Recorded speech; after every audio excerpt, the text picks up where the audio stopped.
Chapter 35. In the Misty School's meeting hall, the Misty Six Tigers and Zhang Qingyue were discussing the development of the faction and the meeting between Ou Peng and the other factions on the 2nd of February. Ou Peng was still sitting in his usual spot. He looked at his senior and junior brothers who had grown up together with him from the front. After nearly 10 days of rest, he seemed to have completely controlled his power that had skyrocketed. The light in his eyes was already restrained. Based on his appearance, it was impossible to tell that he was a martial arts expert. He had truly returned to his natural state. Ou Peng was very pleased. In fact, he wasn't the only one who was happy. Aside from Zhang Qingyue, who didn't take any pills, everyone else was in a very good mood. Of course, after 10 days of cultivation, their original excitement had already calmed down. What they needed to do now was to readjust the development strategy of the Misty School and work hard to strengthen the faction. They wanted to quickly become a super faction that could stand shoulder to shoulder with the Dahlin Temple, Incense Sect, and Heaven's Way Union.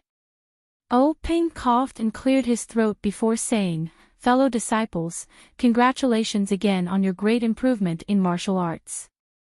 The others returned the greeting and said, "Congratulations, congratulations. Thank you, faction leader, for your help." Ou Peng continued, "Now that our Misty School's strength has greatly improved, I don't know what the other three factions are doing. Qingyue, is there any news from them?" Zhang Qingyue quickly said, reporting to faction leader, "There's news from Wanjian Peak. Sword Master Wan Qingzhou and his protectors have been in seclusion for a few days. After they came out, they were like everyone else and didn't see any outsiders. They must have improved their strength. The Tan family is a family business and the spies we send out can't enter the upper echelons, so we don't know the specific situation. As for Yanming Villa, we can't interfere at all. The servants outside know very little and don't know the situation inside the villa." Ou Peng wasn't too happy and said, "Qingyue, you've already done a lot of work in this area, but it's not enough. We need to expand the Misty School in the future, we can't do without news. You need to speed up and use all kinds of methods to nail our spies in the various factions. Without news, we'll be blind." Zhang Qingyue's face was full of guilt as he said, "Yes, master, I'll definitely pay attention in the future." Ou Peng continued, "This is because I didn't instruct you properly. Before, I only let you practice martial arts, but now I need to teach you more about the faction's affairs. In this regard, you should learn more from your fourth martial uncle and be more attentive in the future." Zhang Qingyue nodded. Then, Ou Peng said, "The medicinal herbs in the secret plane, the pharmacy hall has refined another batch of medicinal pills. Now there are nearly 50 pills in total. Martial brothers, tomorrow afternoon, prepare to go into seclusion and practice. Pay attention to keep this a secret. Also, Qinyu, you should inform your junior brothers as well." Everyone nodded. Ou Peng thought for a moment and said, "Qinyu, pick a few of the second and third generation disciples with good aptitudes and come to the discussion hall tomorrow. The core disciples still need to be expanded." At this moment, Shengguan Laosi interjected, "Senior brother sect leader, now that our ethereal sect strength has increased greatly, we should consider how to expand the scope of our strength." Ou Peng nodded and said, "Yes, this is also one of the topics for today's gathering. Boss Hu suggested, fourth brother, expansion isn't something that can be achieved in one bite. Do you have any ideas?" Shengguan fourth brother said, "These past few days, I've been thinking about this problem. Now I have a little idea." Ou Peng smiled and said, "Then hurry up and say it. Who doesn't know that you're our Misty School's treasure of wisdom?" Shengguan fourth brother said, "Actually, this idea isn't that difficult. I think the first step is to follow senior's idea and raise the strength of our core disciples. We'll use these core disciples to form an elite group and assign them to the Foreign Affairs Hall to carry out the task of expanding our influence. Our southern sect strength has increased because of this opportunity. It's not suitable for us to fight with them at this stage. Moreover, Senior may form an alliance with them next time, so we can't touch the south. The Luo Shui gang in the east and the Golden Crow sect in the west used to be weaker than us. They're good targets for us to make a move on. However, if we attack them at the same time, it will divide our strength. Senior needs to weigh the pros and cons. Peng thought for a moment and said, for now, let's set it as the Luo Shui gang. The Golden Crow sect is in the west and their influence intersects with the 10,000 Sword sect. I'm afraid they're in cahoots with the 10,000 Sword sect. Who knows, the 10,000 Sword sect might also be watching them. The Luo Shui gang has always been based on the Luo River. This is what we lack. Now that they're still young, we'll take them down first. Advancing on land and water will bring endless benefits to our Misty School. Boss Hu said, third brother, water is our weakness. Why don't we attack the Axian Rong sect in the east? After all, the Axian Rong sect's foundation isn't very deep. On land, we're also confident. Ping smiled and said to Boss Hu, eldest brother, you and I have been deceived by the Axian Rong sect's low profile. I just received news that the leader of the Axian Rong sect is an abandoned disciple of the Dalan Temple's law-enforcing elder. This Axian Rong sect is obviously a pawn that the Dalan Temple has planted in our Pingyang City and Yu City. We can't act blindly. Besides, although the Luo Shui gang originated from the Luo Shui gang, as long as we make a move first and plan well, our chances of success are still very high. Ping took a sip of tea and continued, moreover, our Misty School has always been on land. Pingyang City's location is also sandwiched between the Luo Shui gang, the Golden Crow sect and the Axian Rong sect.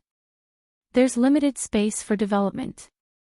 If we take over the Luo Shui gang's influence and make use of the Luo River, it'll be very beneficial for the gang's development.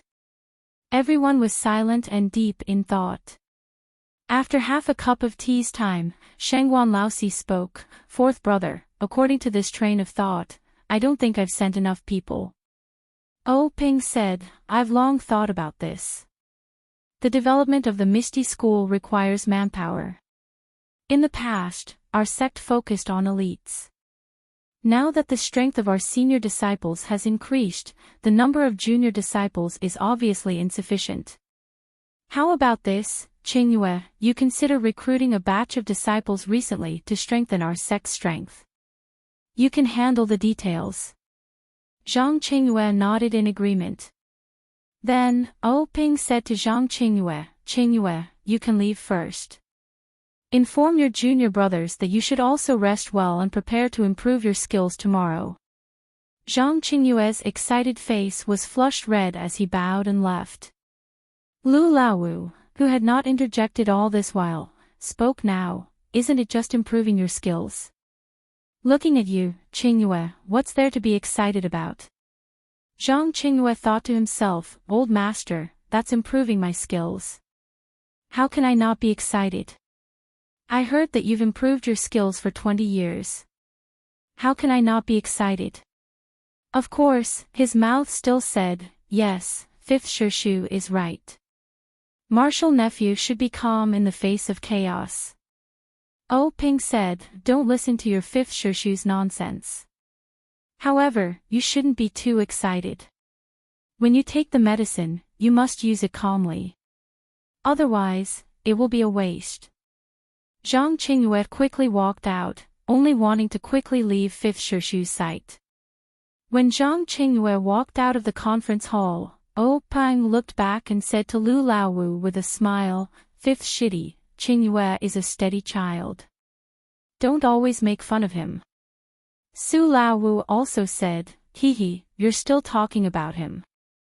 When Laowu took the bone-strengthening pill that day, wasn't he just as excited? When he came out, he drank with the stone cow. If he wasn't happy, how could he be so drunk? Lu Laowu's face turned red as he argued, I absorbed the medicine and was tired from cultivating. Otherwise, how could I not drink as much as the stone cow? Everyone roared with laughter. Then, Peng sternly said to everyone, brothers, the medicine taken from the secret plane last time has been refined. In a few days, it will be the second day of the dragon raises its head.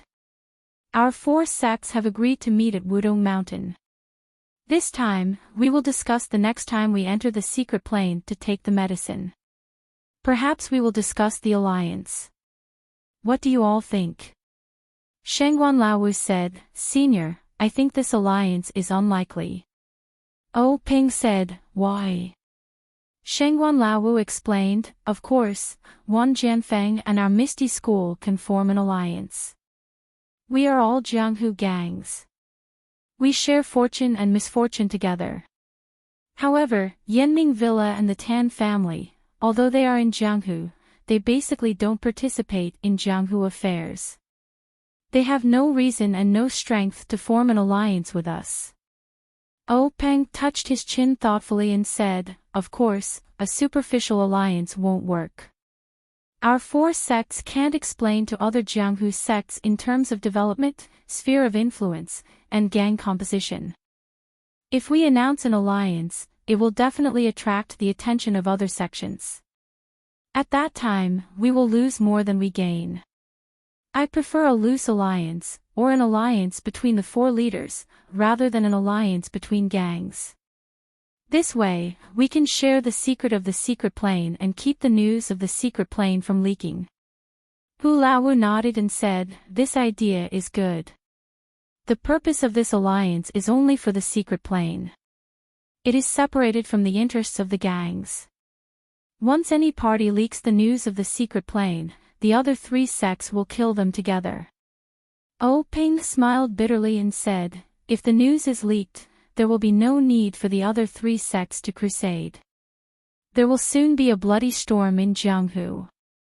So, we must seize the time to strengthen our own strength. Then, Peng turned his head and asked Li Laowu, who had been looking down and not speaking, Second Senior, have you read the sword manual? Li Laowu nodded and didn't reply. Peng didn't care and continued to ask, how many of our Misty School's current disciples can change? Li Laowu also shook his head. Peng said a little dispiritedly, alas, it is indeed inappropriate to change halfway. 4th Senior, when Qingyu recruits disciples, you can also choose some of them to practice this sword manual. At the same time, you can also ask 2nd Senior to guide you. It is best if 2nd Senior can take in a few more disciples. Li Laowu nodded in agreement. It seemed that since his strength improved last time, he was more focused on the cultivation of the sword and didn't speak much. Chapter 36. The main person in charge of cultivating the disciples of the Misty School was Shengguan Laosi, so he naturally nodded in agreement. Peng continued, although there are a lot of herbs in this secret plane, they are still limited. Last time I brought back some herbs, I asked Yan to take one of them and cultivate them in her Huanxi mountain villa, but I don't know if it will be effective. 6th Junior brother, you have to pay attention to this. If Yan has any requests, you have to do your best to coordinate. Su Laosi smiled and said, no problem, 3rd Senior brother. Yan, this girl likes to fiddle with strange things the most. Maybe we can really cultivate good herbs for her. At the mention of Peng the sister, everyone's face was full of smiles. Boss who also said, time really flies. In the blink of an eye, Yan, this little girl is also an adult. How can we not be old? Lu Laosi, who was drinking silently and didn't participate in the discussion, also said, that's right. The little girl who peed on my head back then has now become a heroine. Peng glared and said, these words can only be said in front of the brothers. If there's an outsider or Yan present, you absolutely can't say it. Then he added, unless you don't want your big axe anymore. Lu Laosi shrank his head and said, I know, I don't want this great ant to sink my axe into the Luo River again. Everyone burst into laughter, and the tense atmosphere was swept away. Everyone tasted the tea for a while, then Boss Hu said, "Lousy, it's not far from the 2nd of February. You also have to prepare. Ask Lousy, and Lousy to go with you. Also pick a group of capable disciples from the 2nd generation so that they can take care of each other." Oh Ping shook his head and said, "I think this year's 2nd of February will be the same as last year. I will only bring Madame O and a few serving maids. It will look like we are going to the Dragon God Temple to burn incense. We can't let others know." Shengguan Lao Si shook his head and said, "Third senior brother, our Misty School has made such a big move, there's no way they wouldn't notice it. Maybe they don't know our real trump card, but we can't let our guard down. It's better to bring more people, just in case." Oh Ping pondered for a moment and said, "Fourth martial brother, you're still looking at the situation with the same eyes as before. Right now, our martial arts are well known in Jianghu and can be ranked at the top. I believe that if I insist on escaping, there aren't many people in Jianghu who can stop me. And those few people can be counted with one's fingers. How could they lower themselves to ambush me?" Shengguan Lao Si gave Boss Hu a look.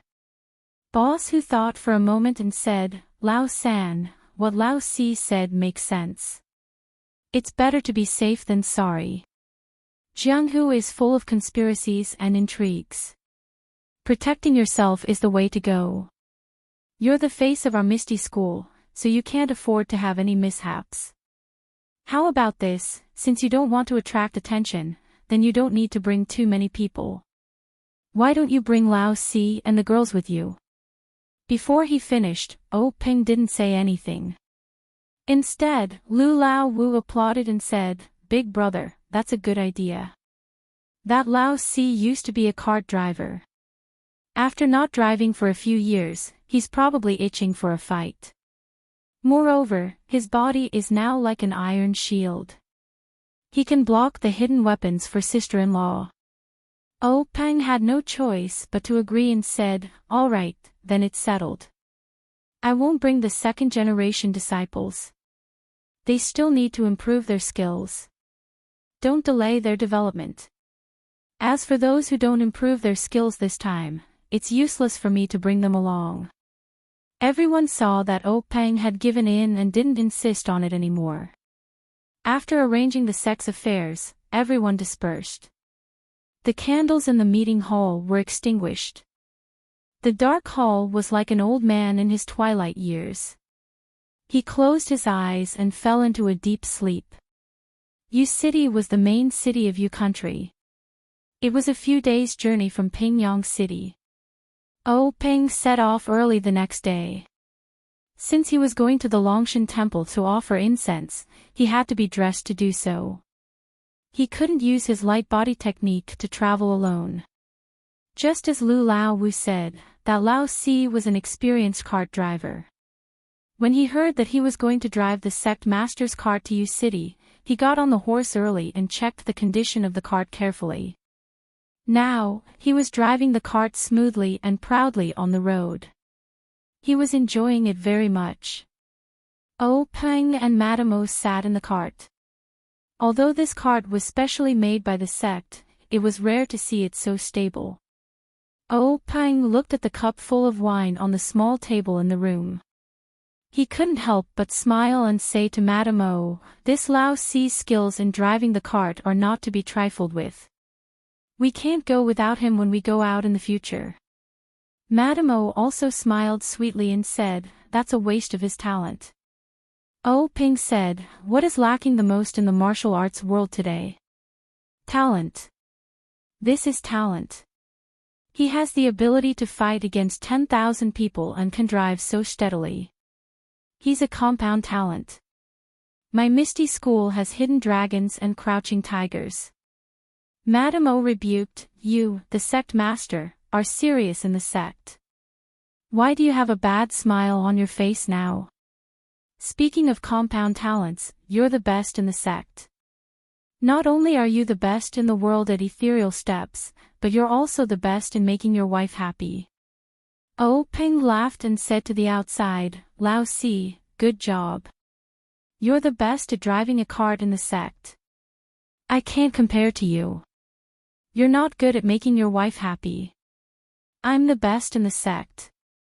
When the stone cow heard this, he laughed out loud and drove the cart even harder. Madame O blushed in the cart and hit Peng, causing the maids in the cart to laugh softly. At this time, the Lao Si's wild singing came from outside the cart. It must be because the Lao Si had traveled to a remote place and the Lao Si sang. Everyone listened carefully. The Lao Si sang, Sister, you sit at the bow of the boat. I walk on the shore. Love and love, the rope swings. It was a song that the Lao Si had learned from somewhere. Everyone couldn't help but laugh. After traveling for a few days, they were about to reach U City. The journey was peaceful and they didn't encounter any trouble. The road outside U City was very wide and there were many trees planted along the road. The weather was warm now and there were some greenery on the treetops. There were also many passers-by and the cart could no longer gallop as freely as before. However, under the Lao Si's skillful driving, the speed didn't slow down. Madame O looked at the scenery outside the window and praised, This U City is indeed the main city of our U nation. It's much more prosperous than Pingyang City. Even the outskirts are so lively. I wonder if the Dragon God Temple is full of people now. When the cart arrived at the Dragon God Temple, they realized that the inside and outside of the temple were full of people. There was no place for the cart to stop. Fortunately, Peng and the rest had martial arts and weren't afraid of the crowd. They moved slowly with the crowd and soon arrived in front of the temple. Everything was the same as in the past. Peng and his wife offered incense to the dragon god, made a wish, kowtowed and gave alms. Then, they followed the crowd out of the dragon god temple. The Lao Si stood on the cart and looked around. When he saw Peng and the rest coming over, he immediately jumped down from the cart and said, Sect Master, why are you out so soon? Peng said, There are so many people coming here every year. The incense is very prosperous. The monks in the temple are all busy and can't talk to their abbot. We'll talk about it when we have time. The Lao Si gestured for everyone to get on the cart and then asked Peng, Sect Master, are we going to the U City branch now? Peng waved his hand and said, There's no hurry to go to the branch. Go to the restaurant next door to buy some wine and food. We'll go to Wudong Mountain now. The Lao Si agreed and went to buy wine and food. Madame O asked curiously, Why are we going to Wudong Mountain again? Last time, you, Yanming Jusher, Wan Qingzhou and Tan Yefeng were drinking wine and discussing heroes at Wudong Mountain. Could it be again this time? Peng smiled and said, Yes, I didn't have enough fun last year. Of course, I have to continue this year. Not long after, the Lao Si bought the wine and food and then drove to Wudong Mountain. The Dragon God Temple was at the foot of Wudong Mountain. Not long after, the carriage arrived at a place where they could climb the mountain. There were also some wine shops and inns in this place. Peng and the others booked a few rooms and arranged for Madame O and a few maids to rest. Peng took the Lao Si and walked up the mountain path. Wudong Mountain was not too high and it was not the season to climb the mountain. There were not many tourists. Peng used his qigong to walk in front. Although the Lao Si practiced external martial arts and also carried wine and food, he was not much slower than Peng on the mountain path. Not long after, Peng reached the top of the mountain. Then, the Lao Si also came up. Looking at the Lao Si's calm and steady breathing, Peng could not help but mutter in his heart. Although he had only used 30% of his qigong, he was good at qigong. This 30% of his qigong was already very impressive in the martial arts world, but the Lao Si was not much slower than him. It could be seen that the effect of this bone-strengthening pill was extraordinary. At this time, it was almost noon. The top of Wudong Mountain was bathed in sunlight and was very warm. Oh Peng looked under the tree at the top of the mountain. No one had come yet. Oh Peng called the Lao Si to walk under the tree. He sat on the stone and let the Lao Si place the wine and food he bought one by one in the open space under the tree. Before the Lao Si finished placing the wine and food, Oh Peng heard footsteps coming from the mountain path. He stood up and saw a short and strong man coming up from the bottom of the mountain. It was the Wanjian Peak Sword Master, Wan Qingzhou. Oh Peng stepped forward and bowed. "Brother Wan, how have you been?" Wan Qingzhou leaped to the top of the mountain and returned the greeting. "Sect leader O came really early. We agreed to meet at noon. I thought I was early, but I didn't expect someone to come even earlier." Oh Peng said, "I came a little earlier to arrange the wine and get drunk." Wan Qingzhou said, "Sect leader O is meticulous. I admire you." So the two walked under the tree and chatted. After a while, the sun in the sky was about to hang above their heads. It was almost noon, but the other two still hadn't appeared. Oh Peng and Wan Qingzhou couldn't help but think, could it be that something happened?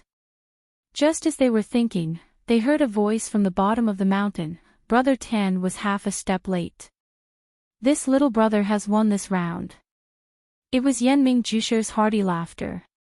Oh Peng and Wan Qingzhou smiled at each other and turned to look at the intersection.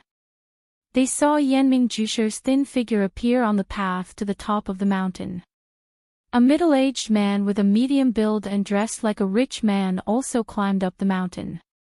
It was the Tan family's patriarch, Tan Yefeng. Chapter 37. When the four met, they greeted each other. Wan Qingzhou asked, "Why do you say that, Brother Yanming?" Yanming Jusher smiled and said, "Brother Tan and I met at the bottom of the mountain. When we saw that it was almost time, we made a bet to see who would reach the top first. It seems that I'm the early bird that reached first." Oh Peng smiled and said, "Brother Tan's strength isn't in light body technique. You can compete with him in martial arts later." Yanming Jusher waved his hand and said, "I know that. I can't beat him, but today we're only talking about wine and not swords." "Chief O, you're disappointed." Tan Yefeng also spoke, "Brother Yanming has the upper hand in this bet. I'll drink 3 big bowls in a while." Oh Peng and Wan Qingzhou laughed and said, "Brother Tan is a straightforward person. Come, Brother Yanming, Brother Tan, this way please." Everyone came to the bottom of the tree and saw the stone ox standing there like an iron tower. They asked curiously, "Who is this brother?" Oh Peng introduced, "This is the stone ox, a disciple of the Misty School. Stone ox, come and greet Yanming Jusher and the Tan family's patriarch." The stone ox came over and greeted them. Everyone praised and said that the Misty School was really full of hidden talents. Oh Peng also humbly denied it. Then, Oh Peng let the stone ox guard the entrance to the mountain to prevent people from going up the mountain. Everyone sat down. Tan Yefeng first picked up a jar of wine from the ground and poured it into a porcelain bowl. He said to Yanming Jusher, "Watch carefully, I'll drink first." Then, he put the bowl to his mouth and drank it all in one gulp. Then, he drank another bowl. When he drank the third bowl, Oh Peng said, "Brother Tan, we'll drink with you too." After saying that, he also poured a bowl. Yanming Jusher and Wan Qingzhou also agreed and poured a bowl each. Everyone clinked their bowls and drank it all in one gulp. Then, they put the porcelain bowls on the ground. Tan Yefeng was the first to speak. "Brother O, you're really thoughtful. I came in a hurry, and seeing that it's getting late, I've already forgotten about the food and wine. I'm sure Brother Yanming has the same thoughts as me, right? Yanming Jusher said awkwardly, that's right. I didn't expect there to be so many people in Dragon God Temple. It took me a bit of time to arrange for my family members, and in the end, I ended up delaying my own matters. Wan Jiuqing laughed heartily and said, I didn't waste any time, but I also forgot about these minor details. But Chief O is here to help us. It's fine as long as we have wine to drink. There's no need to say so much. O Peng also said, Brother Wan is right. It's fine as long as someone is prepared. Why should we care about who it is? Come, let's drink again. Everyone laughed heartily and drank another bowl. Tan Yefeng was the first to speak. Everyone, although there aren't many tourists on Wudong Mountain right now, it's not like there aren't any. Letting the stone cows guard this intersection is only a temporary solution. I think we should return to the main topic and discuss things earlier. Once we've settled the important matters, how about we drink and chat merrily? Yanming Jusher also said, I have the same intention. O Ping said, then how about we first confirm the next time we enter the secret area? Wan Qingjiu also nodded in agreement. Tan Yefeng said, but according to the booklet, we can only enter on the 15th of the first lunar month every year. Yanming Jusher said, Brother Tan, don't worry. According to my speculation, the booklet said that we can only enter on the 15th of the first lunar month for 2 reasons. First, it's because of the formation formed by the jujube trees outside this secret area. A passage will only appear on the 15th of the first lunar month every year, allowing people to enter. Second, only the sunlight on the 15th of the first lunar month can accurately indicate the location of the entrance. Before I entered last time, I've already made marks on the 2 jujube trees near the entrance, so it shouldn't be difficult to find the location of this entrance. I've never heard of a formation in the martial arts world that can change with time. Moreover, there are so many days in a year, so the formation can only pass through on a specific day. This is too unbelievable. Brother Wan, Brother O, your faction has been passed down for a long time, and you've encountered many things in the martial arts world. Have you encountered such a thing? Wan Qingjiu and O Peng looked at each other and shook their heads, but O Peng said, although we haven't encountered it, and the ancient books in the faction haven't recorded it, the formation is indeed lost in the martial arts world. We can't be sure that this formation doesn't have the function of a time limit. The 4 of them did not speak. After all, none of them had any attainments in formations. There was no such talent in the faction, and there might not even be such a person in the entire martial arts world. How could they make a decision? Tan Yefeng said, then there are only 2 ways now. One is to wait patiently until the 15th of the first lunar month next year, then organize people to enter. The other is to find time recently to send a few people to explore the path and see if we can enter. What do you think? Wan Qingjiu said, the matter of obtaining the treasure in the secret land is of great importance. There can't be the slightest mistake. Last time, we secretly sent the 2nd-generation disciples there. Although we kept it a secret in advance and didn't leak the news, we can't guarantee that the other factions haven't heard of it. In order to keep it a secret, I suggest that we don't try it rashly without being absolutely sure. Otherwise, if the news is leaked, this secret land won't be the secret land of our 4 factions, but the secret land of the entire martial arts world.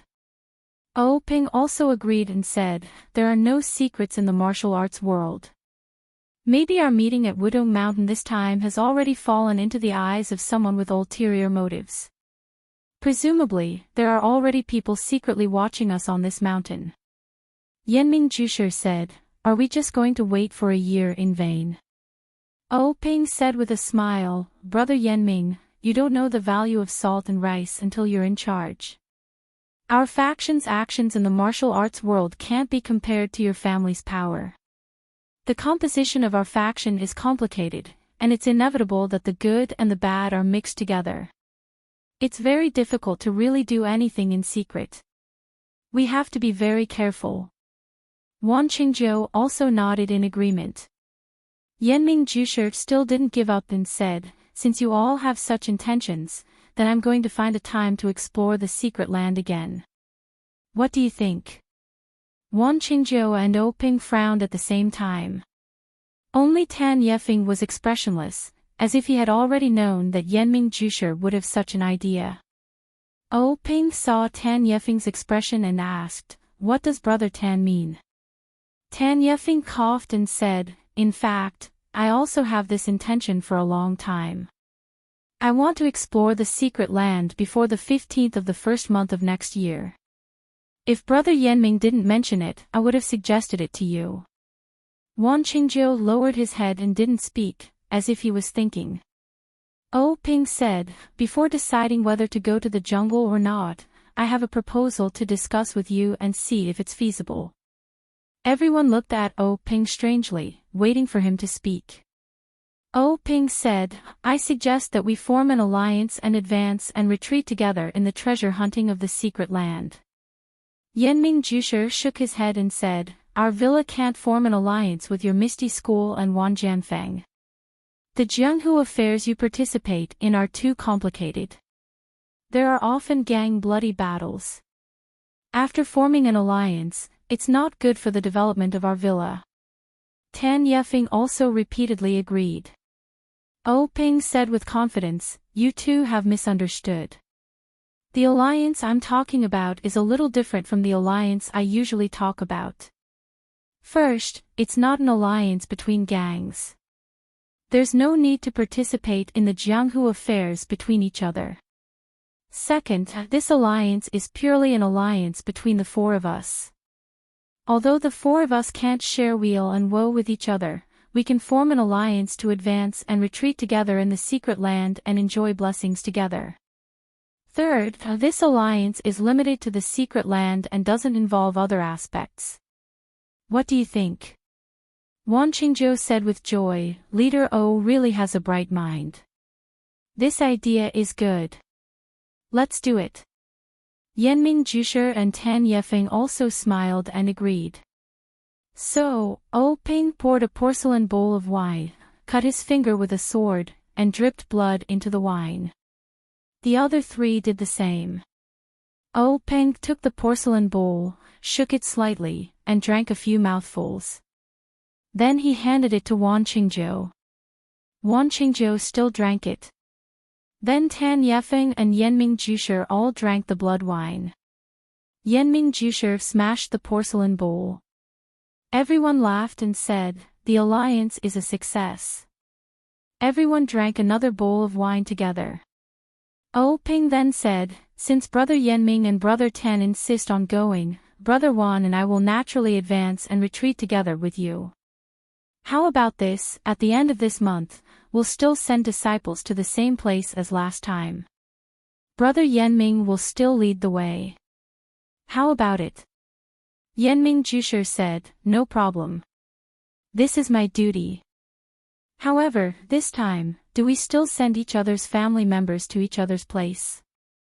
O Ping, Wan Qingzhou, and Tan Yefeng looked at each other. O Ping said, last time was the first time we cooperated, so we didn't feel at ease. Now that we've formed an alliance, we naturally feel at ease. I don't think there's any need. Wan Qingzhou and Tan Yefeng also agreed.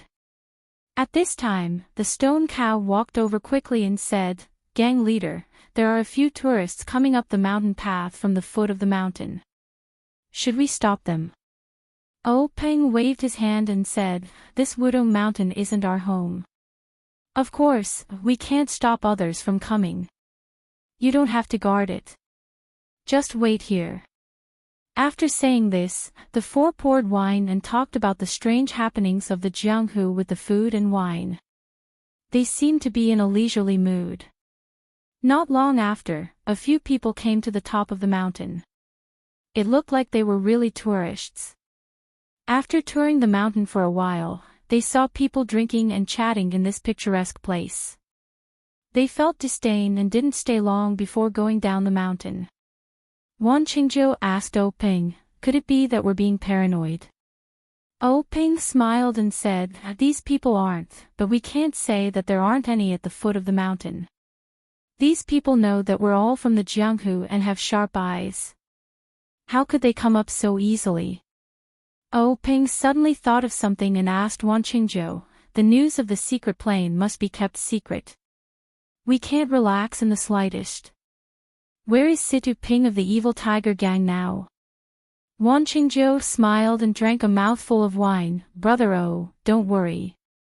Although I'm not as meticulous as you, I still know this. Leader Situ hasn't left Wanjian Peak since she returned with my disciple last time. I've already ordered an elder to accept her as a disciple. Moreover, I've also sent a few capable men to Lu Town. Leader Situ won't be Leader Situ anymore, but Wanjian Peak Situ Ping. Chapter 38. Ping asked curiously, what do you mean? Wan Qingzhou smiled and said, if Situ Ping wants to cultivate my 10,000 Swords Peak's martial arts, she naturally has to stay in the 10,000 Swords Peak for a long time. This 10,000 Swords Peak is quite far from Lu Town, so it's naturally inconvenient for her to deal with the matters of the gang. As her martial uncle, I naturally have to do it for her. I have already sent the elite disciples of the gang to Lu Town to take over her evil tiger gang. This kind of small gang, I am only taking care of it for Situ Ping's sake. Peng heard this and only smiled. Brother Wan really is working hard for your disciple. However, in his heart, he said, this old fox, he's still trying to act innocent after taking advantage. Wan Qingzhou also said, isn't it to protect our secret? Otherwise, why would I be willing to take over this kind of shit? Everyone said, then it's really been hard on Brother Wan, let's drink a bowl. After that, everyone no longer talked about the secret plane, but talked about the blood of the pugilistic world, romance, and everything else. Only when the food and wine were finished did they split up and go their separate ways. However, they all tacitly agreed not to talk about the treasures they obtained in the secret plane and the improvement of their martial arts. Far away, in a secluded mountain village between Lu Town and Pingyang City, in the same manner that took up a lot of space, there were two people sitting in a large hall in the north. One was a skinny young man, and the other was a middle-aged man whose hair was a little white. They were the evil tiger gang Situ Liang, Hall leader Situ Liang and Zhao third brother, Hall leader Zhao. The two of them were currently drinking tea with their brows furrowed. Hall master Zhao drank a mouthful of tea, but did not seem to be able to taste the tea's fragrance. He heavily placed the teacup on the table and asked Situ Liang, Hall master Situ, it's been almost a month since there's been any news of the gang leader. We don't even know if he's dead or alive, what should we do? Situ Liang said unhappily, Hall Master Zhao, what are you saying? How can you say such inauspicious things during the new year? Hall Master Zhao immediately said embarrassedly, I'm not in a rush. I take back what I just said. As he said that, he spat on the ground to show that he was taking back what he just said. Then he said, without seeing the gang leader, no one had a good year. Who knows what our future will be like? Situ Liang comforted him, although the gang master isn't in the gang, aren't our evil tiger gang's members still here? Everything should be the same as before. It's not like we've wiped out the gang. Hall Master Zhao chuckled and said, Hall Master Situ, you're also saying inauspicious words. Situ Liang was stunned for a moment, then he also spat on the ground and said, take it back, take it back. This is truly annoying, making me speak without thinking. Hall Master Zhao said, it's fine, it's fine. Isn't everyone worried about gang leader's safety? Situ Liang continued, in the past, there have been situations where gang master went out and didn't return, but there would still be news coming back. Furthermore, the time he went out was only a few days at most. Now, it's been so long. Could it be, he really? Situ Liang didn't dare to say any more. Hall Master Zhao continued, Hall Master Situ, when gang leader isn't here, it's the new year. Most of the gang's members are at home celebrating the new year, so there aren't many things to do in the gang.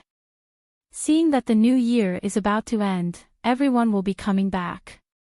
There are a lot of things to take care of as well. If there is still no news from gang leader, then it doesn't seem too good. At the very least, there will be people's hearts wavering. Situ Liang nodded and said, that's right. We need to have an agenda so that there won't be any large fluctuations. Just as they were talking, someone came to reporting to Hall Master, there are 7 people rushing towards us from 10 li away. It seems like they're from Jianghu. Situ Liang was stunned. He looked at Hall Master Zhao and said, at this time of the year, who could it be? The gang that we're on good terms with already came here before the new year. How could they know about this place if they're not familiar with it? Could it be that they're just passing by? Hall Master Zhao said, perhaps. However, could it be that they're here to cause trouble for us? Situ Liang shook his head and said, the numbers aren't right. If they're here to cause trouble, how could a mere 7 people be a match for our entire evil tiger gang? Although most of the gang members aren't in the gang, there are still a few dozen of them. Hall Master Zhao was also confused and said, then why are they here? Situ Liang said, let's just wait and see. We'll keep an eye on them first and see if they're here for us. However, we need to make preparations to welcome them. Someone, notify the brothers in the gang to make preparations to welcome the guests. Also, prepare signal fireworks. If there's a need, notify the brothers that aren't in the gang to come back and help. After half a cup of tea's worth of time, another person came to reporting to Hall Master Situ, those 7 people are about to reach the entrance of the village. There isn't a large group of people behind them. Situ Liang stood up and said to Hall Master Zhao, let's go. This road in our village only allows people to enter and not exit. It seems like they're here for our evil tiger gang. Hall Master Zhao also stood up and said, let's go, we're going to welcome the guests. These 7 people really did come quickly. When Situ Liang and the others arrived at the entrance of the manor, the sound of their horses' hooves could be heard. Looking from afar, the 7 people were all dressed in black and their faces could not be seen clearly.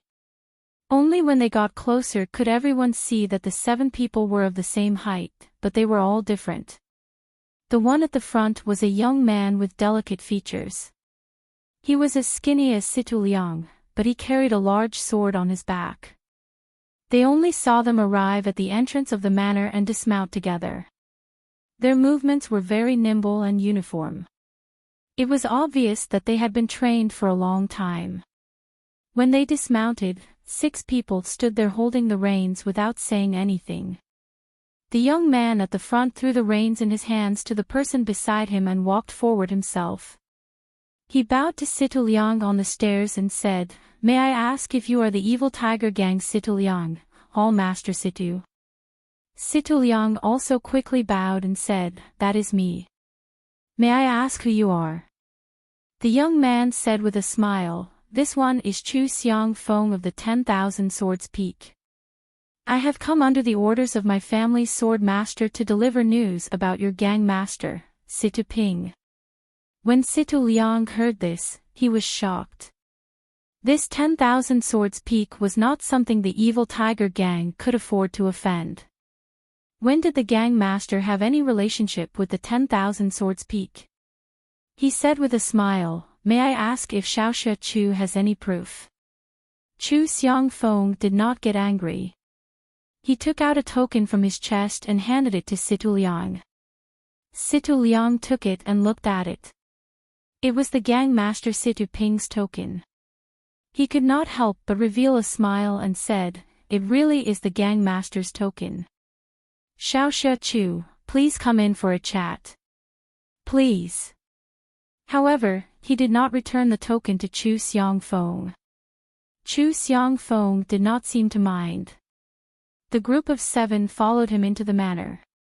The horses were naturally given to the evil tiger gang to take care of as they entered the inner hall. In the main hall, everyone sat down as the servants brought in tea. Chu Xiangfeng did not pick up the teacup.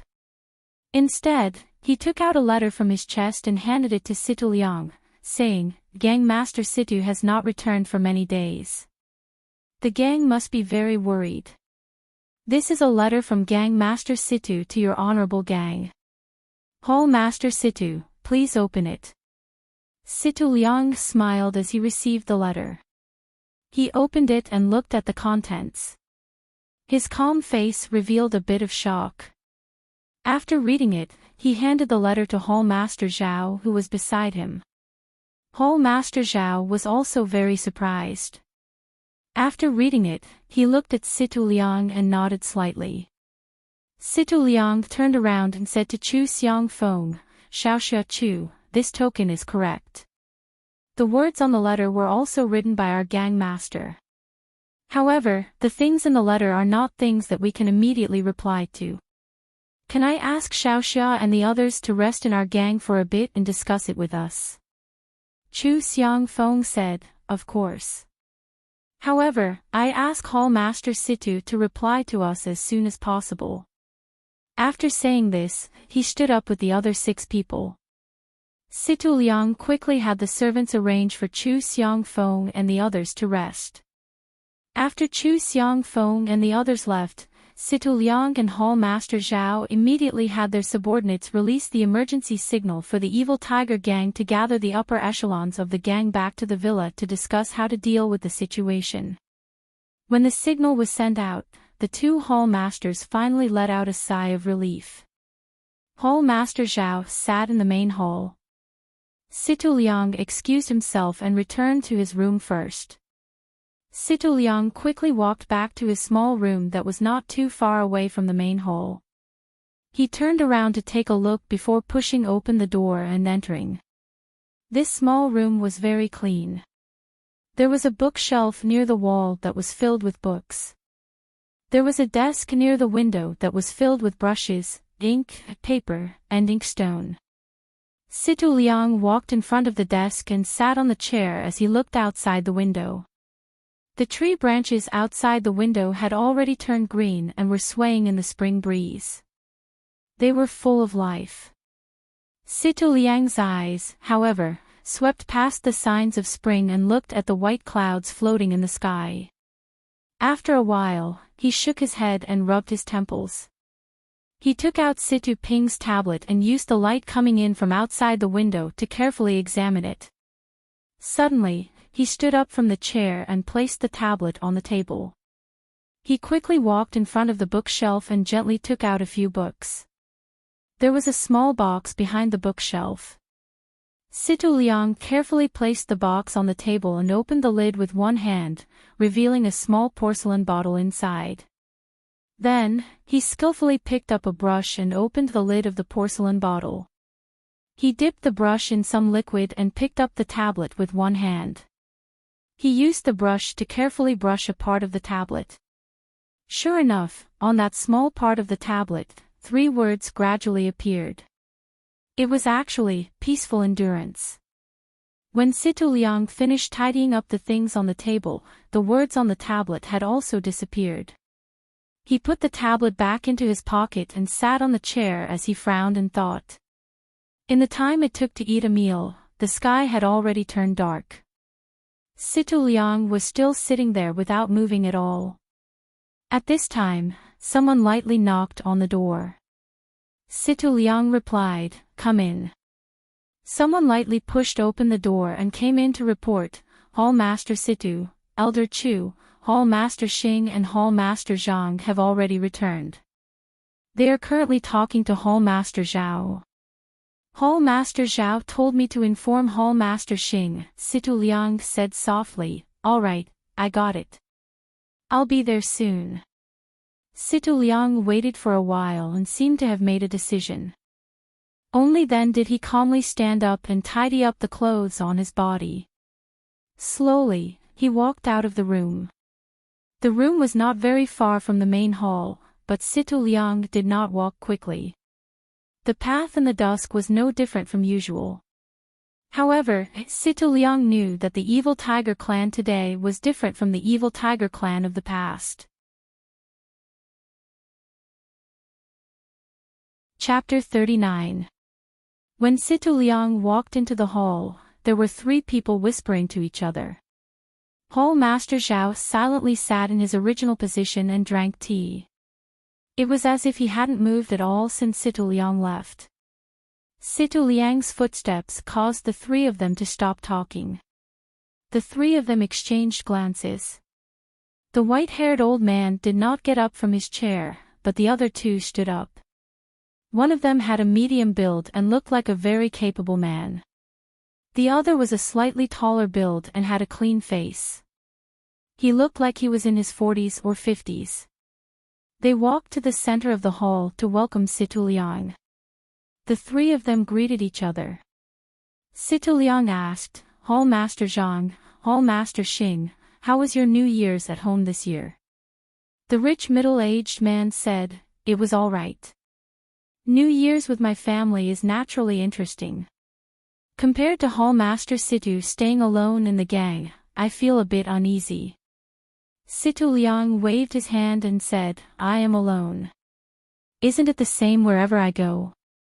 Do you want Brother Zhang, who has a bunch of wives, to stay with me? I heard that Brother Zhang just found a young concubine before the New Year's." The capable man's face was a bit red as he hurriedly said, "Hall Master Situ, you have wronged me. I am only a mortal. I cannot cut off my emotions and desires. I cannot compare to Hall Master Situ who has received the teachings of an immortal. You can cut off your mortal fate and leave the world of mortals." Hearing this, Situ Liang said with a strange expression, "Brother Zhang, do you think I am a monk? I am still preparing to find someone to carry on my family line." Hearing this, the 2 of them said, "That's good. We have been waiting for that day." While the 3 of them were chatting, Elder Chu was getting impatient. He lightly coughed. Hearing this, Situ Liang quickly walked over and bowed. Elder Chu frowned and nodded, indicating for Situ Liang to sit. Only then did Situ Liang walk over to the chair across from Elder Chu and sit down. Before he could sit down, Elder Chu impatiently asked, "Little Liang, is there any news about Ping, her?" This Elder Chu was an elder in the gang. He had basically watched Situ Ping and Situ Ping grow up. Normally, in the hall, he would call them Gang Master and Hall Master. Now that he suddenly called them by their nicknames, it seemed like he was very worried about Situ Ping. Situ Liang's heart warmed up, and he hurriedly said, "Elder Chu, my cousin is fine, she is just temporarily unable to return to the sect." Hall Master Xing also asked, "What is going on here? Gang leader has always been a steady person. Something must have happened this time. When I asked old Zhao just now, he wouldn't say anything no matter what. He wanted to wait for you. Hurry up and tell us. Don't keep us in suspense." Situ Liang nodded and took out the letter from his bosom. He stood up and handed it to Elder Chu. Elder Chu took out the letter and read it carefully. His brows furrowed deeper and deeper. After that, Hall Master Xing and Hall Master Zhang also carefully read the letter. After everyone finished reading the letter, the hall fell into a dead silence. Elder Chu was the first to speak, asking, "Little Liang, this letter is real, right?" Situ Liang nodded and said, "This is indeed my cousin's handwriting, and the time matches as well. It shouldn't be fake." Hall Master Zhang continued, "But this is strange. Why would Myriad Sword Peak accept the gang leader as a disciple? The gang leader has already passed the best time to practice martial arts. Now that she has joined the Myriad Sword Peak, how can she stand out?" Hall Master Xing also said, "The most suspicious thing is that the gang leader actually allowed the Myriad Sword Peak disciples to temporarily manage the gang's affairs while she is away. What does this mean?" Situ Liang also said, If gang leader joins the 10,000 Swords Peak, then we will naturally become a branch of the 10,000 Swords Peak. To our evil tiger gang, this can be considered a blessing from the heavens. However, the gang leader can't come back immediately. Could it be that she needs to cultivate high-level martial arts? Elder Chu frowned and said, "Our little bit of power to the myriad sword peak is like a piece of meat on a fly. Why would they care about it? They even let a few disciples take over. Aren't they placing too much importance on it?" Hall Master Zhao was silent for a while before saying, "There are too many suspicious points in this matter. We should at least let the gang leader come back and give a detailed explanation. Just by finding a few people and a letter, they want us to give our hard-earned territory to others. Isn't this just child's play?" Situ Liang gave a bitter smile and said, "Then what should we do? Can we not endure it?" The word endure seemed to be especially clear. The rest of the people did not say anything. That's right, what else could they do? In front of absolute martial arts, any schemes or resistance would be futile. However, seeing that everyone was silent, Elder Chu asked, "Where are the myriad sword peak disciples?" Situ Liang said, "They've all been arranged to rest. They should have finished eating dinner by now." Elder Chu said, "Then let them come over for everyone to meet and discuss the details." Situ Liang nodded and sent people to invite Chu Xiangfeng and the others. Not long later, the 7 people from the Myriad Sword Peak arrived at the main hall. The people from the Evil Tiger Gang came forward to greet them. After greeting each other, they sat down. Elder Chu said warmly, "Xiaoxia Chu, we are in a remote area here and are lacking in things. I wonder if you can get used to it." Chu Xiangfeng quickly said, "Elder Chu is too courteous. My generation has traveled the Jianghu and it is normal for us to sleep in the wilderness. There is nothing we can't get used to in your gang." Elder Chu stroked his beard and said, "That's good." Then he asked, "Can Xiaoxia Chu explain in detail the situation of our gang leader Situ?" Chu Xiangfeng smiled and said, "Senior sister Situ is very fortunate. She was coincidentally chosen by our Myriad Sword Peak's Elder Yunfeng and taken in as a disciple. She is currently cultivating in seclusion at the Myriad Sword Peak. Elder Yun is a famous expert in our sect. I'm sure that senior sister Situ's martial arts will improve even further and enter the ranks of the Jianghu experts." As for the details, Chu is not too clear either. Everything will have to wait for senior sister Situ to return and ask her in detail. Chu Xiangfeng's words were watertight, and no one was able to get any clues from him. Seeing that no one was speaking, Chu Xiangfeng smiled and said, "Chu is here on orders from my master to temporarily take over the affairs of your gang. May I know how the discussion went?" Although these words were spoken to the crowd, Chu Xiangfeng's eyes were fixed on Elder Chu, who was sitting at the head of the table. Elder Chu saw Chu Xiangfeng's gaze and was about to speak when someone else spoke first. "Young hero Chu wants us to listen to your commands with just a letter.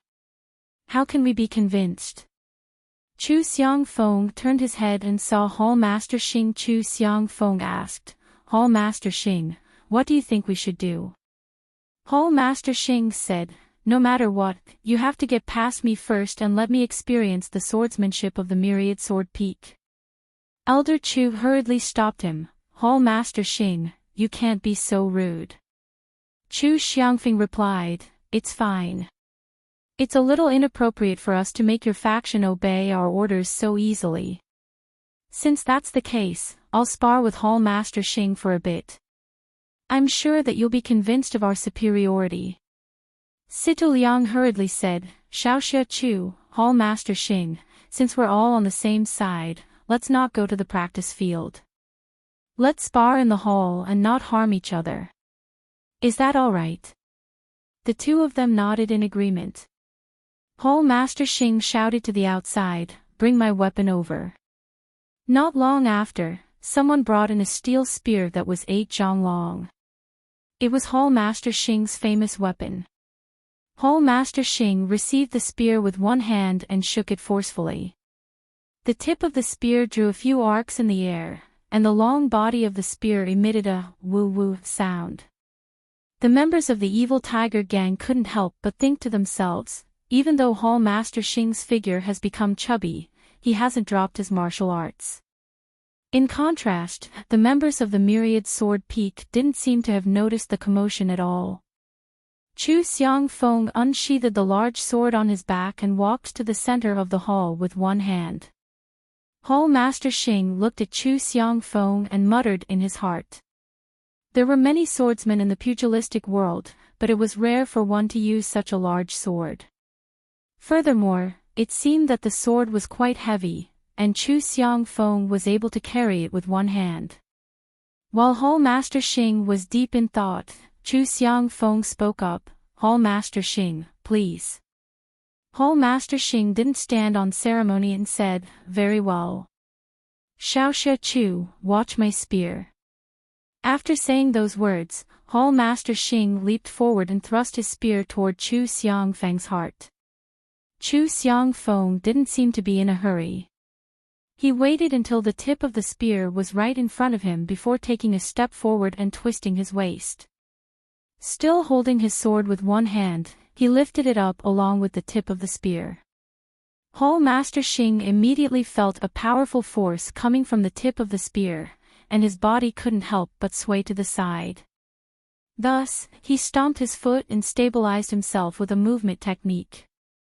Just as he was about to take a breath to regain his balance, he saw Chu Xiangfeng making use of the momentum of the sword to leap into the air. After reaching an extremely high point, he grabbed the hilt of his sword with both hands and swung it down toward Hall Master Xing. Hall Master Xing was shocked. He only knew how to stab and hack with a sword, but who would have thought that someone would actually use it as a saber? Grabbing the tip of the spear with both hands, Hall Master Xing raised his heaven-burning form to meet the attack head-on. In the blink of an eye, the sword and the spear collided, and a loud "quang dang" sounded. Chu Xiangfeng's sword bounced off the shaft of the Damascus steel spear, and Hall Master Xing was forced to retreat 3 steps. Barely managing to stabilize himself, Hall Master Xing saw Chu Xiangfeng swinging his sword once more, making use of the momentum from the rebound to slash at him once more. Hall Master Xing couldn't help but feel bitter. There was no time for him to change his stance, so he could only raise his heaven-burning form to meet the attack head-on. However, with another "quang dang," Chu Xiangfeng's sword bounced off the shaft of the Damascus steel spear. This time, however, Chu Xiangfeng didn't follow up with another move. Instead, he stood there leisurely with the tip of his sword pointed toward the ground as he stared at Hall Master Xing. On the other hand, Hall Master Xing was forced to retreat 4 steps. This time, he wasn't able to hold on to the Damascus steel spear anymore. His legs went soft, and he fell to the ground. Unable to hold on to the Damascus steel spear in his hands anymore, he tossed it aside. When Hall Master Xing finally stood back up, he realized that the webbing between his thumb and forefinger had been torn. A wave of fear welled up in his heart as he muttered, "I wonder how much strength is hidden in that skinny body of his. What a godly strength. It's fortunate that it was a sparring session, or else I would have been killed by the other party's attack." Seeing the ashen expression on Hall Master Xing's face, Chu Xiangfeng clasped his fist and said, "I admit it." Hall Master Xing returned the gesture and said, "I'm impressed." Chapter 40. The exchange between the two could not be said to have happened in an instant, but it had only taken a few breaths of time for victory and defeat to be decided. This caused the jaws of the evil tiger gang members to drop to the ground. On the other hand, the 6 people from the 10,000 Swords Peak had normal expressions. From their point of view, this was completely normal. Hall Master Xing sat on the chair with an ashen face, as if he had not yet recovered from the shock. Situ Liang and the others did not go up to comfort him. Their minds were also quickly turning. They originally felt that they had no choice but to accept the 10,000 Swords Peak sending someone to take over the evil tiger gang, but when they saw that it was a youngster, they naturally wanted to give him a show of strength so that he would not look down on the evil tiger gang. This way, when the authority of the gang leader was distributed, they would have an advantage. So when Hall Master Xing raised his objection, no one stopped him and instead chose to watch from the side. However, the result was too unexpected. In just 3 moves, Hall Master Xing was defeated. Thinking back to Chu Xiangfeng's 3 moves, the timing of the moves was very clever. Each move was something that Hall Master Xing had no choice but to take on. The positions of the moves were not too tricky and were even wide open. However, the most important thing was the strength of the moves and the power contained in the large sword. It was something that Hall Master Xing could not compare to. It was a great coincidence. If it had been anyone else from the evil tiger gang that went up, they would also have had the same result. No wonder the evil tiger gang only sent 7 people. These 7 people were equivalent to half of the evil tiger gang. Seeing the evil tiger gang members' uncertain expressions, Chu Xiangfeng did not give them too much time to think. He held the large sword in his hand and said loudly, "Everyone, if there is anyone else who has objections, please stand up and speak." Situ Liang and the others exchanged glances. Elder Chu stood up and said, "Xiaoxia Chu, please put away your sword. We do not have any objections." Chu Xiangfeng saw Elder Chu speak, so he put his large sword back on his shoulder. However, he did not return to his seat. Instead, he looked at the evil tiger gang members and asked again, "Does anyone have any objections to my 10,000 Swords Peak temporarily taking over the evil tiger gang?" Situ Liang and the others all said, "Yes, we will follow the gang leader's orders and listen to 10,000 Swords Peak." Xiaoxia Chu. Then, Situ Liang invited Chu Xiangfeng to take a seat, saying, "Clan Master Chu, please take a seat. We will listen to Clan Master Chu's orders." Chu Xiangfeng wasn't polite. He walked to a chair in the front of the hall and sat down. He then said to the evil tiger gang members, "Everyone, please sit." Thus, everyone sat back down. Chu Xiangfeng said, "Everyone, please do not have any misgivings. I am following my sword master's orders to temporarily take over the evil tiger gang. All matters will be handed over to clan leader Situ once she returns. Moreover, before clan leader Situ returns, the matters of the gang will still be handled by Elder Chu, hall leader Situ, and the others.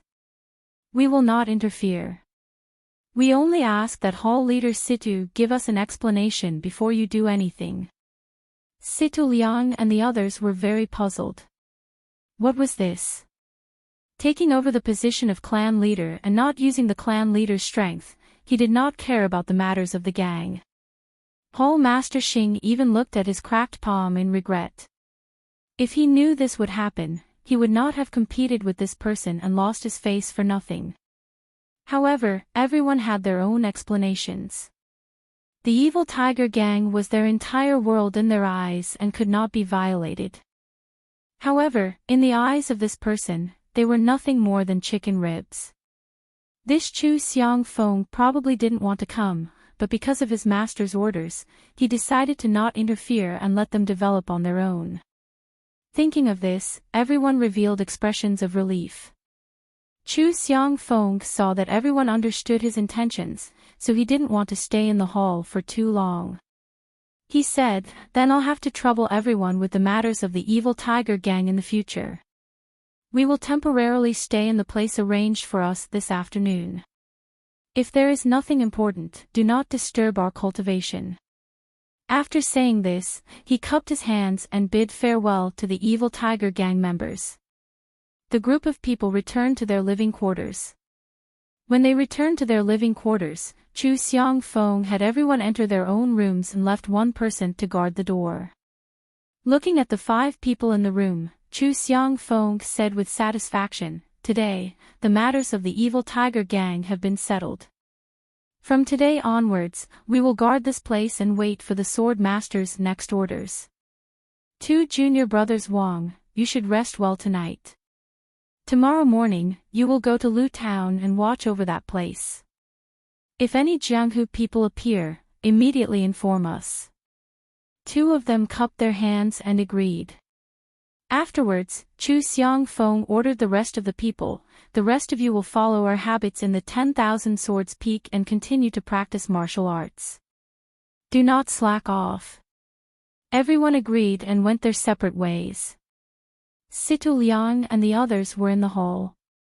After a moment of silence, Elder Chu opened his mouth and asked, Little Liang, where have you arranged for young hero Chu and the others to stay? He did not address them as Sect Master Chu. Situ Liang said, arrange for them to be in East Room 1 to East Room 7. Elder Chu said, it's better to let them stay in the VIP rooms. Situ Liang replied, all right, I will immediately arrange for people to take care of it. At that time, it was because I read the letter that my heart was in a mess. That's why the arrangements were inappropriate. Elder Chu then said, how about this, everyone is tired today. Let's go back and rest first. If there is anything else, we can discuss it tomorrow morning. How about that? Everyone also left. Situ Liang leisurely returned to his own room. The room was not lit up with an oil lamp, so it was completely dark. He walked into the familiar darkness and closed the door tightly. He walked in front of his desk and just stood there. He looked at the moon covered by dark clouds outside the window and did not move for a long time. After a while, he seemed to have sorted out his thoughts. Only then did he light up the oil lamp. The bean-sized flame quickly filled the room with light. Situ Ping picked up a pen and paper and carefully wrote a letter with very small handwriting. Then, he carefully rolled it into a small paper stick and placed it into a metal ring. Following that, he took out 2 empty metal rings and placed 2 small paper sticks into them. Then, he placed the 3 metal rings into his pocket. Only then did he blow out the oil lamp and walk out of the room. After Situ Liang walked out of the room, he did not walk far away. Instead, he walked into a slightly bigger room right next to his room. When he opened this room, he could hear the gulyulu, gulyulu sounds of pigeons. So this was a place to raise carrier pigeons.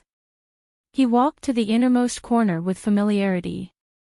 From a pile of pigeon cages, he found 3 slightly smaller ones and opened them one by one. He took out the metal rings from his pocket and very skillfully put them on the ankles of the 3 pigeons. Finally, he took the 3 cages and walked to the window. He opened the window and opened one of the cages first. He then released a pigeon. That pigeon flew in the air and circled around a bit before landing on the windowsill. It seemed like it did not want to fly out.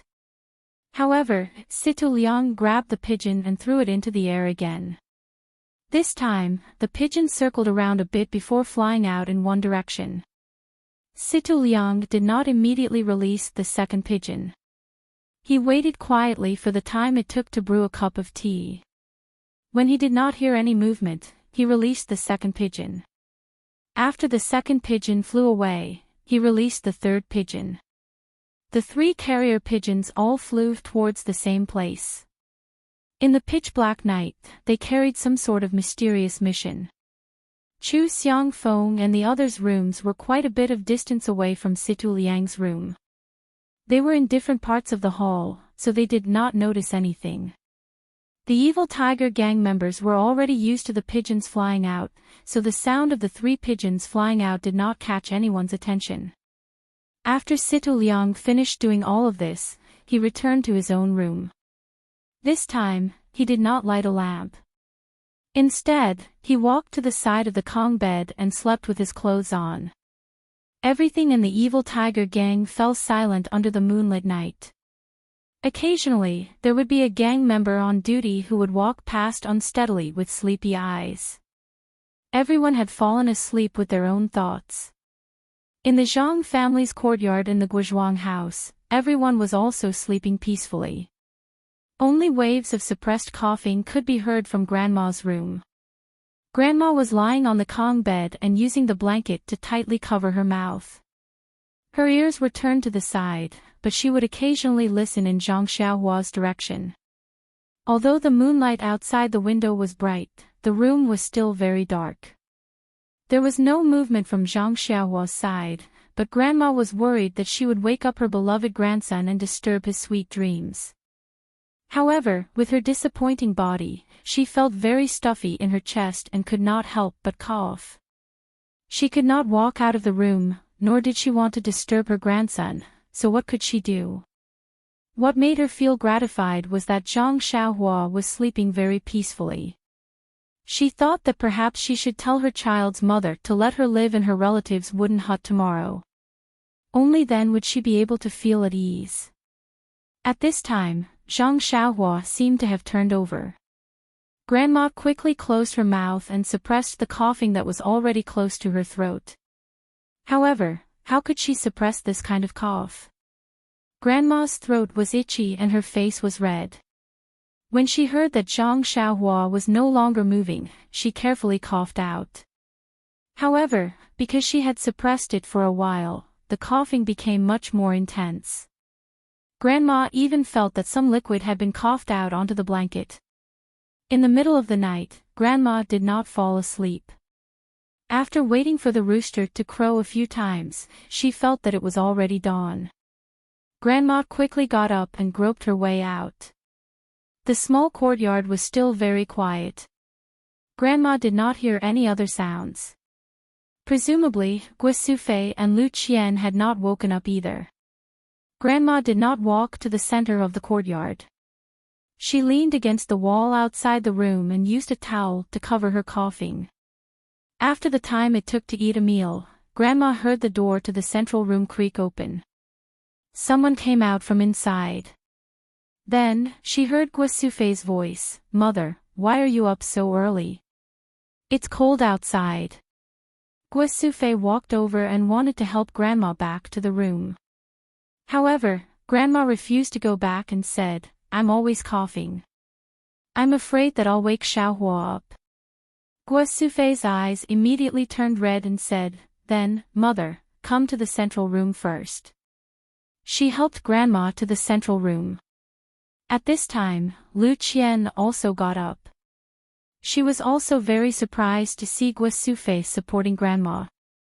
She quickly opened the door to the central room and let the two in. Listening to Grandma's continuous coughing, she could not help but think, "I don't know if this spring water really works. Grandma's condition is getting worse."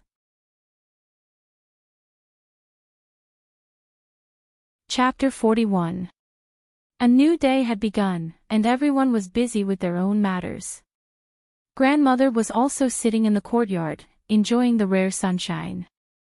Guo Sufei saw that the weather was very good, and the sun was shining brightly. She wanted to take out the quilts and mattresses in the house to dry.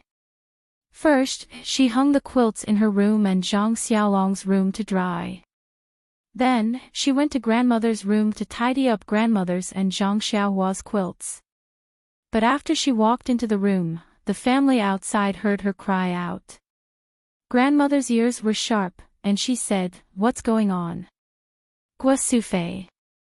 Then, Guo Sufei's voice came from the room, "It's nothing, Mother. There's a mouse." Zhang Kai, who was fiddling with the farm tools, laughed and said, "You're already so old. Why are you still afraid of that little thing? It's a bit funny." When Zhang Xiaohua heard this, he quickly bounced over and said, "Mother, where's the mouse? I'll help you. I'm the best at catching mice." But he ran into the room and saw his mother sitting by Grandmother's Kong. She was holding Grandmother's quilt and sobbing softly. When Zhang Xiaohua saw this scene, he carefully walked over and asked his mother in a low voice, "What's wrong, Mother?" Guo Sufei sobbed weakly and did not speak. Zhang Xiaohua looked at the quilt in his mother's hand and realized that the top of the quilt was black. Zhang Xiaohua did not understand what was going on and asked his mother, "Mother, why are you holding the quilt? Isn't it just dirty? I'll help you wash it, okay?" Hearing her son's obedient words, Guosufei was even more sad. She suppressed her sobs and said with a hoarse voice, "Xiaohua, this quilt isn't dirty. It's your grandmother who coughed up blood." Zhang Xiaohua felt a buzzing sound in his head. He was in a daze. He quickly asked, "Then, is Grandma going to die?"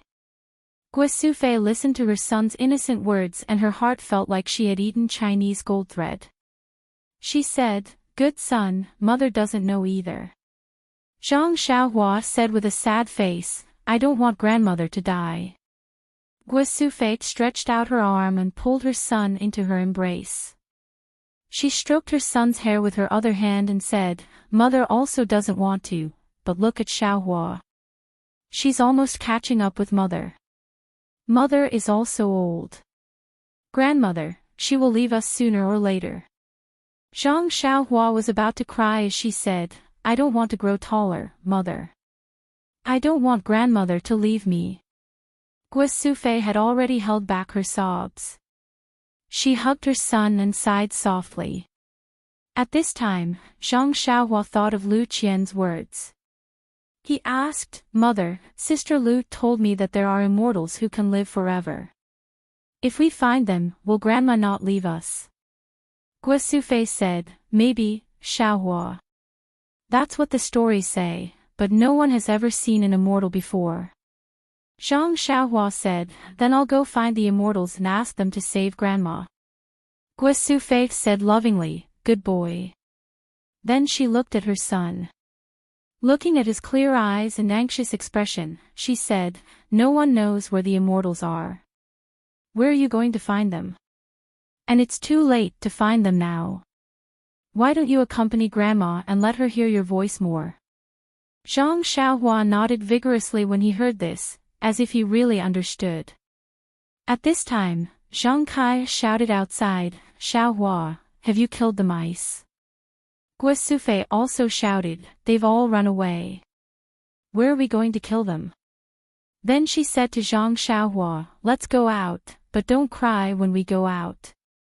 Don't let your grandmother know." Zhang Xiaohua nodded in agreement. Guosufei walked out of the house with the quilt in her arms. Zhang Xiaohua walked behind her with his head down. Guosufei went to dry the quilt. Zhang Xiaohua walked to Grandma and said, "Grandma, are you thirsty? Shall I get some water for you?" Grandma smiled and said, "Yes, I'm a little thirsty." "Xiaohua, go get some water for Grandma. You're so obedient. Be careful not to burn your hands." It seemed that in Grandma's heart, Zhang Xiaohua was still a 4 or 5-year-old child. Zhang Xiaohua went into the house to get water for Grandma. Guosufei originally wanted to dry Grandma's quilt in a slightly hidden place. But after thinking about it, she took a basin and wanted to wash the blood off the quilt first. Lu Qian saw that Guosufei wanted to wash the quilt and hurried over to help. When she saw the stain on the quilt, she was also stunned. Guosufei saw that Lu Qian saw it. She thought for a moment and said in a low voice, "Go and call Xiaolong and the others over." Quietly. Lu Qian nodded and went over to signal a few people to come over. When everyone came over and saw the stains on the quilt that Guosufei had placed in the basin, they all stopped talking. The warm sunshine just now couldn't warm their hearts even a little at this moment. Zhang Xiaohua brought the water to Grandma. She first tasted the water with her mouth before putting it in Grandma's hand. Grandma took the water and drank a mouthful. There was a smile on her face as if she was drinking sweet honey water. Grandma took a long breath and coughed a little. When everyone saw this scene under the sun, their hearts were warm. The coldness in their hearts had long been driven away. Everyone seemed to know what they should do. They all walked back to Grandma's side and sat around her. While they were busy with their own things, they looked at their beloved family members. They wanted to imprint her voice and smile deeply in their hearts. Grandma didn't know what others were doing. She just sat in the chair at ease, basking in the warm sunshine. A comfortable smile stayed on her face. She was very peaceful and happy. Guasufei was busy washing the quilt and drying it. She also sat beside Grandma and said softly, "Nyangqin, what do you want to eat for lunch? I'll make it for you." Grandma thought for a moment and said, "Make streaky pork." Guasufei said strangely, "Nyangqin, you don't usually eat such greasy food." Grandma said, "I'm hungry today. I want to eat some." Guasufei said, "Okay, I'll go to the village entrance to buy some meat later." Zhang Xiaolong immediately said, "Nyangqin, I'll go. I should go out more." Guasufei agreed. Lu Qian also said, "I'll go with you. Don't always carry heavy things with your arms. Be careful not to have problems again." Zhang Xiaolong said with a smile, "It's enough to buy 2 caddies of meat. How can I not be able to carry it?" Lu Qian smiled and didn't say anything. So the two went out together. Grandma narrowed her eyes and guessed that Zhang Xiaolong and them went out. Then she said to Guasufei, "Sufei, I want to tell you something." Guasufei said, "Okay, Nyangqin. Wait a moment. I'll get you a cup of water to moisten your throat." Guasufei poured another cup of water for Grandma. Then she moved a stool and sat opposite Grandma. She asked Grandma, "Nyangqin, what do you want to say?" Grandma said, "Sufei, did you vomit on my quilt?" Guasufei's face was shocked. She immediately said, "No, Nyangqin, no. It's just a little dirty. I'll wash it." Grandma sighed and said, Sufei, you don't have to hide it from me. I vomited on my own. How can I not know? It's just that I'm not sure. You can ask Xiao Kai and the others to go over and take a look. I can hear it. I know in my heart." Guasufei said, "Nyangqin, don't think too much. Your cough will definitely get better." Grandma said with a smile, "You silly child. Why are you like Xiaohua? You're already 40 or 50 years old. You're still comforting your Nyangqin." Guasufei began to wipe her tears again. She cried and said, "Nyangqin," Grandma continued, "Sufei, you have to be more open-minded. Birth, old age, illness, and death are unavoidable. That year when your father passed away, I was also sad for a long time before I woke up. At that time, I was only sad for myself and didn't care about you. This time, it's my turn. I have to make you sad again. There's no other way. Your father and I worked hard our whole lives and didn't let you live a good life. With Xiao Kai taking care of you, I'm relieved. Xiao Long, Xiao Hu, and Xiao Hua are all good children. After I leave, don't let them miss me too much. Be busy with farm work. Will pray to the gods to protect you all in the underworld." Zhang Xiaohua's heart ached when he heard this. He hugged Grandma and said, "Grandma, don't worry. I'll protect Nyangqin well." Grandma stroked Zhang Xiaohua's hair and said kindly, "I know that Xiaohua will grow up to be a man and will protect the family. I'm very relieved." Then, Grandma said, "Sufei, I don't have any wishes in this life. I'm satisfied to see you and Xiao Kai live a comfortable life without quarrels. It's just that before I leave, I don't see Xiao Long get married and hold a great-grandchild. It's a bit regretful. I think Lu Qian is a good child. You must find a way to marry her. That's our family Xiao Long's good fortune." Everyone surrounded their grandmother and listened to her speak.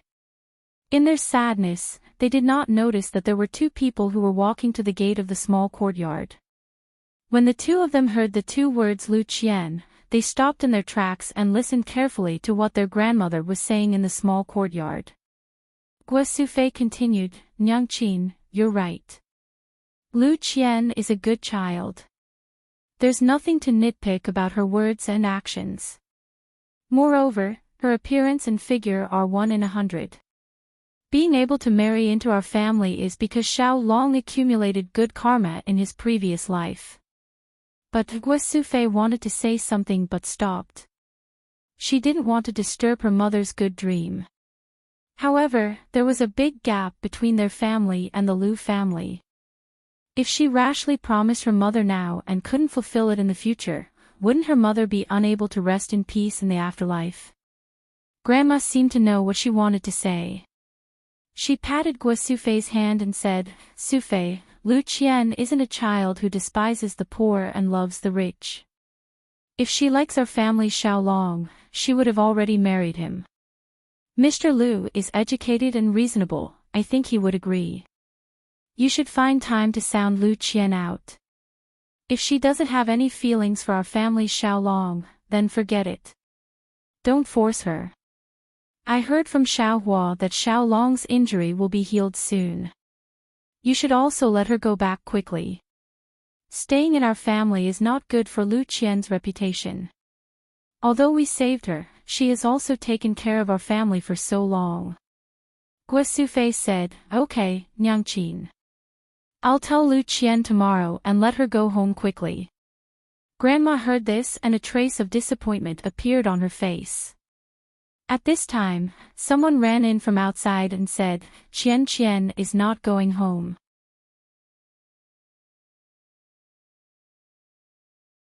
Chapter 42. The person who came in was Zhang Xiaolong. The two of them stood at the door and listened to the conversation between grandmother and mother. Lu Qian's face was red with embarrassment. Zhang Xiaolong listened and looked at Lu Qian's expression.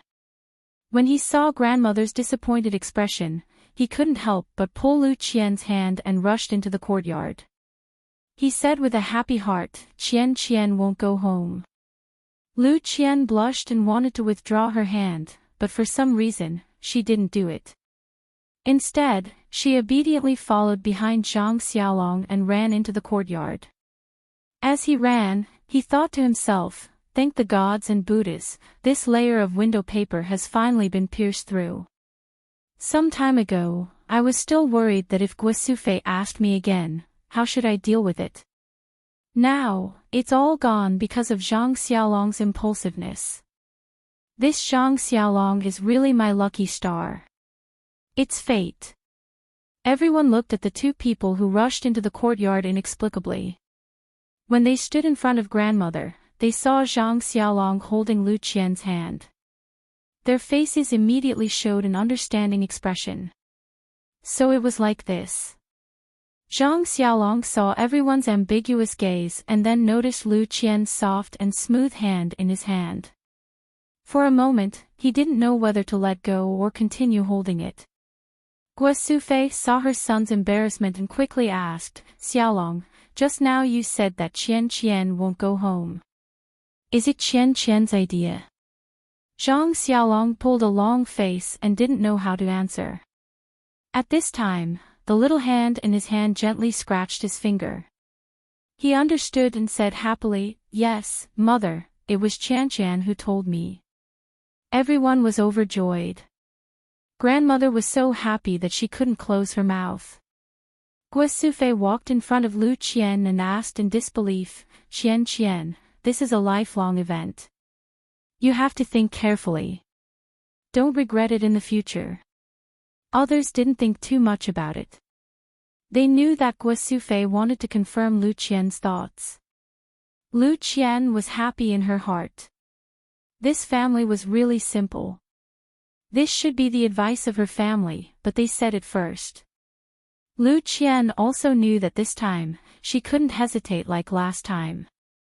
She finally nodded slightly, then broke free from Zhang Xiaolong's hand and ran out. Guo Sufei saw and quickly pushed her son and said, Why aren't you chasing? As if awakening from a dream, Zhang Xiaolong said, Okay.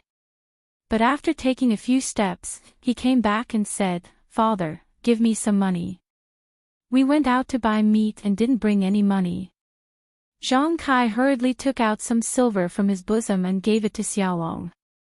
Xiaolong took it and quickly ran out to catch up with Lu Qian, who was obviously waiting for him outside the courtyard. When Grandma heard that Zhang Xiaolong had run far away, she smiled and said, "This child is really fated with Qian. Even without money, he can still turn it into an opportunity. When I heard what you said just now, I thought that there was no chance between him and Qian." Guo Sufei also said emotionally, "Yeah, last time I asked Qian for her opinion, but she seemed to be unwilling. I didn't know how to ask again. Now it's all settled." Zhang Kai also said happily, "Xiaohua, go to the entrance of the village and get me some wine. Let me be happy too." Zhang Xiaohua said, "Okay." She got up and ran out. When she ran far away, Guo Sufei asked, "Did you give Xiaohua any money?" Zhang Kai said gloomily, "No, I'll wait for him to come back." In the next few days, the Zhang family was a scene of joy and harmony. Lu Qian would slightly blush when she saw Zhang Xiaolong and deliberately avoid him. Zhang Xiaolong would also be inexplicably at a loss and made a lot of jokes. The family looked at the awkwardness between the two and shared the sweetness of their love. Grandma's expression was also very good, but she was getting thinner day by day. After not seeing her for a few days, she could feel that she had lost a lot of weight. Guo Sufei was happy for her son and sad for her mother. Others couldn't understand Grandma's situation, but Zhang Xiaohua could feel that Grandma's situation was not good. One day, he couldn't help it and secretly pulled Guo Sufei and said, "Mother, I want to talk to you about something." Guo Sufei was very puzzled by her youngest son's actions and said, "What trouble did you get into? Why are you so sneaky?" Zhang Xiaohua said angrily, "Mother, when did I get into trouble for you?" Guo Sufei touched his head and said with a smile, "Then what's the matter?" Zhang Xiaohua said sadly, "Mother, I can feel that something is floating away from Grandma's body. It floats away a little, Grandma is a little thinner, and I also feel that there is not much of it left on Grandma's body."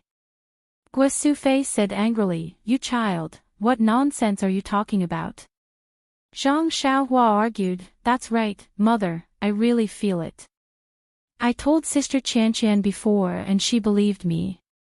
"What did Sister Qian say?" Guo Sufei asked curiously.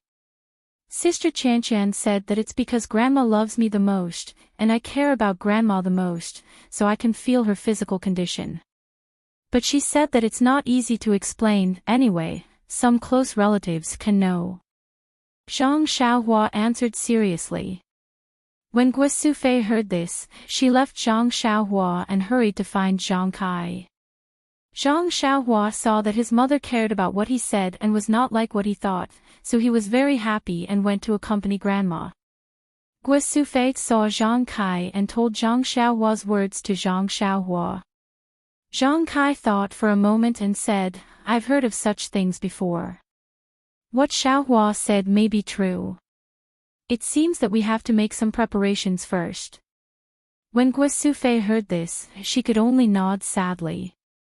However, she immediately asked Zhang Kai, "What about Qian and Xiaolong's matter?" "Firstly, Mother wants to see Xiaolong get married. Secondly, if Mother really goes, then Xiaolong and Qian's matter will have to be pushed back. I don't know what will happen." Zhang Kai said, "Why don't we go to Lu Qian's house to propose marriage in a few days? It's best if we can do it before Mother leaves. If not, we can settle this matter first." Guo Sufei also nodded and said, "Then I'll ask Qian's opinion first."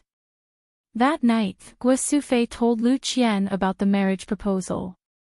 She thought that Lu Qian would refuse like last time, but unexpectedly, although Lu Qian was very shy under the light, she still nodded without hesitation. This made Guo Sufei feel very gratified. She was a good child who could pick up and let go. Knowing that Grandma wanted to see her and Xiaolong's happiness, she no longer had any scruples and made a wise choice. This also made Guo Sufei firmly believe that the daughter-in-law that her whole family fancied was really the best daughter-in-law in the world. The next day, Zhang Kai prepared a gift and took Zhang Xiaohua to Lu Qian's house in Bali Gully to discuss the engagement. Zhang Xiaohua was also very happy. She missed Butcher Lu's streaky pork very much. Bali Gully was some distance away from Guozhuang House. Zhang Kai and Zhang Xiaohua hurried. When they arrived at the village entrance, it was already late in the morning. Zhang Kai's body was really a bit tired after his illness. He sat on a big stone at the village entrance to rest. Zhang Xiaohua was as if nothing had happened. Even her breathing did not change. This made Zhang Kai envious of the young person's body. In fact, the last time Zhang Xiaohua came, she was also panting. Compared to Zhang Kai, she was much better. However, she definitely did not feel that she was not tired at all. After Zhang Kai rested, the two of them got up again. Under Zhang Xiaohua's lead, the two of them came to Mr. Lu's house. Mr. Lu's house was still the same. The door was also open. However, Zhang Xiaohua shouted for a long time, but no one answered. Zhang Xiaohua thought that there was no one in the house. So, she went in with Zhang Kai with the gift. Walking into the courtyard, Zhang Kai saw the picturesque flowers and plants in the courtyard. Although spring had not arrived and there were no flowers blooming, he could still see the exquisiteness of the courtyard and the owner's elegant taste. He could not help but sigh.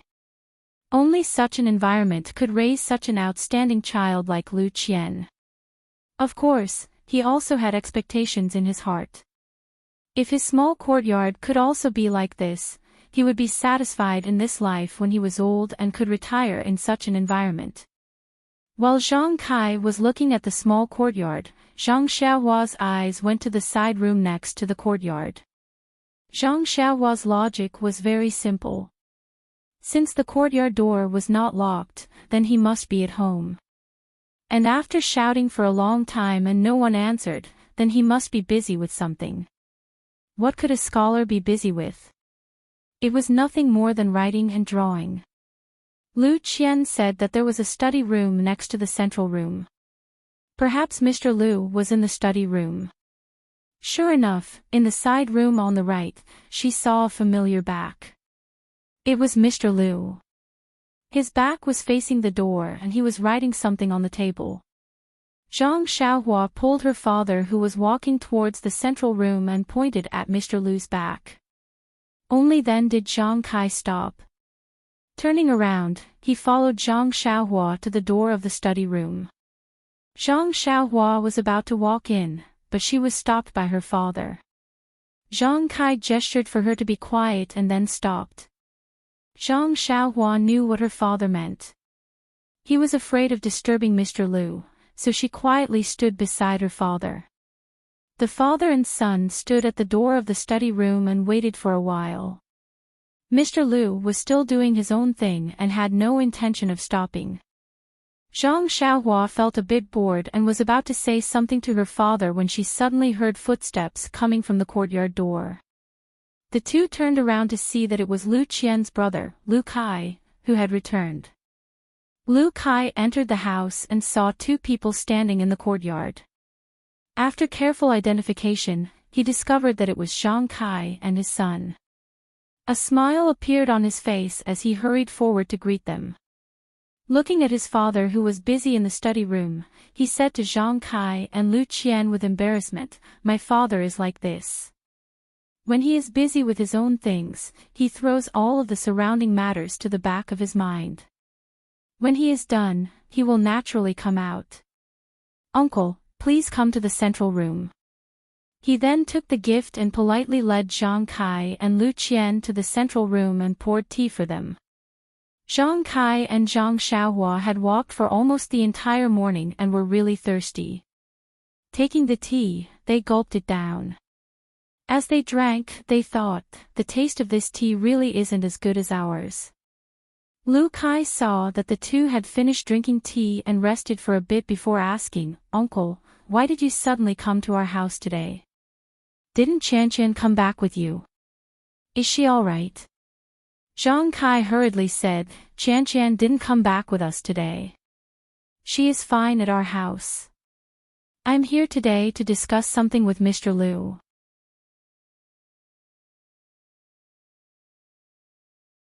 Chapter 43.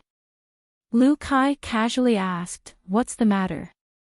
Zhang Kai smiled and said, "I'll tell Mr. Lu later." Lu Kai also smiled and nodded. He then asked Zhang Kai about Lu Qian and Zhang Kai answered one by one. Zhang Xiaohua also called him Brother Lu and said a lot of good things about Lu Qian. Lu Kai listened with a smile. Lu Kai sat with Zhang Kai for a while. Seeing that it was getting late, he said to Zhang Kai, "Uncle and Xiaohua, please sit here for a while. I don't know when my father will be done. I have to go to Uncle's place to say hello. It's better to go to his place for lunch." Zhang Kai waved his hand and said, "Nephew, you don't have to be so polite. Just eat whatever you want." Lu Kai stood up and said, "That won't do. It's not easy for Uncle to come here. We have to be the hosts. I remember that Xiaohua likes to eat red braised pork. I'll let you eat to your heart's content this afternoon." Zhang Xiaohua stuck out her tongue and said, "Then, thank you Brother Lu." Lu Kai smiled and said, "You sweet-tongued brat." After saying that, he quickly walked out. Only Zhang Kai and Zhang Xiaohua were left waiting in the room. The two drank tea as they waited. After waiting for a while, Mr. Lu still didn't come out. At this time, a loud voice came from outside the door, "Brother Zhang, you're finally here." Zhang Kai and Zhang Xiaohua both smiled. It must be Butcher Lu. Zhang Kai and Zhang Xiaohua quickly stood up. Just as they walked to the door, they bumped into Butcher Lu who was walking briskly towards them. Butcher Lu affectionately held Zhang Kai's hand and said, "Brother Zhang, I haven't seen you for a few days. I really missed you. Is your leg okay?" It looks like it's healed." Zhang Kai also smiled and said, "That's right. Thanks to younger brother, my injury has already healed. As a matter of fact, my leg didn't hurt too much when I walked from the Guozhuang house to here this morning." Butcher Lu said, "Heaven helps the worthy. Brother Zhang is an honest man, he will definitely be rewarded." "Oh right, how are your two sons' injuries?" Zhang Kai said, "Little Tiger's injuries are all healed, and Little Dragon is almost there." Butcher Lu said, "That's great. It's going to be spring plowing soon, so we won't have to worry about the family anymore. Let's go inside and talk." Only then did everyone return to their seats. Just as they sat down, before Butcher Lu could even take a sip of water, Mr. Lu also entered the room. Zhang Kai and Zhang Xiaohua hurriedly stood up again and went forward to greet him. Mr. Lu returned the greeting and invited them to sit down. Mr. Lu said apologetically, "Brother Zhang, you've been here for half a day. I was in the middle of painting, so it was rude of me not to welcome you." Zhang Kai hurriedly said, "It's okay, younger brother was busy with work. We'll just wait in the room. Besides, there's still Lu Kai. He was chatting with us and just left." "Younger brother, are you done with your painting?" Mr. Lu glanced at Butcher Lu and said, "Almost." This fellow's loud voice interrupted my train of thought. "Let's continue in the afternoon." Butcher Lu said innocently, "I didn't know you were painting. Besides, I was born with a loud voice. If I didn't wake you up, you would have left Brother Zhang hanging here." Mr. Lu said, "You're always right. I won't talk about you anymore." Then he said to Zhang Kai, "I also have this problem. When I'm writing or painting, I forget about the things around me. It's been like this for a long time, and it can't be changed. Come, please have some tea. After he finished speaking, he picked up his teacup and took a sip. Then he said regretfully, "This tea is much worse than Brother Zhang's. I really missed the tea I drank last time." Zhang Kai smiled and said, "Then younger brother Lu should go to the Guozhuang house more often. Otherwise, you can move in there and drink it every day." Mr. Lu smiled and said, "Many things are easier said than done." The few of them sat and chatted for a while. After asking each other about the situation, Mr. Lu asked, "Brother Zhang, why did you come to Bali Valley this time?" Zhang Kai said, "Younger brother Lu, I came this time because I have something very important to discuss with you." Mr. Lu nodded and said, "Elder brother, tell me about it." Zhang Kai continued, "Qian has stayed in our house for so long. Everyone in our family likes her very much. Also, my eldest son, Zhang Xiaolong, is in love with her. I came this time to discuss with you whether we can become in-laws." After Zhang Kai finished speaking, he stared at Mr. Lu, hoping to see a smile or joy on his face. However, he didn't see any expectant expression. Instead, Mr. Lu was clearly stunned. Then he frowned, as if he wanted to refuse. Butcher Lu, who was beside him, had always been a straightforward person. This time, he didn't interrupt. His gaze moved from Zhang Kai to Mr. Lu, and then from Mr. Lu to Zhang Kai. It was a bit thought-provoking. After a while, Mr. Lu opened his mouth and said, "Brother Zhang, you're a straightforward person.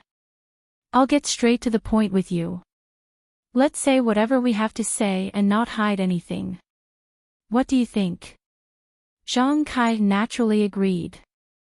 Mr. Lu continued, "Before Qian's mother passed away, her only wish was for me to find a good husband for Qian. These years, many people have come to our house to propose marriage, but I haven't agreed to any of them. First, Qian isn't satisfied.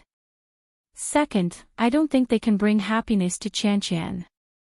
Also, I know that Qian has liked to read since she was young. Her wish has always been to find a knowledgeable husband.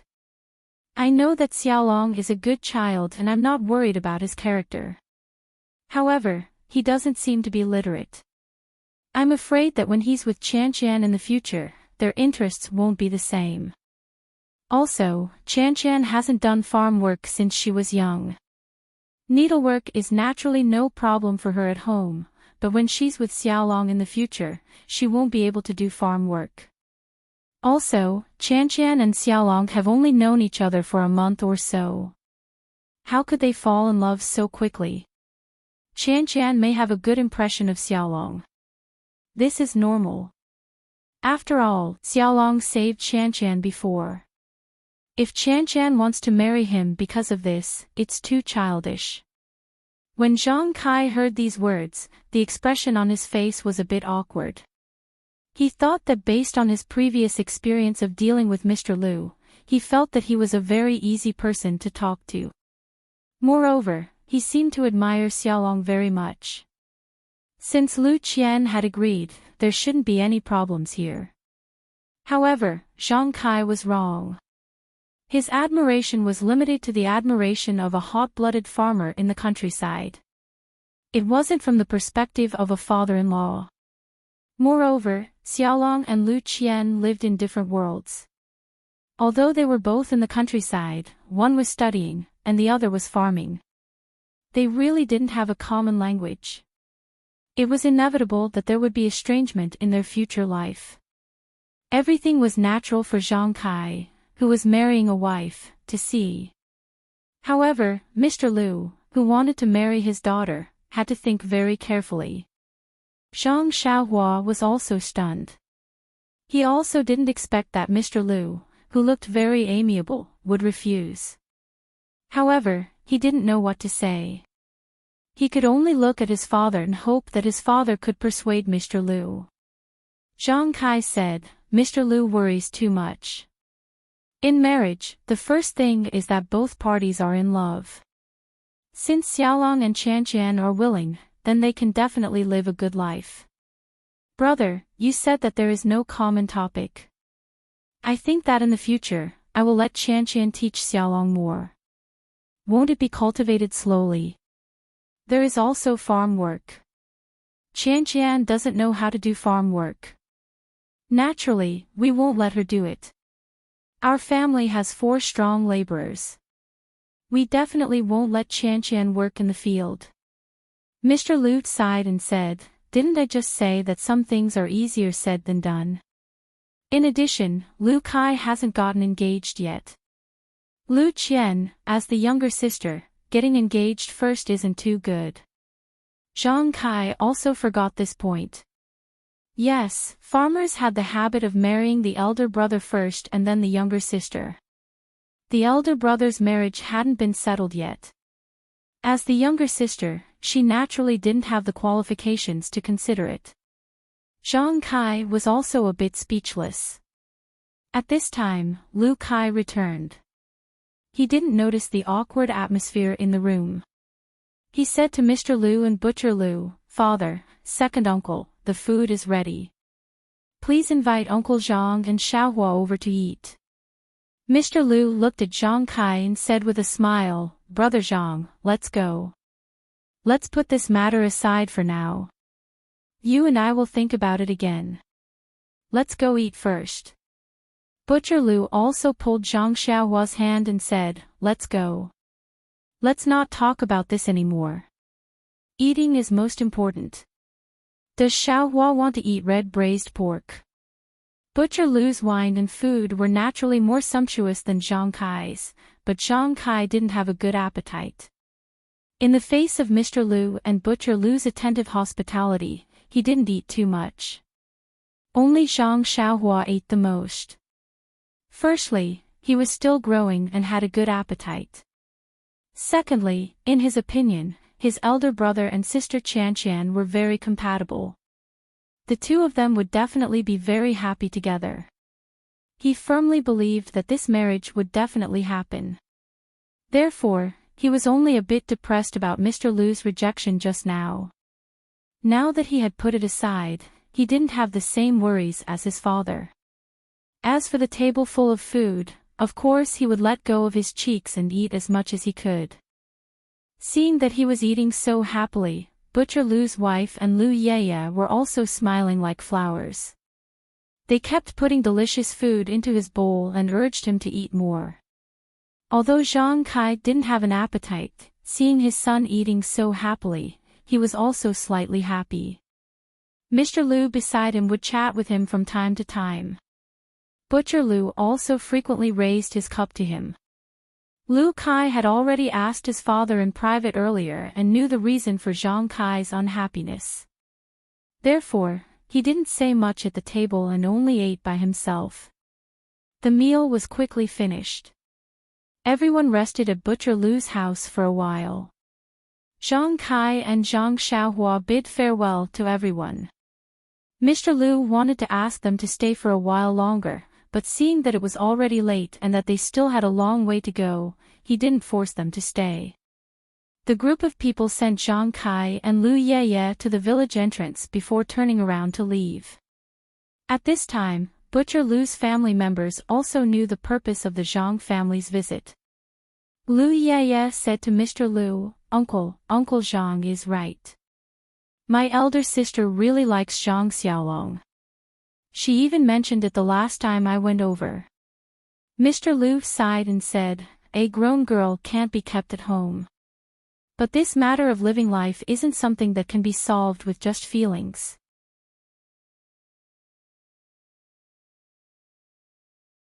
Chapter 44.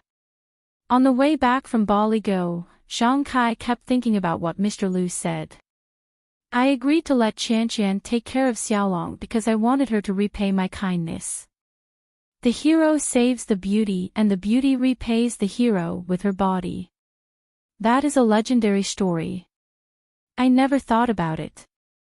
Now that Xiaolong's injury has recovered, I want to bring Qianqian back in a few days. It's not good for her to always stay at Brother Zhang's place. What could Zhang Kai say? There was a gap between his family and the Lu family.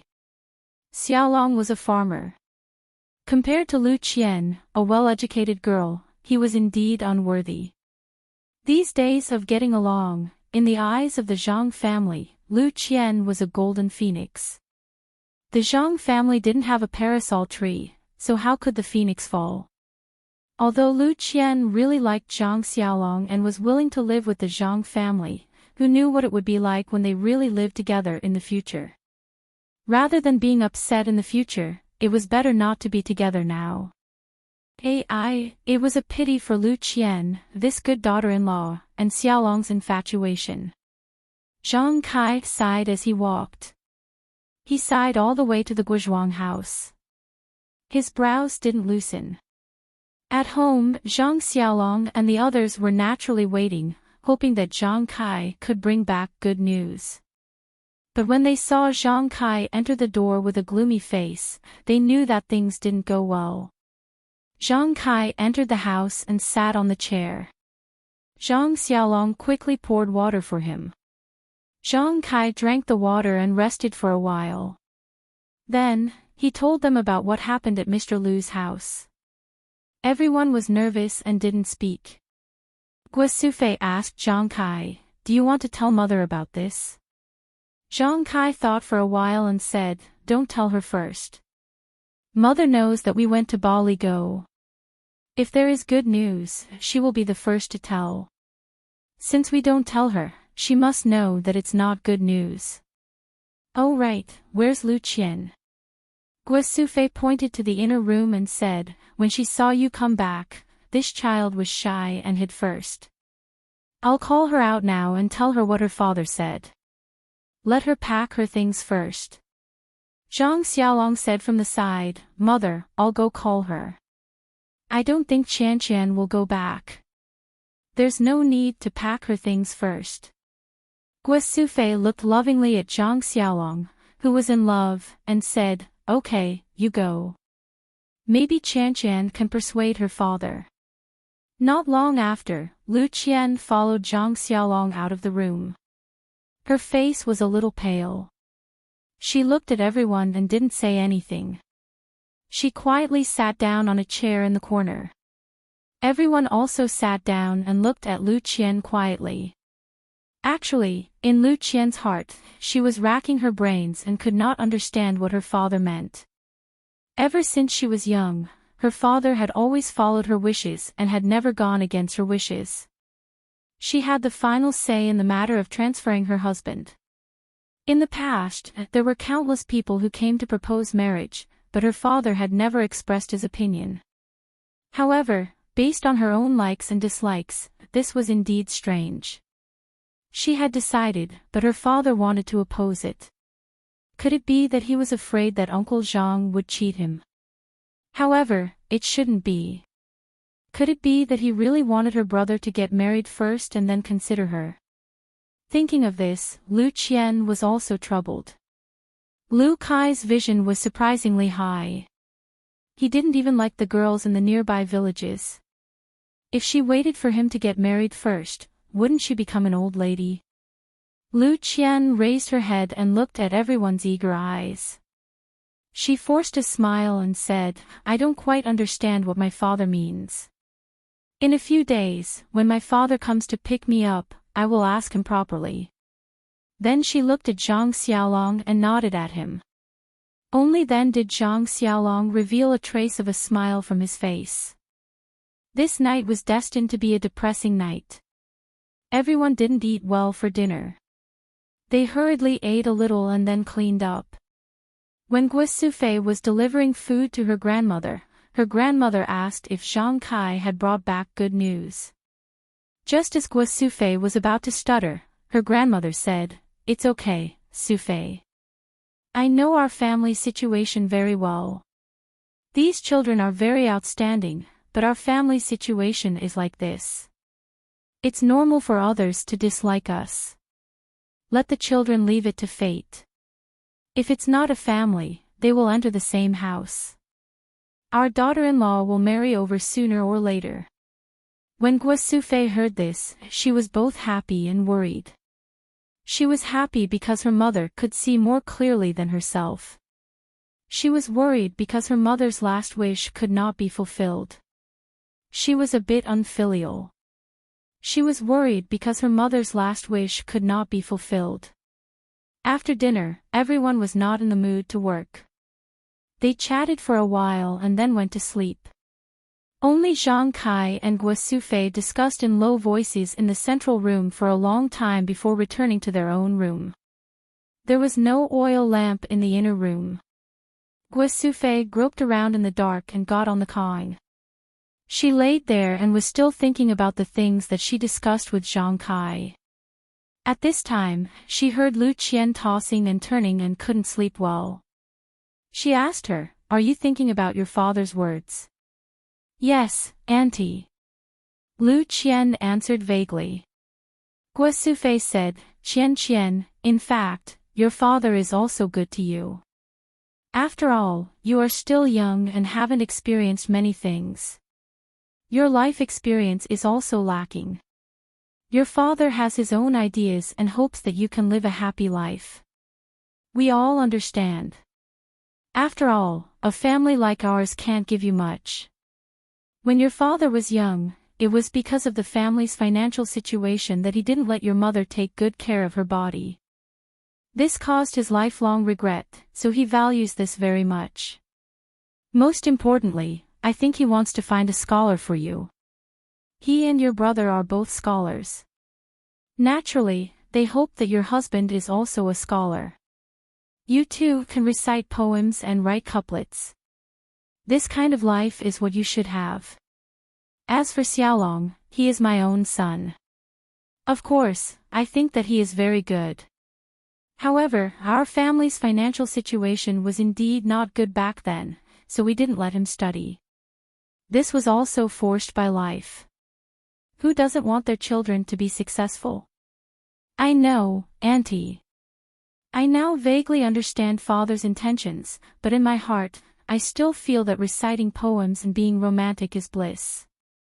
You fetch water and I water the garden, you plow the field and I weave cloth is also a kind of bliss. The two people in the family have the same heart and love each other. Although they are somewhat poor, they can change it through their own hands. I grew up in the countryside, so I don't have to worry about my mother's health. My body is very good. Although I haven't done farm work since I was young, I believe that if I do, I won't be worse than others. Lu Qian said very unconvinced. Guo Sufei smiled and said, Qian, you are really a child who doesn't admit defeat. In fact, marriage is often not just a matter between two people. You have to integrate into a new family and adapt to their life. You also have to let them accept you. It is not just your husband who can accept you. Moreover, there are many small things like oil, salt, soy sauce, vinegar and other small things in the family. Any small thing will make your life unhappy. Lu Qian said, Auntie, I know all about these things. When I was at home, father and brother didn't know how to do housework. I did everything. I believe that I am fully prepared for all of these. And during the time I lived here, I feel that the atmosphere at home is very good. It is very harmonious. I can feel a feeling here that I can't enjoy in my home. I feel that I can integrate into this family very well. Her voice became softer and softer, as if she was embarrassed. Also, the most important thing is that I think Xiaolong is very good. He is very good in all aspects. I don't want to lose the opportunity to make my life happy because of family circumstances. In fact, I have hesitated before. I feel that Xiaolong is illiterate and there is nothing to say to me. I also thought that I can teach Xiaolong to read and write. He also agreed. I think that we will live a good life and you won't have to worry. Lu Qian's voice was so low that it could not be heard. Fortunately, it was dark and Lu Qian's face was already red. she was able to say all these words. Gui Sufei was very gratified when she heard this. She also comforted Lu Qian, Qian, today you have said all these. Auntie is very happy. You also saw that our family likes you very much. Not only Xiaolong, your uncle, and I also sometimes see you as our daughter-in-law. Xiaohua and Xiaohu also want to call you sister-in-law. We will do our best to marry you. Do you still remember the last time in Lu Town? Didn't that bully compensate us with money? Lu Qian said, oh, yes. If you didn't mention this, I would have almost forgotten. That is not a small sum of money. Gui Sufei said, just now, I discussed with your uncle.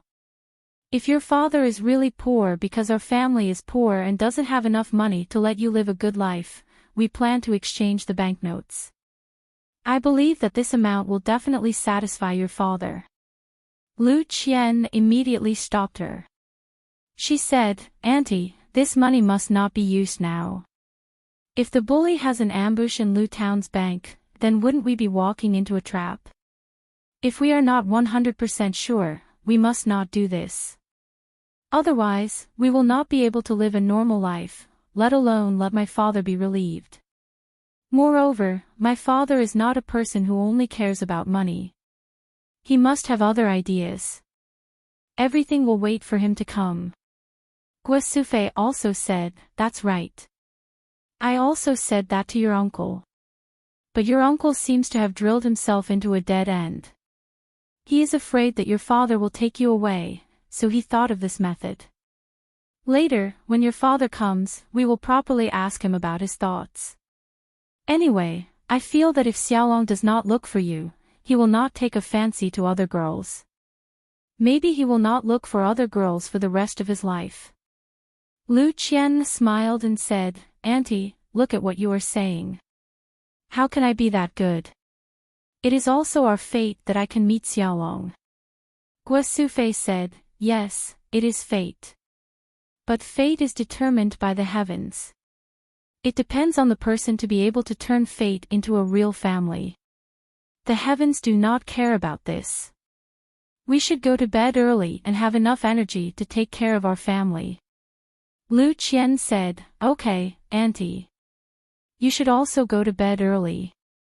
Lu Qian told Gui Sufei about her worries. She felt very relaxed and fell asleep in a short while. Gui Sufei heard Lu Qian's light snoring and felt happy. Even if this kind of girl could not be her daughter-in-law, she wanted to wish her happiness. Thinking about it, she also fell asleep. Only in the opposite house, Zhang Kai and Zhang Xiaolong could not fall asleep. They did not know when they fell asleep.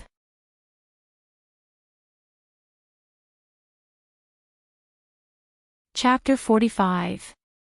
The next morning, the sun still rose. The Zhang family was preparing for the spring plowing. Zhang Xiaolong was obviously absent-minded. He looked at Lu Qian from time to time, but Lu Qian acted as if nothing had happened. Lu Qian's calmness made Zhang Xiaolong's heart more and more uneasy. He finally found a chance to pull Lu Qian to the side and asked her softly, what do you plan to do? Lu Qian also had some intention of teasing him. She smiled and said, what do you mean? Zhang Xiaolong was a little unhappy and said, your father is coming to pick you up. Are you preparing to go home? Lu Qian said, yes, my father is coming to pick me up. Naturally, I want to go back to my own home. Zhang Xiaolong's face was a little pale and said, I knew it. The words you said before were all to comfort me so that my injuries would heal sooner. Now that my injuries are healed, you won't lie to me anymore. You want to go back to your stable home. Our small courtyard probably doesn't have anything to attract you. Lu Qian saw that Zhang Xiaolong was really taking it seriously. She quickly put away her teasing expression and said, Xiaolong, look at what you're saying. Do you think that what I said before was to comfort you? Don't you know what I'm thinking? Zhang Xiaolong was stunned and said, it's not that I don't believe you, but at this juncture, you're so calm, and my heart is so anxious that it's about to burst into flames. Of course, I want to ask you what solution you have. Lu Qian smiled and said, you usually look very smart, but in the end, you've fallen into a cliché. Isn't there a saying, when the water comes, escape through the earth, when the soldiers come, block them? Of course, my father wants me to go back and will come to pick me up. But whether I go back or not, isn't it up to me? Usually, my father goes along with my matters. This time, it's a little unexpected. I think I should wait for my father to come and ask him properly. Once I know the reason, there will naturally be a solution. Why are you in a hurry?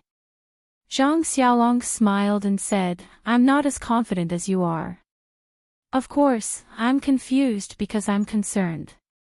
Moreover, I think that we should take the initiative to talk to your father. It's better than waiting here for your father to find us. Lu Qian looked at Zhang Xiaolong and praised, you are right. If we take the initiative to attack, we will have the initiative in our hands. When my father comes, we will be at a disadvantage. Maybe there will be other changes. And, why don't I go home first and see the situation first?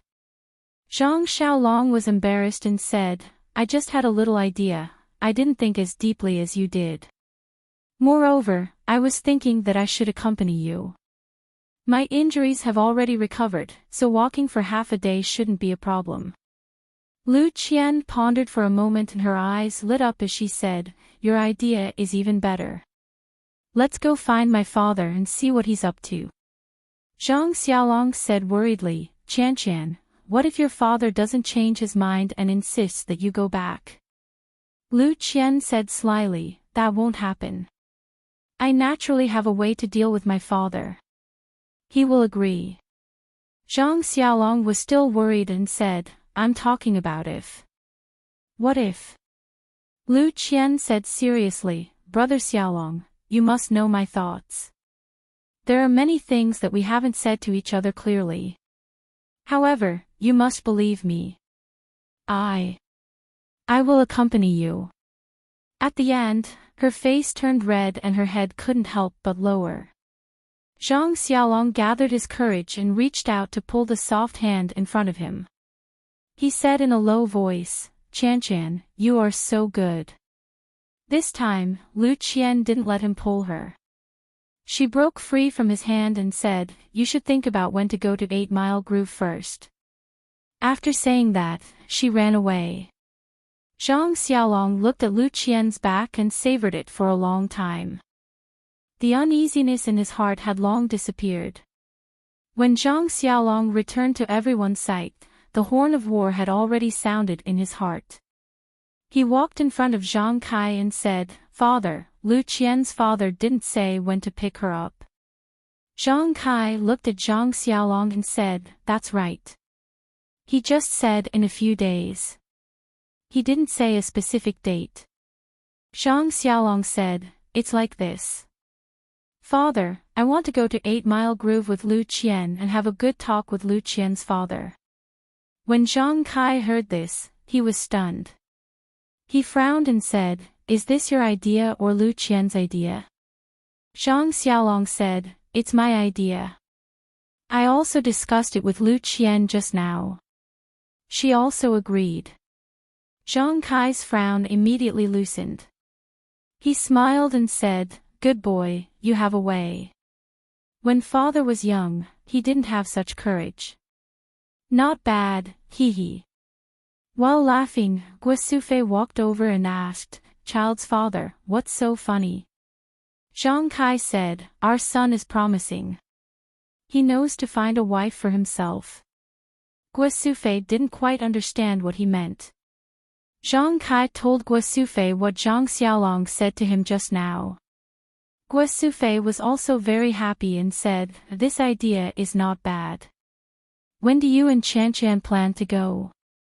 Zhang Xiaolong said, Mother, didn't Mr. Lu say that he will be here soon? I think we should hurry before he comes. I think we should go now. Guosufei looked at the sky and said, If we go now, we won't be able to come back today. Why don't we wait until after lunch? I'll go cook with Chan. Sigh, if I don't have Chan's help in the future, I won't be able to cook. Xiaolong, you have to leave Chan behind.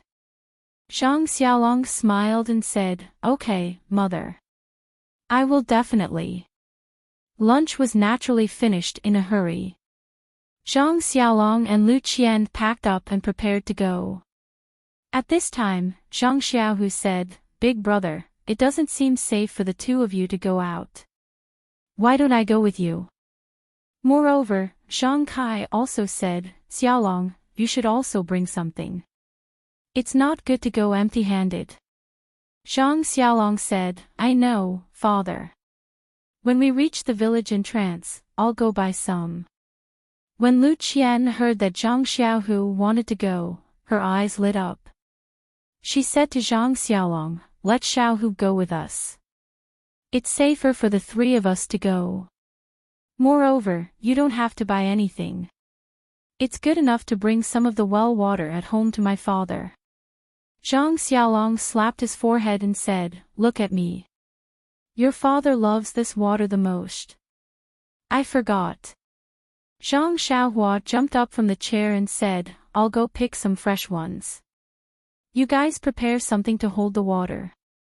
When Xiaohua returned with the well water, Zhang Xiaolong borrowed a sealed bottle from a neighbor and filled it to the brim with well water. This bottle of water was naturally taken by Zhang Xiaohu. Thus, the three of them went on their way. There were two roads from the Guizhuang house to Bali Go. One was along the river, through a bamboo forest, and then climbing a few hills, passing by the side of a few villages. The other was on a small bridge. There was a large road in the direction of Benlu town. After walking to a village, it was still a large road that led to Bali Go. The small road was rugged and not easy to walk on, but it was short. Although the large road was easy to walk on, it was 2 to 3 times the distance of the small road. Zhang Xiaolong and the others naturally chose the small road. Now that it was spring, the river water had long been frozen.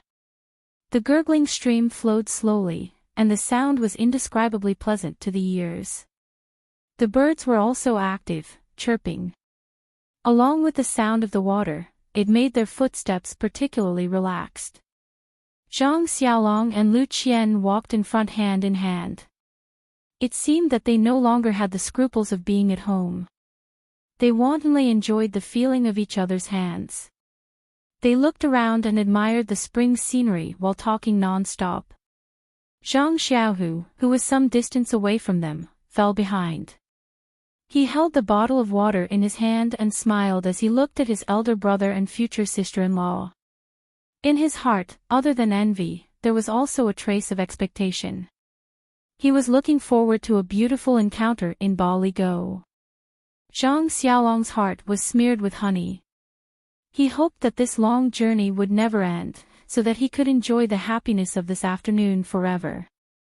He had never felt that walking was such a happy thing, nor had he felt that the mountain scenery that he had been tired of looking at on weekdays was so beautiful.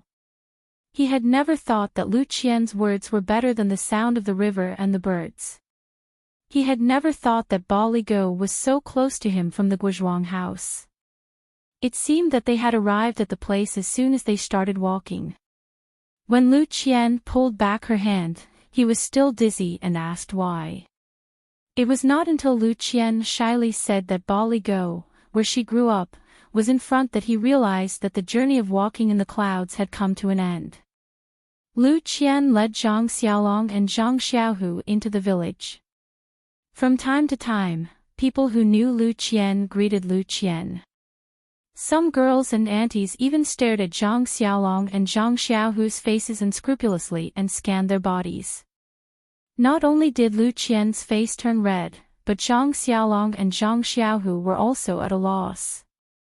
After all, they did not ask who Zhang Xiaolong and Zhang Xiaohu were. Naturally, Lu Qian could not explain. Although she wanted to let them think what they wanted, she did not want them to think blindly like this. However, Her house was still very far from the village entrance. Presumably, not long after she reached home, the topic of Zhang Xiaolong would probably spread throughout the village. When Lu Qian brought Zhang Xiaolong and Zhang Xiaohu home, it was very coincidental that Mr. Lu and Butcher Lu were drinking tea and talking in the small courtyard. As soon as Lu Qian entered the door, she saw Mr. Lu sitting on a small stool under the eaves. He was holding a teapot and pouring tea into a teacup. Butcher Lu, on the other hand, was holding a wine gourd that he usually used. From time to time, he would bring it to his mouth and take a sip. When Lu Qian saw her father, the rims of her eyes seemed to turn red. She shouted, "Father," and ran over. Mr. Lu was also stunned. When he saw that Lu Qian had returned, he was naturally happy in his heart. He put down the teapot and stood up to welcome her. Although it had not been long since they last met at the Zhang family, this time, Lu Qian had returned home. The feeling was naturally different. Lu Qian threw herself into her father's embrace and hugged her father's arm like a child. Mr. Lu lovingly stroked her hair and only said, "You're back. It's good that you're back."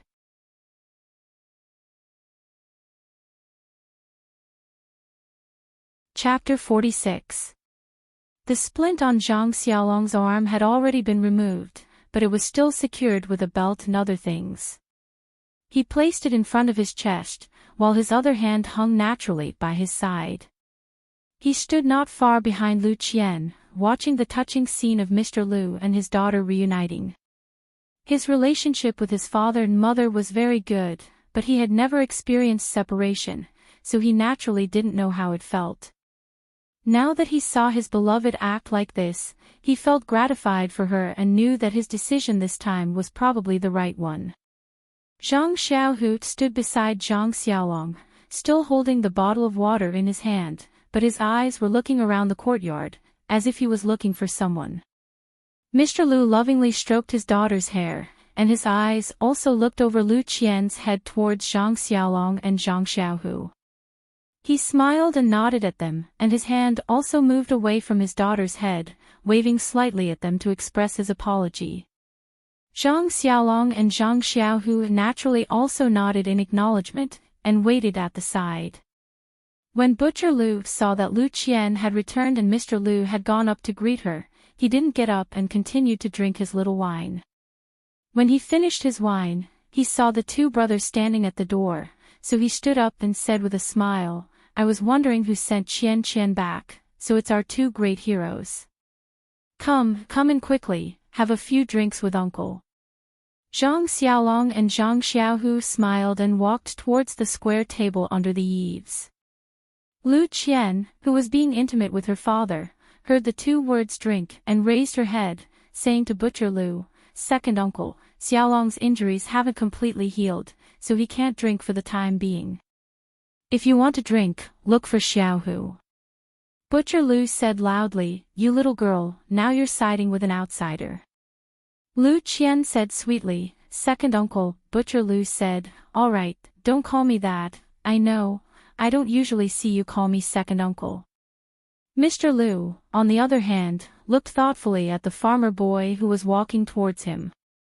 His youthful face was full of vitality. He did not look like a yes-man like the other farmers, nor did he look as careful as Zhang Kai.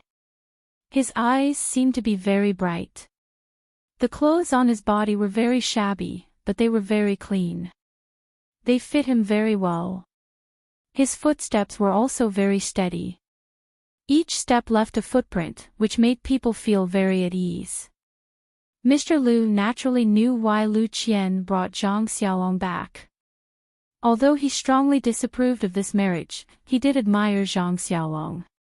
At this time, Zhang Xiaolong and Zhang Xiaohu also walked in front of Mr. Lu and respectfully bowed to him.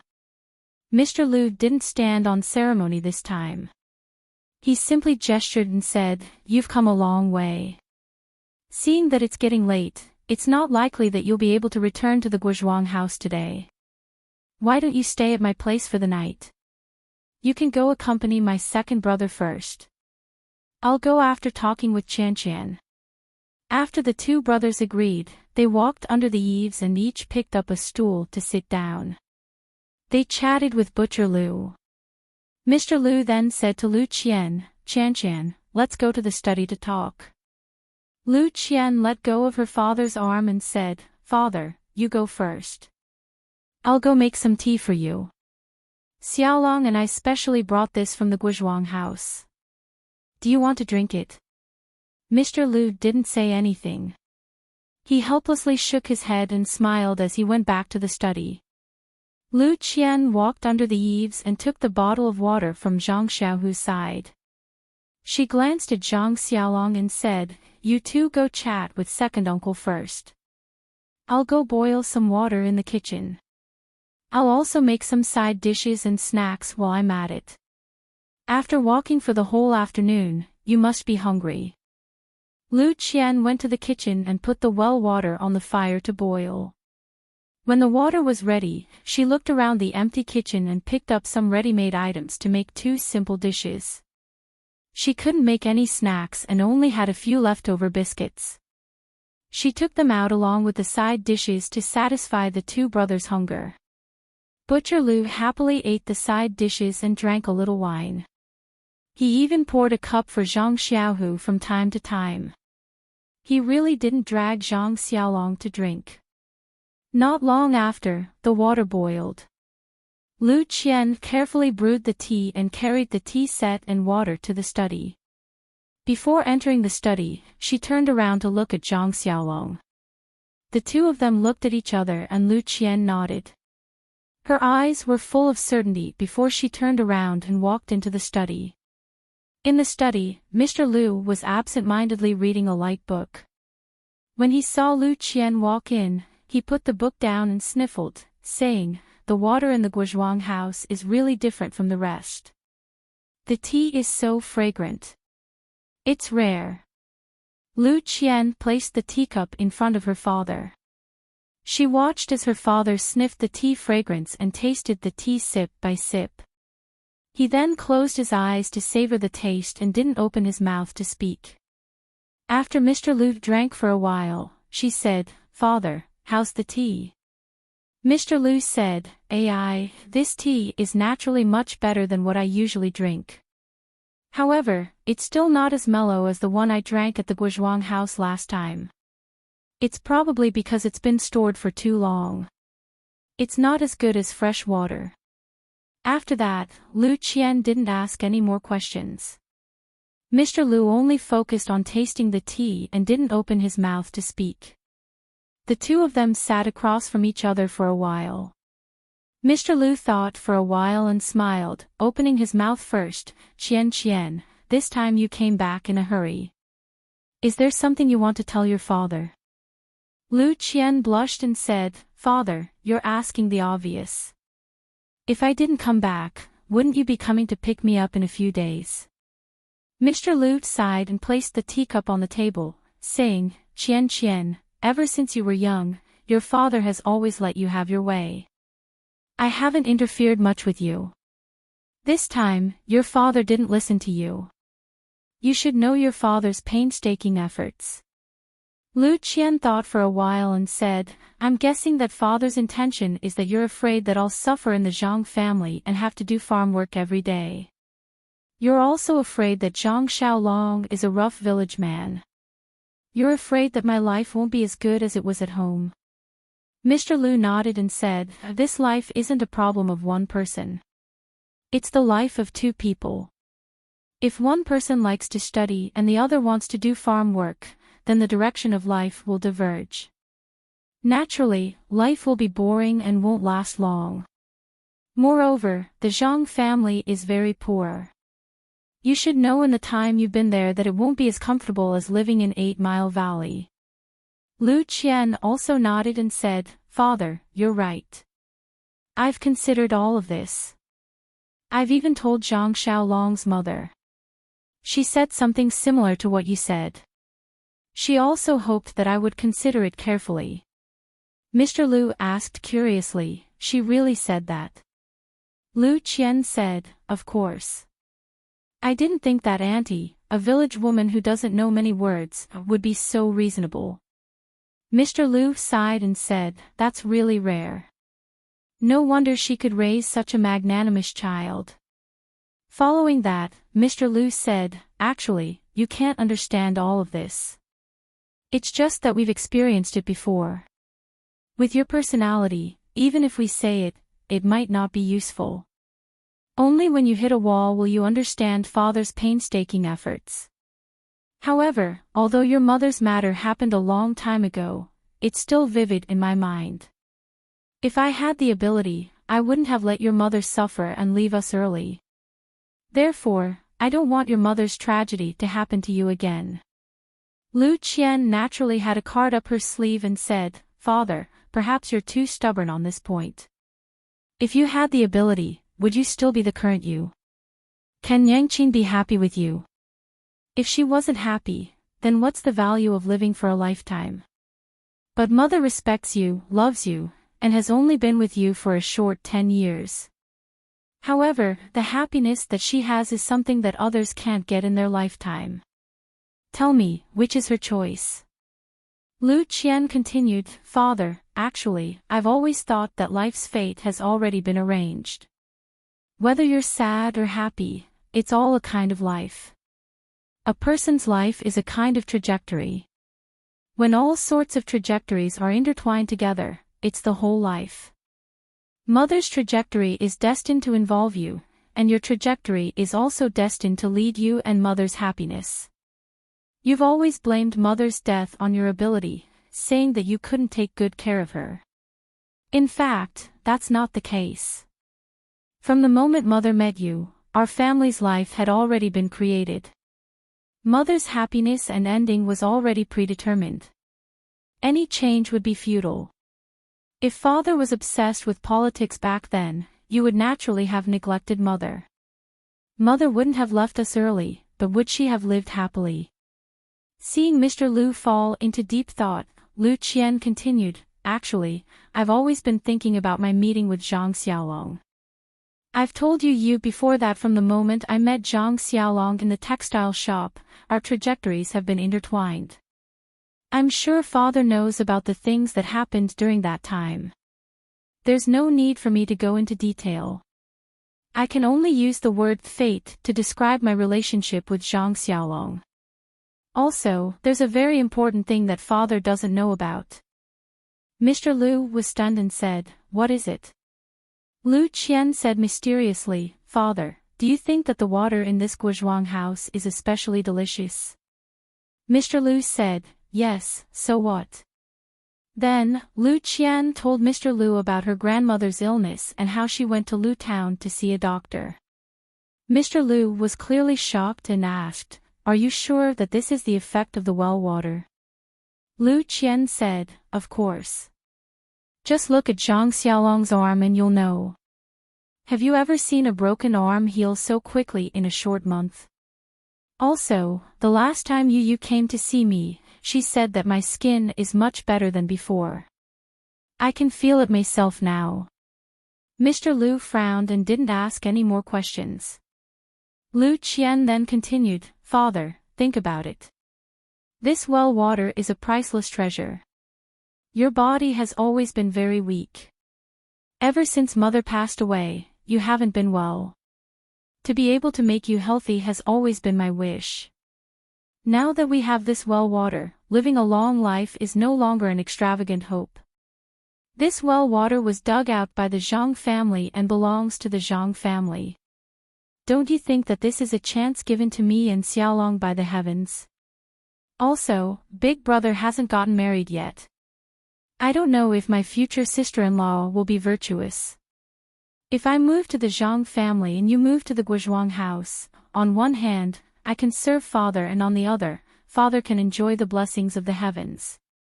Wouldn't it be the best of both worlds? Would it solve all the problems in my heart?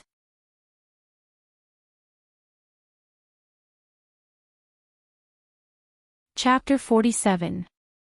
Mr. Lu then said, Qian, whether or not father drinks this well water, whether or not his health is good, whether or not he can live a long life are all small problems.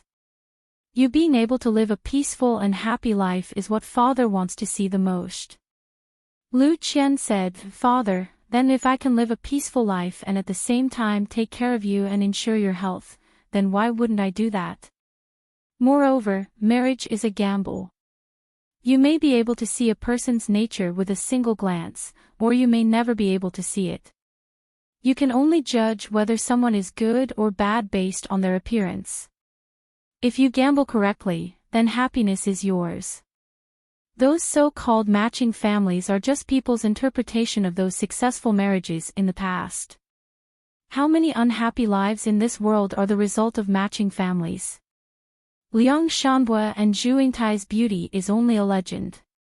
Perhaps when it comes to real life, they may not be as loving as father and mother. Although Zhang Xiaolong does not have Liang Shanbue's style and elegance, he surpasses Liang Shanbue in his steadiness and kindness. Those scholars in the past, I can only see their surface and it is difficult to go deeper. As for Xiaolong, I can see his nature with a single glance. I am willing to continue my fate with him. Mr. Lu was stunned hearing this and said, Qian, teaching you to read and read since you were young, I don't know if it is correct. You have read so many books that I have no words to refute you. Lu Qian smiled and said, Father, I am just feeling a little. Compared to your knowledge, I am still far from it. Mr. Lu smiled and did not speak anymore. However, Lu Qian continued, Actually, there is one thing that moves my heart in the Zhang family. It is their family's harmony and the tolerance of the elders. Marriage is not only a world for two people, but it is also a process of integration with Xiaolong's family. During the time I was in the Zhang family, I received a lot of care from the two elders, including Xiaolong's grandmother. I feel that they are very reasonable and will always think of others first. Only this kind of family can let the younger generation obtain happiness and truly live a good life. I think that I can also have the same freedom and happiness in the Zhang family as in 8 Mile Valley. Sometimes I can even feel that I may be more comfortable than in 8 Mile Valley. At this point, Mr. Lu laughed again and scolded, You little girl, you haven't even left yet and you're already talking bad about Bali Valley. No wonder people say that girls side with outsiders. Lu Qian sweetly said, Father, that's not what I meant. I'm just saying that I can get things that I can't get in 8 Mile Valley. Maybe it's because there's no mother at home. Mr. Lu was dejected and said, That's right, Qian. It's been hard on you. You didn't have a mother to dote on you since you were young. Your second aunt is also a big uncouth woman. She doesn't even care about Yaya, let alone you. This is also father's mistake. Lu Qian comforted Mr. Lu and said, Father, don't be sad.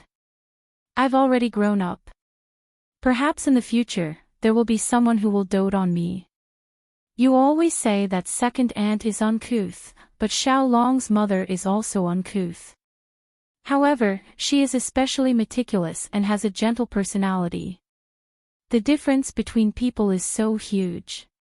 Of course, I'm not saying that second aunt is not good. Isn't second uncle's family managed by second aunt? Maybe it's because I hit it off with Xiaolong's mother. Right now, I feel like a mother. Mr. Lu nodded and said, You've always been competitive. It's rare for someone to be so subdued by you. It seems like this is also one of the reasons why you chose Zhang Xiaolong. Lu Qian blushed and nodded. Mr. Lu let out a long sigh and said, This Zhang Xiaolong was able to meet you and save you. This can be considered a heavenly opportunity. This Zhang family was able to dig out immortal water from the well. This can be considered a geographical advantage. The Zhang family and you hit it off very well. This can be considered a harmonious relationship. Lu Qian happily said, Then, Father, does this mean that you agree? Mr. Lu smiled and said, You've already stayed in the Zhang family for more than a month. Those who know say that you're benevolent and righteous. For those who don't know, they don't know what to say. For you to have such an ending is also very good. It's the best of both worlds. Moreover, with your personality, if I don't agree, will you imitate Cui Yingying? Lu Qian charmingly smiled and said, Father, isn't that bigoted old Madame Cui? Mr. Lu said, don't be so talkative. When I saw that you came back, I knew that you were fully prepared to persuade your father. Otherwise, you would have already hidden in the Zhang family and refused to see me. Lu Qian said, how could I, father? Didn't your daughter take the initiative to come back? The father and daughter chatted for a while. Mr. Lu said, it's already late. Quickly go and arrange dinner. Let your second aunt and you've come over to help. Today, we'll have a reunion. Oh right, you should also quickly go and tell Xiaolong. I'm sure he's feeling uneasy right now. When Lu Qian heard this, she happily said, then father, come with me. You guys can also chat and get to know each other better. Soon after, Lu Qian helped her father out of the study. The sky outside was already dark. An oil lamp had already been prepared under the eaves. Butcher Lu and the other two were still sitting and talking. There was a person sitting with his back facing them. It was Lu Qian's eldest brother, Lu Kai. Zhang Xiaolong's eyes had already swept across the study door countless times. He didn't hear what Butcher Lu and the others said. He was only worried about himself and Lu Qian. At this moment, when Lu Qian and Mr. Lu came out, he was naturally the first to see them. He subconsciously stood up. When Lu Qian saw Zhang Xiaolong stand up, she gave him a sweet smile and nodded slightly. Zhang Xiaolong knew that it was a success and he couldn't help but be overjoyed. At this time, Lu Kai also noticed the movement behind him. He quickly turned around and saw his sister whom he hadn't seen for a long time. He was naturally happy. He got up and ran over. When he was in front of her, he carefully sized her up. He couldn't help but ask Lu Qian, Qian, I haven't seen you in so long. Why do I feel that you're completely different from before? Not only have you become fairer, your eyes have also become much clearer. Your temperament has also become much more elegant. How is this caring for other people's injuries? When Lu Qian heard this, she happily looked at Mr. Lu. Mr. Lu also understood and nodded. Lu Qian said, how is that possible? Big brother, it's just that I haven't seen you in a long time.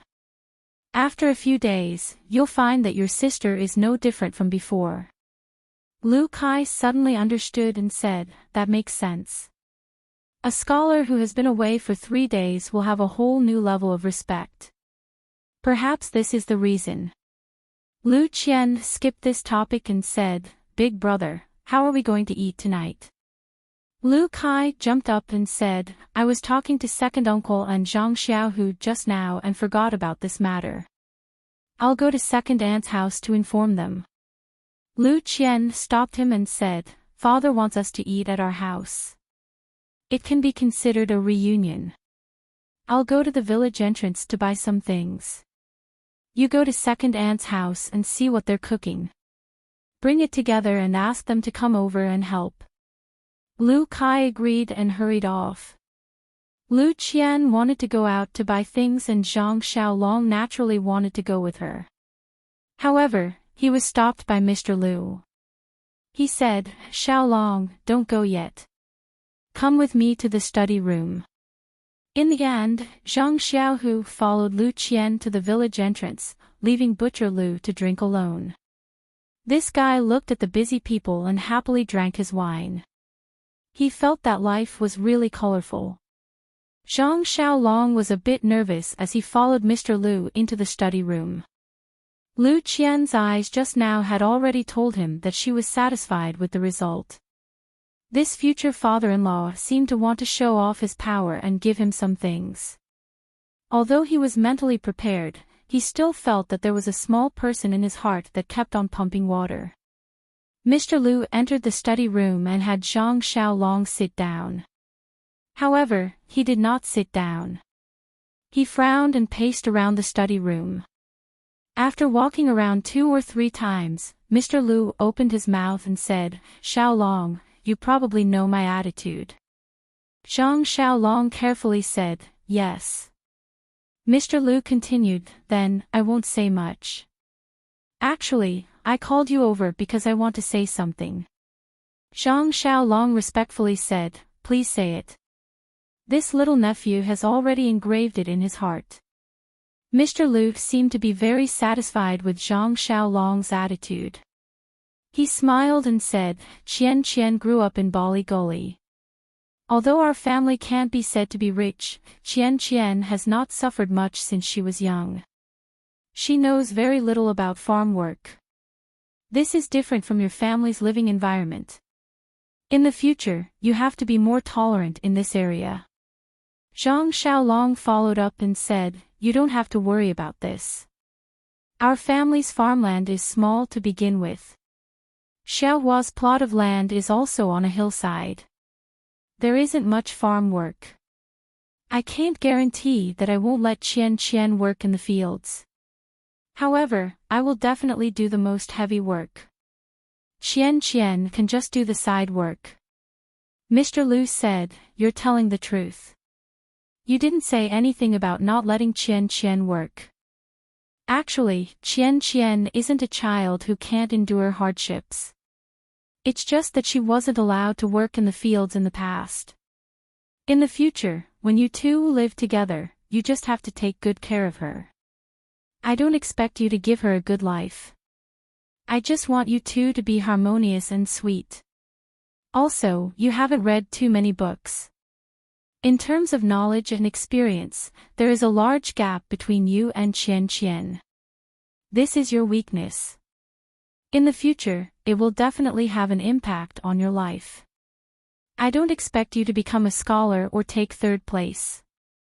I only hope that you can recognize some words and read some good books. When you're together with Qian, you can have common topics to talk about and communicate well.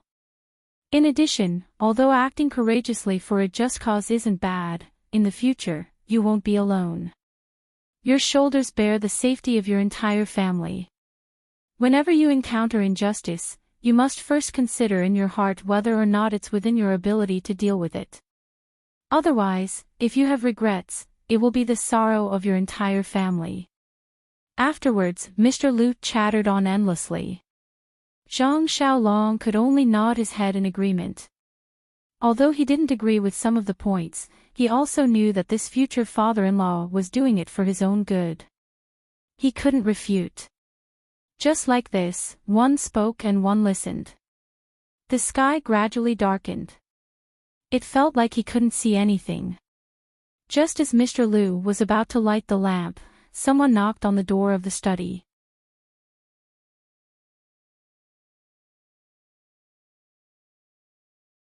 Chapter 48.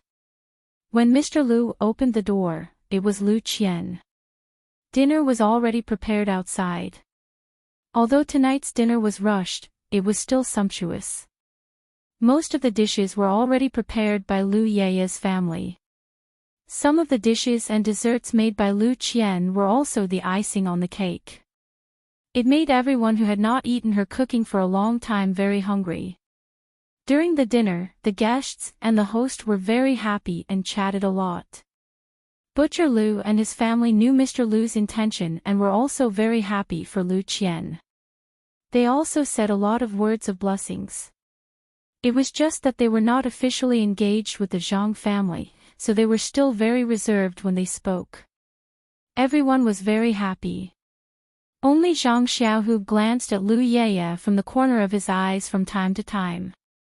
Unfortunately, Lu Yeye's attention was not on him, making him inevitably disappointed.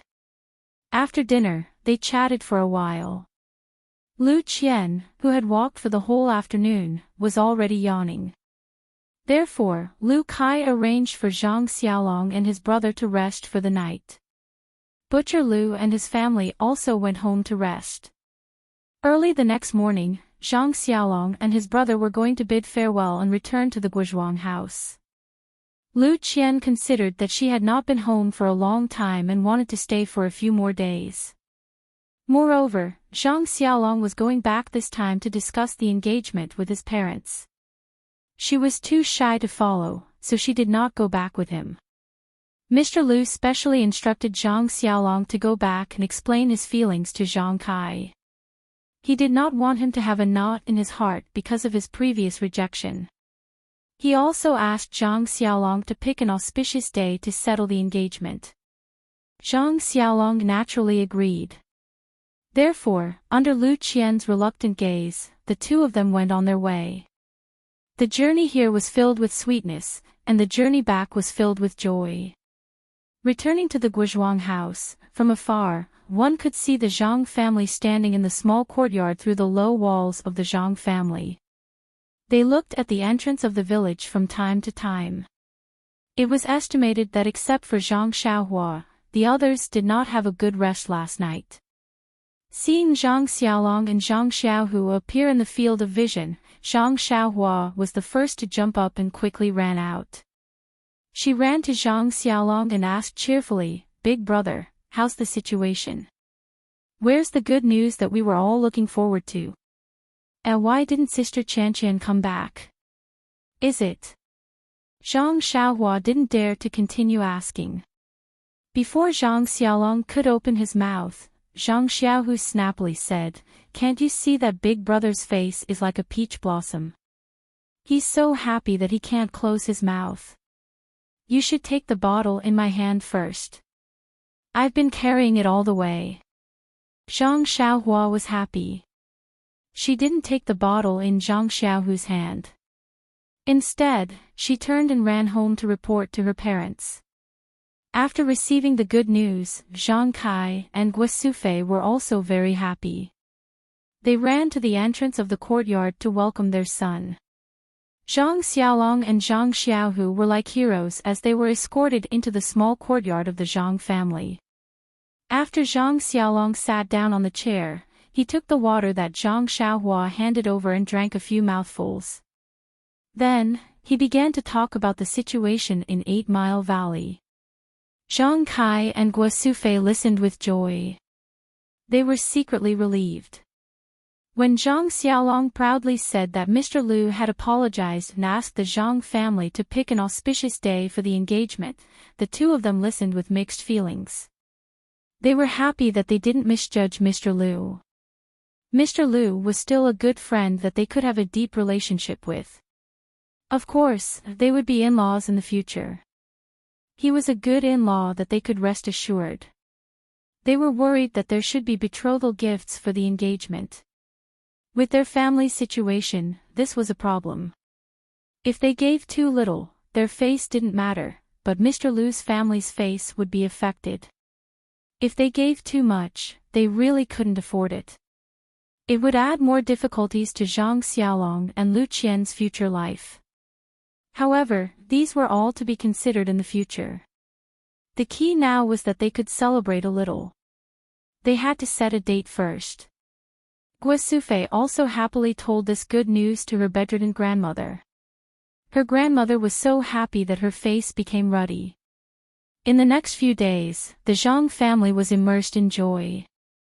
When spring returned to the earth, Zhang Xiaolong's spring had also arrived. Zhang Kai and Guosufei were busy with the engagement. Zhang Xiaolong and his brothers were busy with the spring plowing and planting in the fields. The weather was getting warmer day by day. The soil in the fields had already been frozen. The warm spring breeze blew on their faces, reminding them that spring plowing was never too early. The custom of the engagement was also very simple. The father and mother of the man would bring various gifts and prepare the man's birth characters. They would go to the woman's house. The woman would accept the gifts and give the woman's birth characters to the man. Then, the engagement would be completed. Of course, the time of the marriage would be set at that time.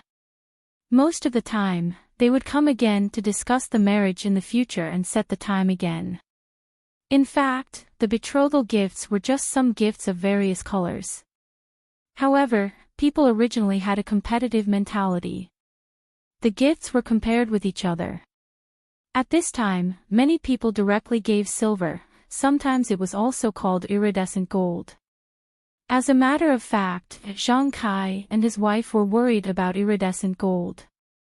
Zhang Kai thought that Lu Qian was a good daughter-in-law. He should give her more iridescent gold to show that the Zhang family had a precious daughter-in-law. Moreover, Mr. Lu would also have a lot of face. Guo Sufei thought that there should be something to show, but her family's conditions were limited. It couldn't be too precious. Otherwise, they wouldn't be able to live before they married her. Zhang Kai actually knew about this situation. He also thought so before, but when it came to the matter, he hesitated. After all, there were still a few hundred taels of silver banknotes hidden at home. With this possibility, of course, he wanted to do things better in his heart. When Zhang Kai talked about the banknotes, Guo Sufei also hesitated. When she talked to Lu Qian before, she also decided to use the banknotes, but she was stopped by Lu Qian. At this time, since there were banknotes, why not use it? Moreover, more than a month had passed, and no one had come to make trouble at home. Presumably, the other party really took this money as compensation. In this way, this money was her family's. Why not use it? The disagreement between the husband and wife seemed to disappear. They were both inclined to use this banknote. Therefore, Guo Sufei took out the banknotes and the token hidden at the bottom of the box. Then, she called Zhang Xiaolong into the inner room. Zhang Xiaolong's injury healed rapidly. In these few days, he didn't need to fix his arm anymore. It was just that his injured arm couldn't carry heavy objects. Zhang Xiaolong entered the inner room and asked, "Father, Mother, what's the matter?" "I'm preparing to go down to loosen the soil." Guo Sufei said lovingly, "Your arm hasn't recovered yet. It's better to do less work. Let Xiaohu and Xiaohua do more work." Zhang Xiaolong said with a smile, "I've been in bed for a long time this month. My bones feel like they're going to rust. It's really comfortable to move around now. Moreover, Xiaohua is still young and growing. How can I let her do more work?" Zhang Kai said, "I know that you're full of vigor now. We don't intend to stop you, but the future is long. You have to pay more attention to your body." Zhang Xiaolong replied, "I know. Father, what's the matter? It can't be as simple as letting me rest." Guo Sufei said, "Oh, it's like this. Your father and I are preparing to go to Baligo in these few days to settle the marriage between you and Qian Qian. However, our family can't come up with a good betrothal gift. We plan to take out the banknotes from last time to exchange for some." After he finished speaking, he placed the two banknotes and the token in front of Zhang Xiaolong. He pointed at the token and said, "Take this thing with you. If something happens during the exchange, take this thing out. It might be useful." Zhang Xiaolong looked at his father and mother's eager faces and the banknotes and tokens in front of him. He sighed and didn't pick them up. He said, "Father, Mother, didn't we say that we won't use these banknotes again?" Zhang Kai smiled bitterly and said, "Yes, that's what we said at the time. However, the situation is stronger than the person. If we don't come up with a good betrothal gift, won't Lu Qian's family lose face?" Zhang Xiaolong said, "Father, if we're talking about good or bad family background, there are many people in this area that are better than us. The number of people who went to the Lu family to propose marriage is even greater. How can we compare? Lu Qian was willing to marry into our family not because of our family background. The day before yesterday at the Lu family, Mr. Lu told me a lot. He is very clear about our family situation and didn't mention anything about betrothal gifts. I think we don't have to puff ourselves up at our own cost." Guo Sufei said, "Xiaolong, they didn't mention it, but that doesn't mean they don't care. It's not strange to have too many gifts. We should be prepared." Zhang Xiaolong said, "No, Mother. I can't ruin the family just because I want to marry a wife. These banknotes are a disaster. We must not use them. Guasufei said, your father and I have also discussed this. They haven't come to our door for so long. It should be fine. Moreover, we have this token. They may not dare to do anything to us. Zhang Xiaolong smiled bitterly and said, Mother, this token was given to us by heroine Su to protect our lives.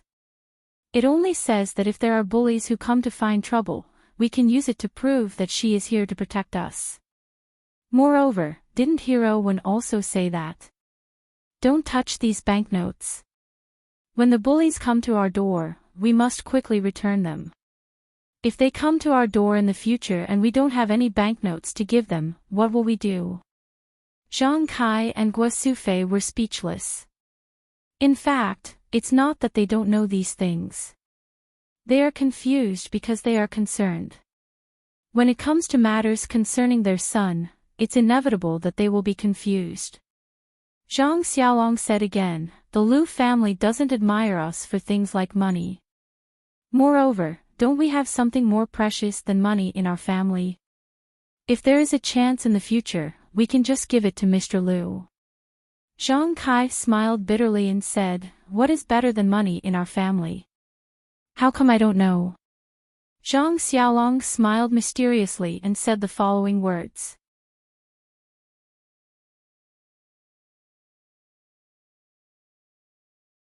Chapter 49. Zhang Xiaolong smiled and said, it's our well water. When I saw Mr. Lu drinking tea that day, he was happier than if we gave him 10 taels of silver. In the future, we can give him more well water. Not only can it satisfy his appetite, but it can also ensure his health. Isn't that better? Oh right, Father, when you go this time, if you have the chance, tell Mr. Lu to move to the Guozhuang house. I saw that he had this intention last time, but he still had some misgivings. This time, Lu Qian came, so I think he would be willing to come. This way, Lu Qian and I can also take care of him. What do you think?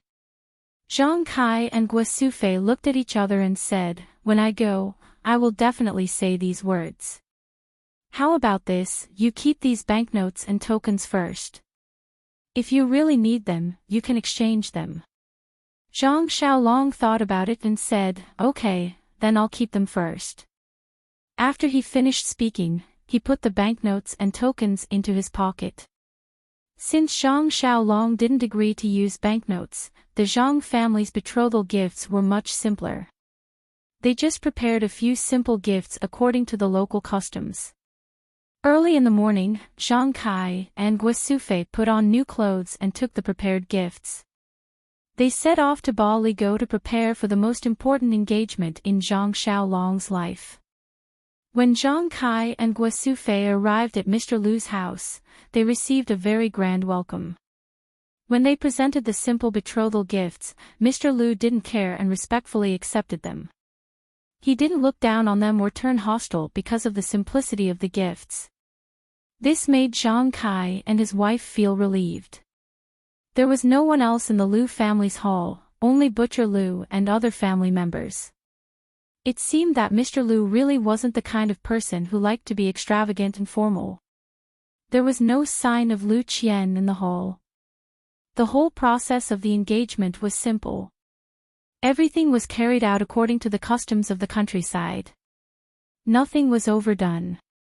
When the ceremony came to an end smoothly, it was time for the two parties to discuss the wedding. Zhang Kai and Guasufei asked Mr. Lu to make the decision. They only had one request, which was to get married as soon as possible. Because their grandmother's health couldn't wait too long, her last wish was to see her grandson's wedding. Mr. Lu pondered for a long time. He took out the almanac and carefully examined it. His brows were slightly furrowed. Zhang Kai and the others couldn't help but feel anxious. After a while, Mr. Lu raised his head and said, "Look at this date. Recently, the end of this month has been an auspicious day. After that, it will be June. Isn't the end of this month too rushed? At the end of June, the old lady. Mr. Liu did not finish his sentence. As expected, Zhang Kai and Guo Sufei also frowned. Guo Sufei did not give up and asked, "Are there no good days in between?" Mr. Liu said, "There are many good days in between, but there aren't any that match Xiaolong and Qian Qian's birth characters."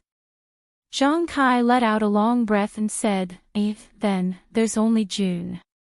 There are only a few days until the end of the month. There's no sign of the house for the wedding. It's just a few days, how can we prepare it?" Mr. Liu also nodded and said, "That's the only thing we can do." "But what about the old lady?" At this time, a voice came from outside, "Father, I think it's better to set it at the end of this month." Everyone looked and saw that the person who came in was Lu Qian. It turned out that she had been listening outside the entire time. Lu Qian's face was a bit red as she said, "Uncle, Auntie, seeing Xiaolong's wedding is grandmother's last wish. As the younger generation, we should satisfy her. Actually, the simplicity of the wedding is also up to us. There's no need for overly complicated ceremonies. It's also not realistic for us to hold a grand wedding.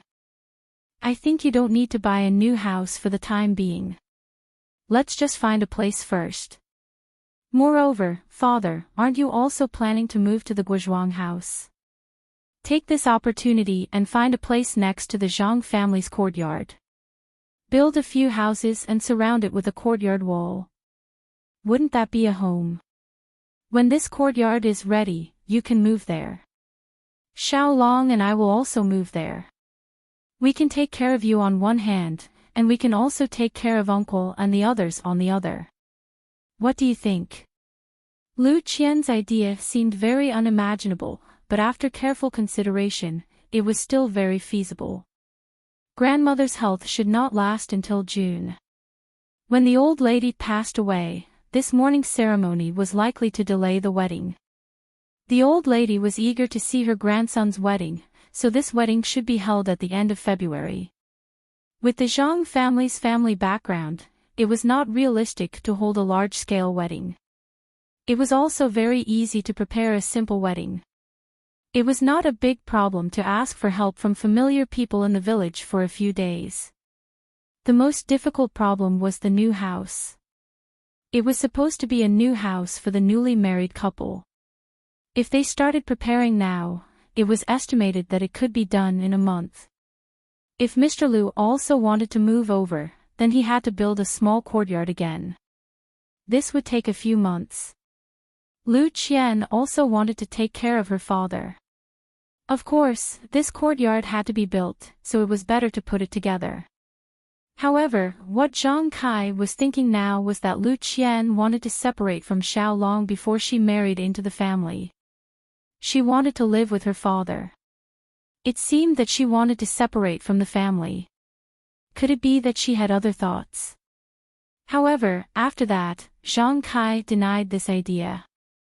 What did his family have that Lu Qian coveted? It was nothing more than that. Well, Lu Qian persuaded her father to go there because she wanted to consider her father's health. This was filial piety. Xiaolong and Lu Qian would live alone. To be honest, it was a matter of time. There were 3 sons in the family. How could they not separate from the family? It seemed too early to mention it at this time, but after thinking about it carefully, it was still appropriate. At least, it would let others see Lu Qian's vision. It would not let Zhang Xiaohu and Zhang Xiaohua have a knot in their hearts. Mr. Liu naturally had no opinion in his heart. He was originally thinking about how to retire. He was a teacher and was respected everywhere. He heard that there was no teacher in the Guozhuang house. He would definitely be popular if he went there. Moreover, there was a daughter to rely on there. He could also protect his daughter. Why not? He was still thinking about how to bring up the matter of moving to Zhang Kai. His daughter brought it up at this time. It was really timely. There were people who objected. That was Butcher Lu's family. Butcher Lu raised his voice and said, "Big brother, why do you want to go to the Guozhuang house? You didn't even discuss it with me. The two of us grew up in Bali Valley." Mr. Lu said gently, "Second brother, I'm also thinking about it. Qian is going to marry into the Guozhuang house far away. She is unfamiliar with the place and there is no one to take care of her. Lu Kai and I are at home alone. There is no woman to take care of us." Lu Yeye interrupted and said, "Uncle, don't you still have me? Haven't I been helping at home all this time?" Mr. Lu said with a smile, "Yeye, I know that you are working hard at Uncle's house. But after all, it is not a long-term solution. Look at your sister's engagement. She is about to get married. Are you still far away? Even if you find a husband in Bali Valley, you can't come over every day to look after the house for Uncle. Moreover, Lu Kai also needs to find a wife to live with. This house should be given to him quickly. If I don't force him, who knows when he will find a wife." Lu Kai said with a red face, "Father, look at what you are saying. I haven't found a suitable one yet." Mr. Lu glanced at him and said, "Then you should look for a good one for me. Strive to settle the matter with your sister this year. We will have a double happiness." Lu Kai did not say anything. Then, Mr. Lu said to Butcher Lu, "Second brother, although this Guo manor is far, it's actually only half a day's journey. Even if I move there, it'll still be very convenient for me to move around in the future. Moreover, that business of yours as a butcher has nothing to do with my teaching. You and I have a brotherly relationship, so we can just move around every 10 days to half a month. We definitely won't drift apart because of time. In the future, when you are tired of staying in Bali Valley, you can also move in with me." Mr. Lu knew that Butcher Lu was outspoken and could not keep secrets in his heart. Therefore, he did not mention a word about the well water. Of course, if the water was really effective in the future, Mr. Lu would definitely bring Butcher Lu and the others over. Mr. Lu saw that no one had any objections, so he set the date with Zhang Kai. It was the day at the end of February. Then, he discussed the details with Zhang Kai. Lu Qian did not listen in and left. Lu Yeye also followed her out. When they arrived at Lu Qian's boudoir, Lu Yeye teased, "Elder sister, do you think that Xiaolong is in such a hurry to marry over?" Lu Qian said, "It is not what you think. This Zhang family's grandmother does not have many days left. The last time I was at his house, she was already coughing up blood. The old woman has worked hard all her life. I think we should still fulfill her last wish. Moreover, you also know his family situation. Doing things in such a hurry is actually a kind of relief. It does not give me and Xiaolong too much of a burden. My decision is beneficial to both him and me." Lu Yeye said, "The last time you told me, I also thought about it for a long time. This fate is really strange. You have known each other for less than 2 months and you are going to eat at the same stove. Now that I think about it, it is really magical." Lu Qian smiled and said, "You can do it too. I saw that these few times when Zhang Xiaohu saw you, his eyes could not leave you. I think he also wants to eat at the same stove as you." Lu Yeye blushed and said, "Elder sister, don't tease me. Last time at the Zhang family, I also told you that I don't have any feelings for this Zhang Xiaohu. Although he did save me, I am only grateful. In your words, there is no fate between us. Moreover, a few days ago, Mr. Zhao from Shuezhuang sent someone over to propose marriage to his second son, Zhao Yuzhao. I have seen Zhao Yuzhao before, he is also a scholar with a decent appearance. It is only because he has been busy with your matters that father has not agreed for the time being. Once your matters are settled, I estimate that the marriage will be set." When Lu Qian heard this, she was very happy and said, "You little girl, you are still hiding this secret in your heart. You only told me today. I have seen this Xiao Yuzhao before. His appearance and knowledge are really good. He is very suitable for you. Yeah, your luck is not bad.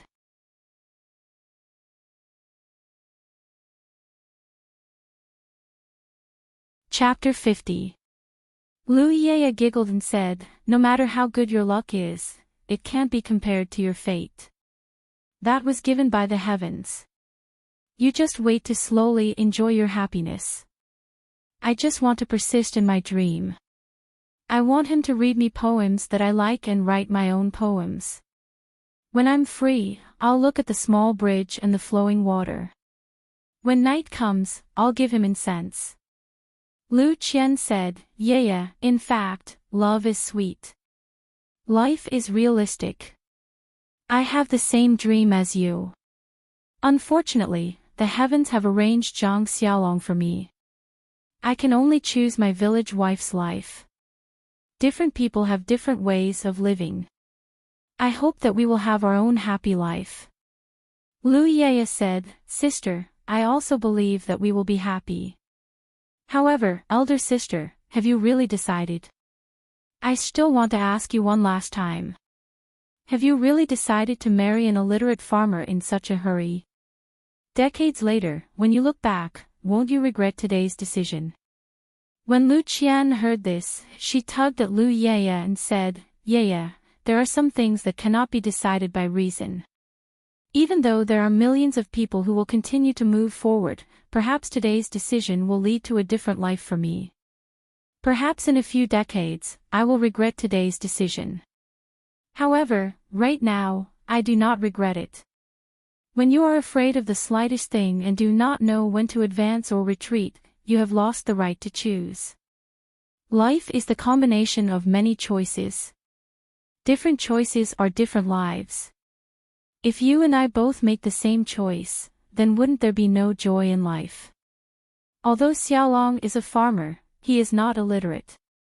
He is not a rotten wood that can't be carved. I think that our lives are a process of mutual influence and change. He may not write poems for me, but I can read for him and teach him how to write. We don't have a small bridge and flowing water. Maybe we can have a man plowing and a woman weaving. Although I can't give him incense, how can the bedroom be just drawing eyebrows? I can let him grind ink for me. In short, we will gradually change and make our lives happier." Lu Yaya also smiled and said, "Elder sister, your homework was better than mine when you were young, and you read more books than me when you grew up. I can't win against you, but I always feel that you will suffer a lot if you marry into the Zhang family. Why do you want to make yourself uncomfortable?" However, Lu Qian said, You are still a little stubborn. The word happiness is the same for everyone. The happiness of the poor is no different from the happiness of the rich. It doesn't mean that your happiness is better than others just because you are rich. So, when I choose to be poor or rich, I am choosing happiness. There was happiness in suffering, and there was happiness in enjoying. As long as one felt happy, why would one be afraid of suffering? Even if it is pain in the eyes of others, how can you know the sweetness in it? As the saying goes, if you are not a fish, how can you know the happiness of the fish? There is only so much happiness in this world. The more happiness you have, the less happiness others will have. If you feel unhappy every day, then others will have more happiness every day. Instead of sharing your happiness with others, why don't you live happily every day?" Lu Yaya listened and frowned. She understood something in her heart, but she immediately let go and said, "Elder sister, I am here to persuade you, but what you said made me think differently. However, even if you are right, I do not have the slightest interest in that Zhang Xiaohu." Lu Qian said, "You little girl, I am just telling you my own thoughts. I am not prepared to be a matchmaker." Not to mention the two sisters quarreling in the room, the two prospective in-laws in the hall had already discussed the specific details. At this time, it was already late. If they rushed back to Guozhuang, they would have to travel at night. Naturally, Mr. Liu would not let them leave like this. Dinner was eaten at Mr. Liu's house. After the engagement, they were now considered a family. This meal was naturally eaten to their heart's content, and both the host and the guest were happy. Early the next morning, when the sky was still hazy, Zhang Kai and Guo Sufei said goodbye to Mr. Liu and hurried back to the Guozhuang house. There were only a few days until the end of the month. They still had to hurry back to prepare for the wedding. The task was very difficult. When the two elders rushed back to the Guozhuang house and told Zhang Xiaohu the good news, Zhang Xiaohua and Zhang Xiaohua, who were waiting at the side, were so happy that they almost jumped up. Their impression of this future sister-in-law was really good. They did not expect that they would be able to see this sister-in-law in a few days. It was really unexpected. When Grandma heard Lu Qian set the date a few days later, she kept nagging, "Good child, good daughter-in-law." If there was a memorial tablet, she would have burned a few sticks of incense to thank the ancestors for finding such a good granddaughter-in-law. Zhang Kai and Guo Sufei's family had a very good reputation in the Guozhuang house. Moreover, there had never been any big events in the family. This time, for their eldest son to marry a daughter-in-law, the villagers naturally did their best to help. Many people had also seen Lu Qian.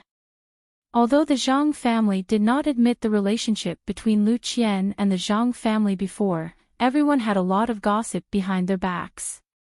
This time, they could marry Lu Qian legitimately, which was also something that everyone expected.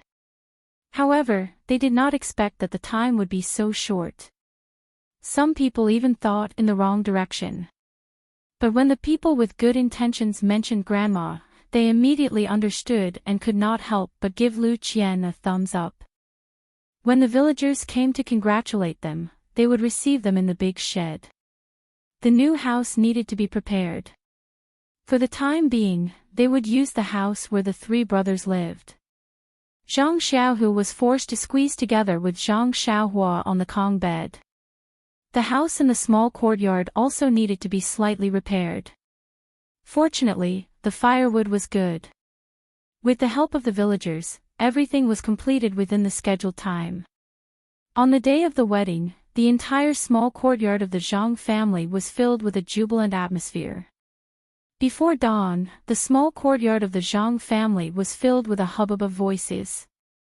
Many people came and busied themselves with their own things. Some of the women in the village came to help tidy up the tables and chairs, and help to clean up the vegetables. The chef also started a fire and began to prepare the meal. Zhang Xiaolong was also woken up early. After tidying up, he prepared to ride a big horse, bring the bridal sedan chair and the band to Bali Gully to marry Lu Qian. The route of the wedding was naturally not the small path that they usually took. It took longer than usual. Moreover, they had to rush back before noon. Of course, they had to set off through the stars and the moon. When everyone was ready to set off, Guo Sufei found that the best man, Zhang Xiaohua, was missing. She hurriedly asked Zhang Xiaohu. He also felt very strange. In the middle of the night, he heard someone in the courtyard and got up early to help. When he got up, he also called Zhang Xiaohua. It seemed that he did not get up. Zhang Xiaohu hurriedly went back to the room to take a look. Sure enough, Zhang Xiaohua was still sleeping soundly on the Kong. No matter how Zhang Xiaohu called, he did not wake up. In the end, Zhang Xiaohu ruthlessly poured water on him. He even turned over and went back to sleep, leaving everyone at a loss. However, the matter of the best man had been handed over to him yesterday. They could not find anyone else temporarily. Fortunately, there was a sedan chair. Moreover, grandmother also knew that Zhang Xiaohua slept until the sun came out. Everyone carried Zhang Xiaohua into the sedan chair and let him sleep. Now, her sister-in-law had not even sat in the sedan chair, but her brother slept first. In this way, the wedding procession carried Zhang Xiaohua sleeping in the sedan chair to Ba Li Go in the dark. When the procession had traveled more than half the distance, the sky was like a fish belly. When the sun peeked out from the horizon, that ray of sunlight swept over the sedan chair. Only then did Zhang Xiaohua open his eyes. Rubbing his eyes, he found that he was sleeping in an unfamiliar environment. Surprised, he lifted the curtain of the sedan chair. Only then did he realize that he was sleeping in an unfamiliar environment. He stopped the sedan chair and Zhang Xiaohua came down from the sedan chair. He ran in front of Zhang Xiaolong's horse and hurriedly apologized to his elder brother. Zhang Xiaolong pulled him to ride on the horse and hugged him, saying, "Xiaohua, it's okay. You were sleeping to grow. You didn't delay anything, so why are you apologizing? However, this time I really opened my eyes. How come I didn't know that you could sleep so much that you couldn't even wake up with water?" Zhang Xiaohua blushed and said embarrassedly, "I don't know.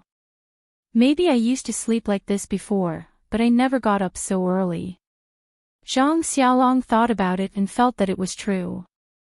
He and his younger brother had always slept together. In the past, he didn't find anything unusual. Moreover, he never got up so early.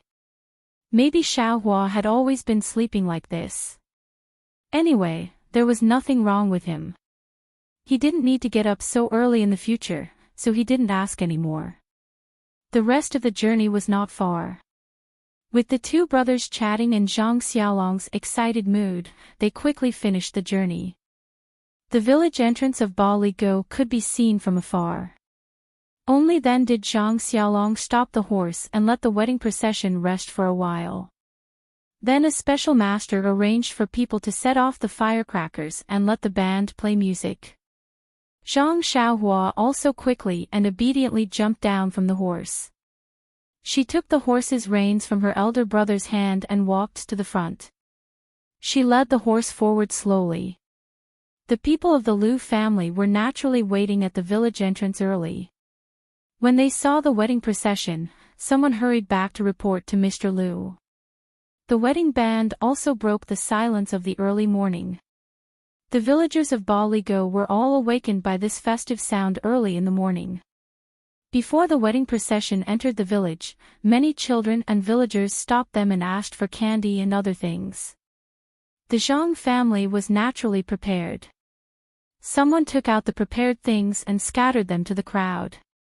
Everyone picked up the candy and dispersed in a hubbub. They let the wedding procession move forward. In the short distance from the village entrance to the Liu family, the wedding procession was stopped several times. However, everyone was very happy and didn't get angry because of this. It was the custom of the countryside. When a family had a happy occasion, everyone wanted to share the joy. The more joy they shared, the bigger the family's happy occasion. The wedding procession couldn't wait to be stopped as much as possible.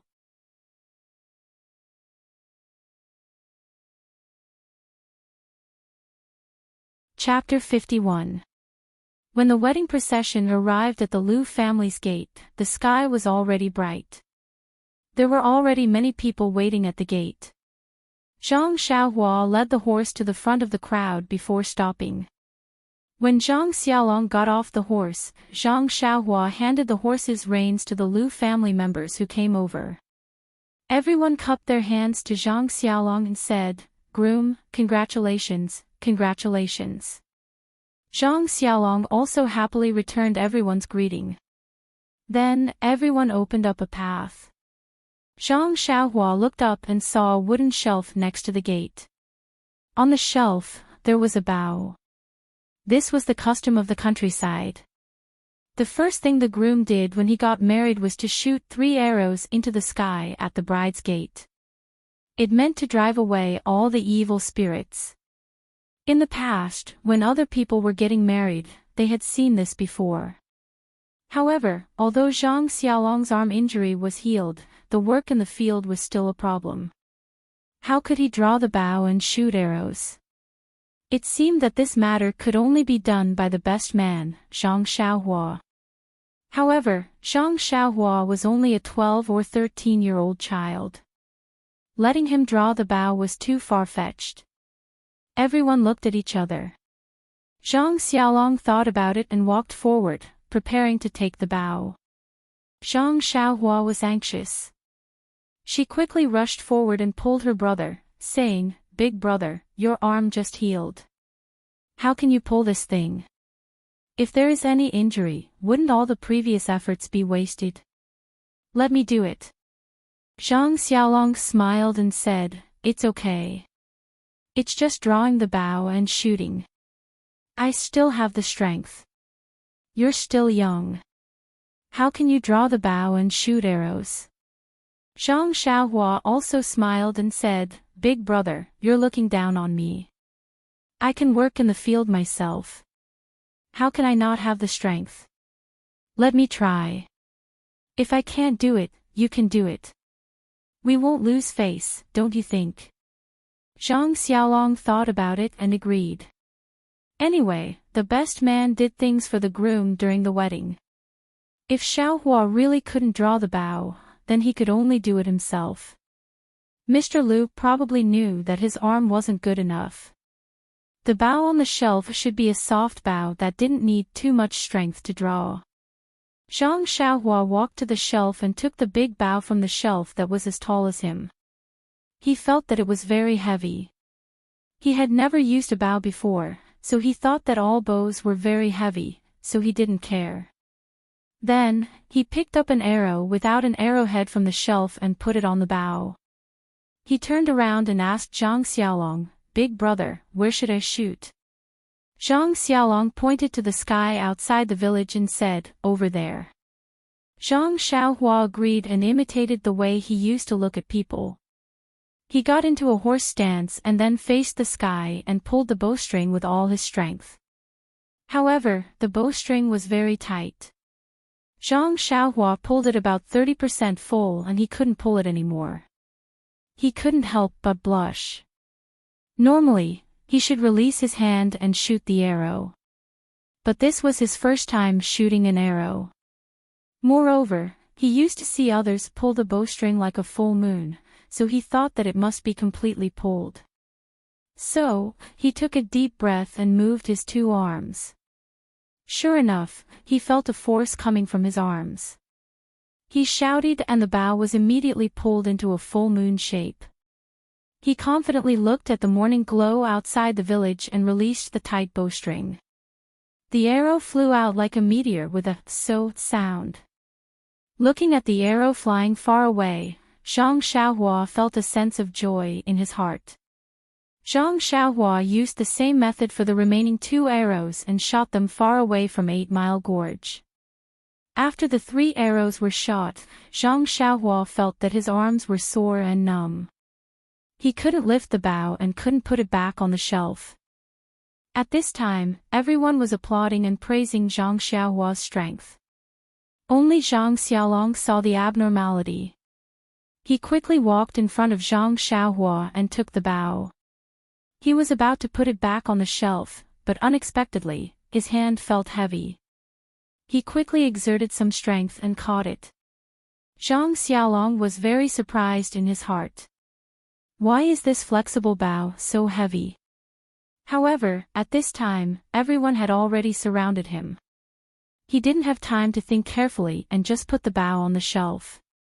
He was surrounded by people and walked into the Liu family's courtyard, leaving the bow alone on the shelf. Just as Zhang Xiaolong was being crowded into the Liu family's courtyard, Hunter Zhang at the north end of 8 Mile Gorge was packing up and preparing to go hunting in the mountains. He walked into the small house where he kept the bow and arrows.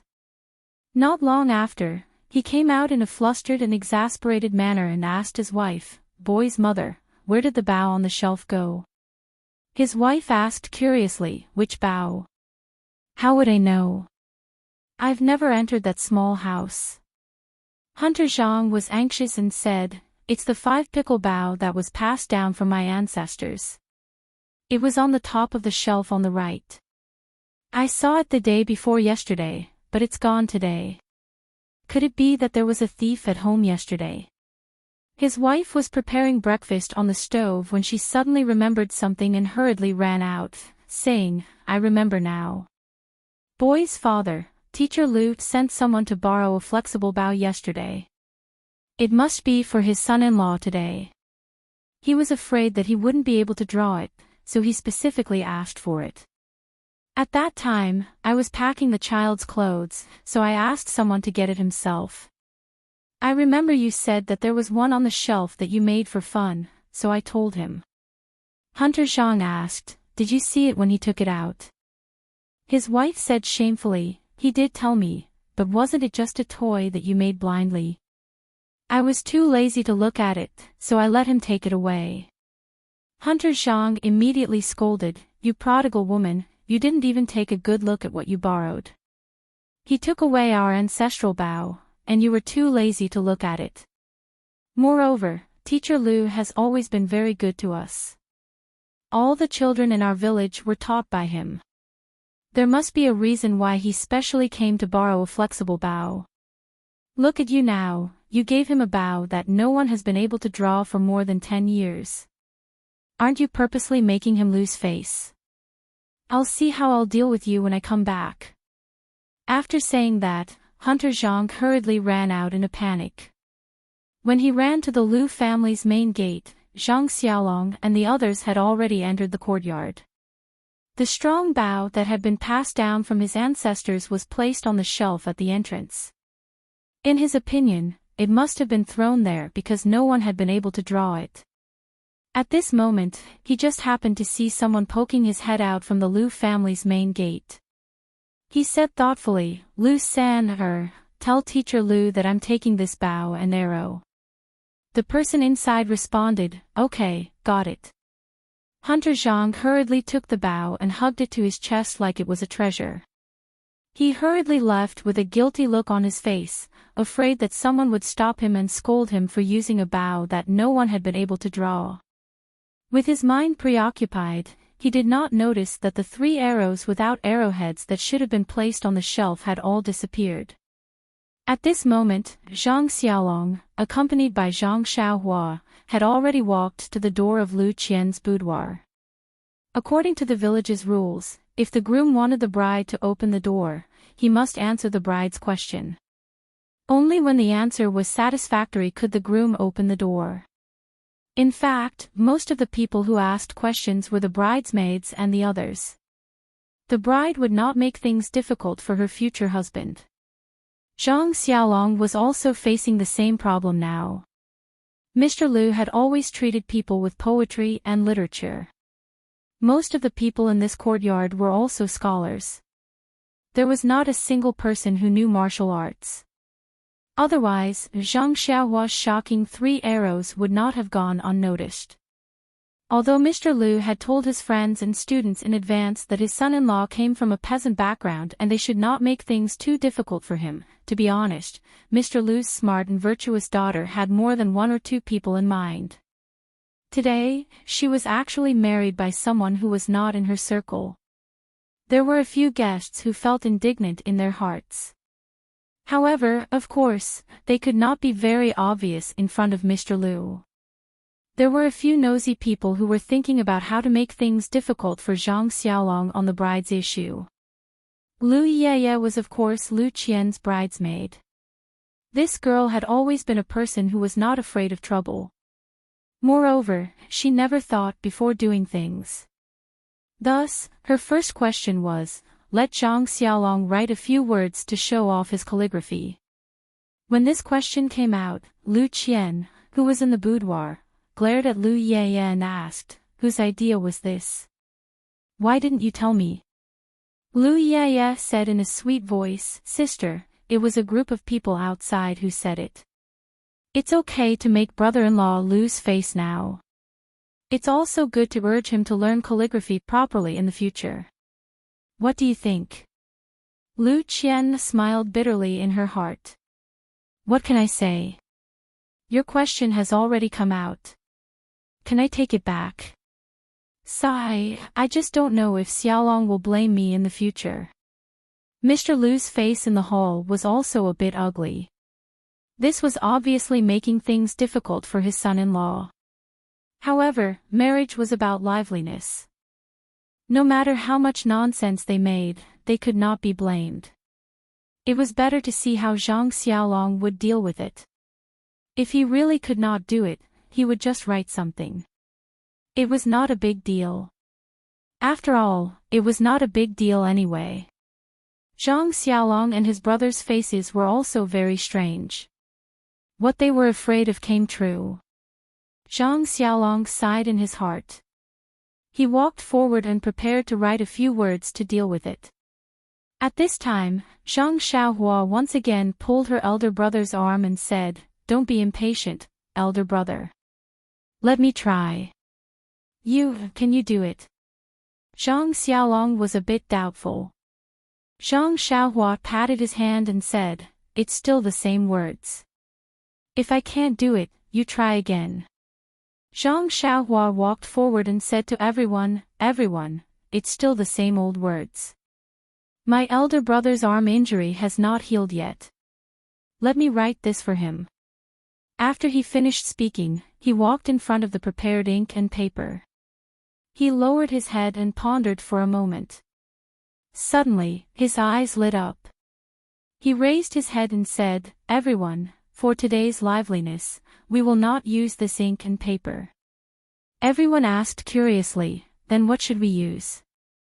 Zhang Xiaohua asked, "Is there a ready-made mop?" "Today, I will use the mop to write a few big words for everyone." "Mop? How do you write it?" someone asked curiously. While they were talking, someone had already brought the mop over. Zhang Xiaohua found a basin and poured the ground ink into it. She then placed the mop into the basin and dipped it in. She held the mop with both hands and carefully pondered in her heart.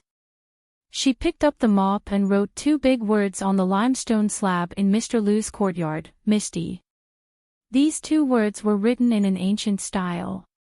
It was very elegant and full of charm. Zhang Xiaohua wrote it in one go, causing the surrounding people to be stunned. In the hall, Mr. Lu heard the commotion outside and suddenly came out of the hall. When he saw the 2 words on the limestone slab, he did not say anything. He carefully thought about it and was also stunned. Speaking of Misty, these 2 words were originally the words on the token. That day, after Zhang Xiaohua asked someone to recognize it, she had simulated, tasted, and practiced more than once how to write it. Other words, such as Zhang Xiaohua, he would not be able to write it no matter what. However, these 2 words had already been deeply engraved into her heart. Naturally, she could write it at her fingertips. Of course, because she did not have the ability to enter the school, she would definitely be ridiculed if she wrote with a brush. But using a mop to write, she naturally did not have to worry about things like technique. Please add it to your collection, thank you.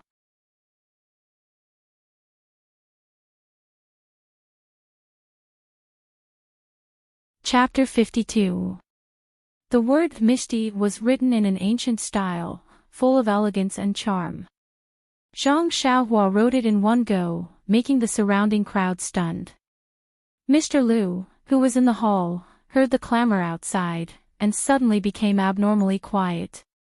He also came out of the hall, and when he saw the 2 words on the bluestone board, he didn't say anything. He tasted it carefully and was actually stunned. Speaking of the word Misty, it was originally the word on the token. That day, after Zhang Xiaohua asked someone to recognize it, he had simulated, tasted, and practiced how to write it more than once in his heart. Other words like Zhang Xiaohua and Zhang Xiaolong were words that he couldn't write no matter how hard he tried. However, these 2 words had been deeply engraved in his heart, so naturally, he could write it at his fingertips. Of course, based on his standard that hadn't entered the school, writing with a brush would definitely be ridiculed by others. Using a mop to write, he naturally didn't have to care about techniques and such. Suddenly writing it was really shocking. Of course, there were also people who didn't know the value of the word. That butcher Lu was the first to speak. Why aren't you saying anything? Is it good or bad? Say something. These words immediately woke everyone up. Everyone clapped their hands and praised together. Good words, good words.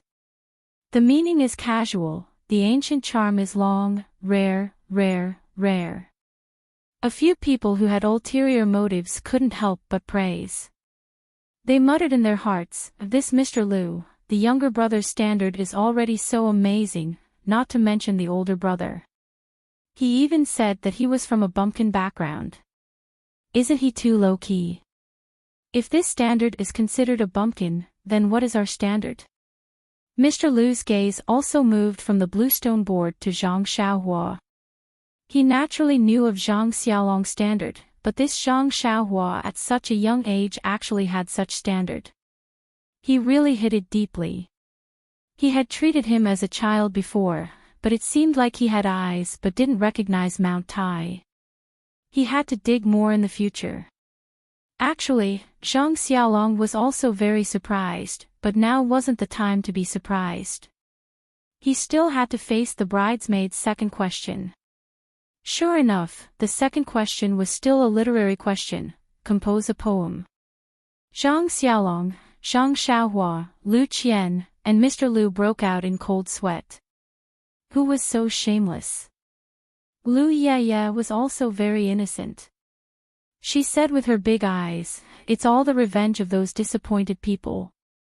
Sister, if you want to blame someone, blame your charm.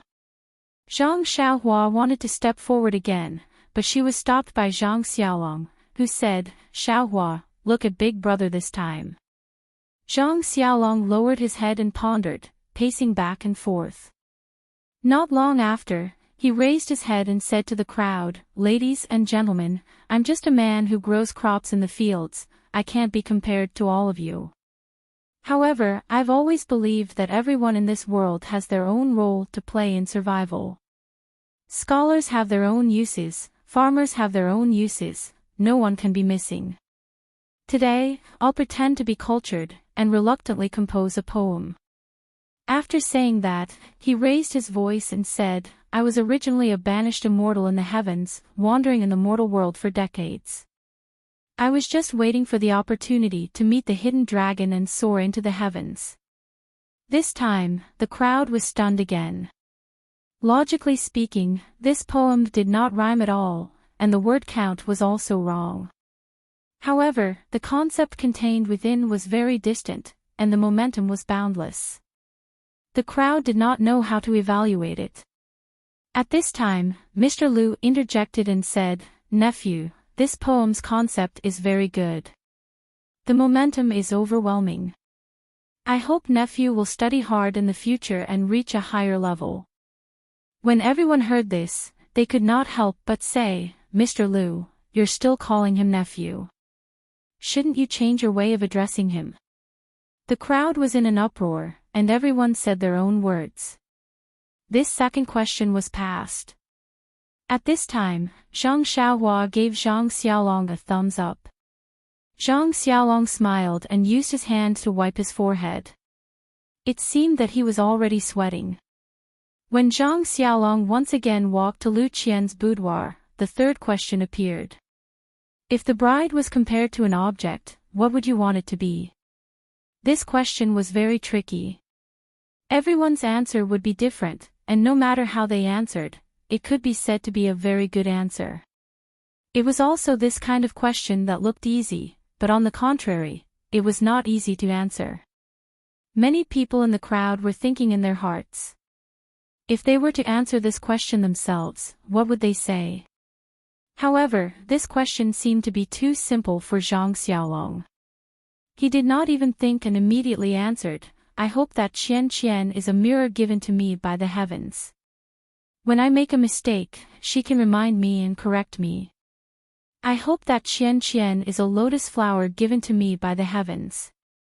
We can be harmonious, respect, and love each other forever. I hope that Qian is a crutch given to me by the heavens. When we are both old, we can support each other and grow old together. Zhang Xiaolong's answer was so simple and straight to the heart. Everyone could not help but sigh in their hearts. Lu Qian indeed had a unique insight and found her true love. Originally, there were some people who were dissatisfied, but at this moment, they also felt Zhang Xiaolong's sincerity towards Lu Qian. They could not help but applaud and cheer. Lu Yeye, who was listening in the room, also had stars in her eyes. She smiled and said to Lu Qian, whose face was red and her eyes were sparkling, "Sister, other people are all sour scholars. This future brother-in-law has not studied for a few days. How can he be so sour? Could it be that sister's few days in the Zhang family can make this Zhang Xiaolong so sour? What kind of distance is that?" Lu Qian scolded, "You're thinking too much." Lu Qian scolded with a smile, "You little girl, you're always thinking in the wrong direction. I didn't think that this little dragon would have such literary talent and accomplishment. I didn't teach him these. I only thought that he had the potential in this area. It seems that I didn't misjudge him. Yeah, why aren't you opening the door?" After that, she put the red veil on her head. Lu Yeye said, "Yes, bride." After that, she opened the door wide. The people outside the room saw the door open and knew that the bride's side had passed. Naturally, there was a burst of cheers. Then, Zhang Xiaolong entered the room. Under the accompaniment of the bridesmaid, Lu Yeye, he carefully brought Lu Qian out. They walked into the Lu family's hall together. In the hall, Mr. Lu was already sitting there. Zhang Xiaolong and Lu Qian walked in front of Mr. Lu and knelt down together to kowtow 3 times to the old man. After they finished, Mr. Lu quickly stood up and helped them up. At this time, Lu Qian was already sobbing. She felt the pain of leaving home. It was also because she had gone to other places in the past. In the end, she had to return to her home. No matter where she was, she always had this root in her heart. From today onwards, this was no longer her home. She did not need to think about coming back. She inevitably felt a sense of loss in her heart.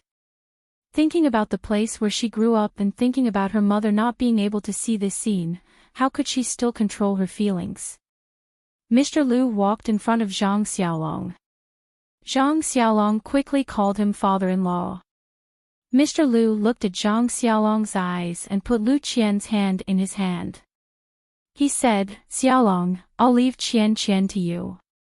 You must remember what you said to me before. Treat her well and don't let her down." Zhang Xiaolong took Lu Qian's hand and said seriously, "Father-in-law, I treat Qian sincerely. In the future, you can look at me. I will definitely not let you down." Then, Mr. Lu walked in front of Lu Qian and took her hand. He said, Qian, in the future, you are a member of the Zhang family.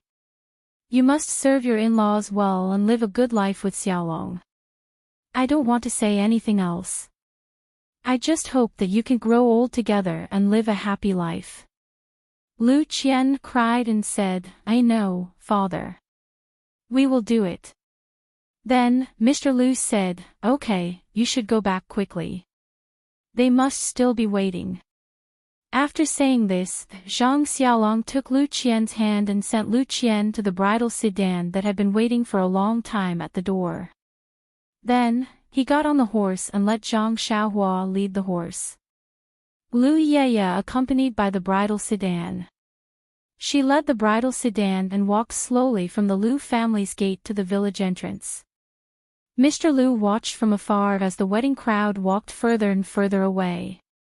He couldn't help but cry. The daughter that he had raised for such a long time was going to be married off in the blink of an eye.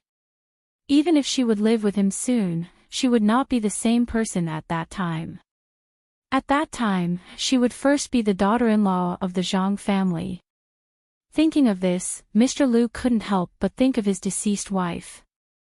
It was a pity that she passed away early and couldn't see the scene of his daughter getting married. At this time, Lu Kai also came over. He supported his father and comforted him. "Father, Xiaolong is a very good child. The people of the Zhang family are also very reasonable. Sister won't suffer any grievances when she marries over. Moreover, aren't you moving over to live with them soon? If there is anything, you will be the first to know. It's not much different from sister living at home with you now." Mr. Lu sighed and nodded. Then, he shook his head and turned back to the house. Zhang Xiaolong and the others took the bridal sedan out of the village entrance of Balagu. Looking at the sky, it was already late in the morning. He said to Zhang Xiaohua and Lu Yeye, looking at the time, "It's already late. We have to hurry. Xiaohua, you ride with me. Yeye, you also sit in the sedan. It's only right for the bridesmaid to sit in the sedan." The two also followed Zhang Xiaolong's arrangement. One rode a horse and the other sat in the sedan. Only then did the wedding procession speed up and prepare to reach the Guozhuang house before noon. When Zhang Xiaolong and Zhang Xiaohua were dealing with the bride's family, the other people in the wedding procession had already been arranged to eat and drink. Even the horse that Zhang Xiaolong rode had been fed well. After coming out of Balagu, the horse no longer played music. At this time, everyone was full of energy and was ready to hurry. They still walked on the main road back. At this time, there were more people. Everyone was very interested in the wedding procession. Along the way, many people pointed at the wedding procession and commented on Zhang Xiaolong as the groom from time to time. They also guessed the appearance of the bride. It was a pity that the curtains of the bridal sedan were covered.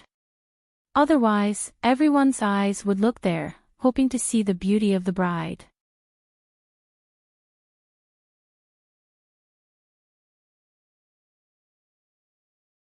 Chapter 53.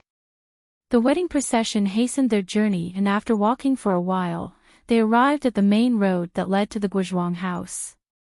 Zhang Xiaolong looked at the sky and said, "It's still early and we're already halfway there. There shouldn't be a problem for us to rush back to the Guozhuang house. Let's rest for a while so that we can rush back in one go." Other than Zhang Xiaolong, Zhang Xiaohua, Lu Qian, and Lu Yeye, the rest of the group were all walking. Putting aside the fact that the sedan bearers were already exhausted from carrying people, the band members were also carrying a few kilograms of heavy instruments. They were also very tired from rushing all the way. When they heard the word rest, they immediately walked to the side of the road and sat down on the grass. They poured out water from their gourds or leather pouches to quench their thirst. The sedan was carefully carried by the sedan bearers to a big tree by the side of the road, and the sedan bearers walked away to rest. Zhang Xiaolong also dismounted and walked to the side of the sedan with Zhang Xiaohua. Zhang Xiaolong took 2 leather pouches from beside the stirrups and handed one to Zhang Xiaohua for him to drink. He held the other pouch in his hand and walked to the side of the sedan. He said to the person in the sedan, Qian, you must be thirsty. Do you want to drink some water?" Lu Qian did not speak, but it was the bridesmaid Lu Yeye who spoke first. "Elder sister probably isn't thirsty. She's still reminiscing about the twin lotus flowers on one stalk. Why are you thinking about your bride? Isn't I still in this sedan? Why are you asking me if I'm thirsty?" Zhang Xiaolong and Lu Yeye had only met a few times and had heard from Lu Qian that this cousin of his had a straightforward personality. Now that he saw her mocking him, he did not mind and only said, "Isn't she the elder sister? You're the younger sister. Of course I should ask the elder first." Lu Yeye continued, "Oh, I didn't expect brother-in-law to be so quick-witted. Why didn't I see it before?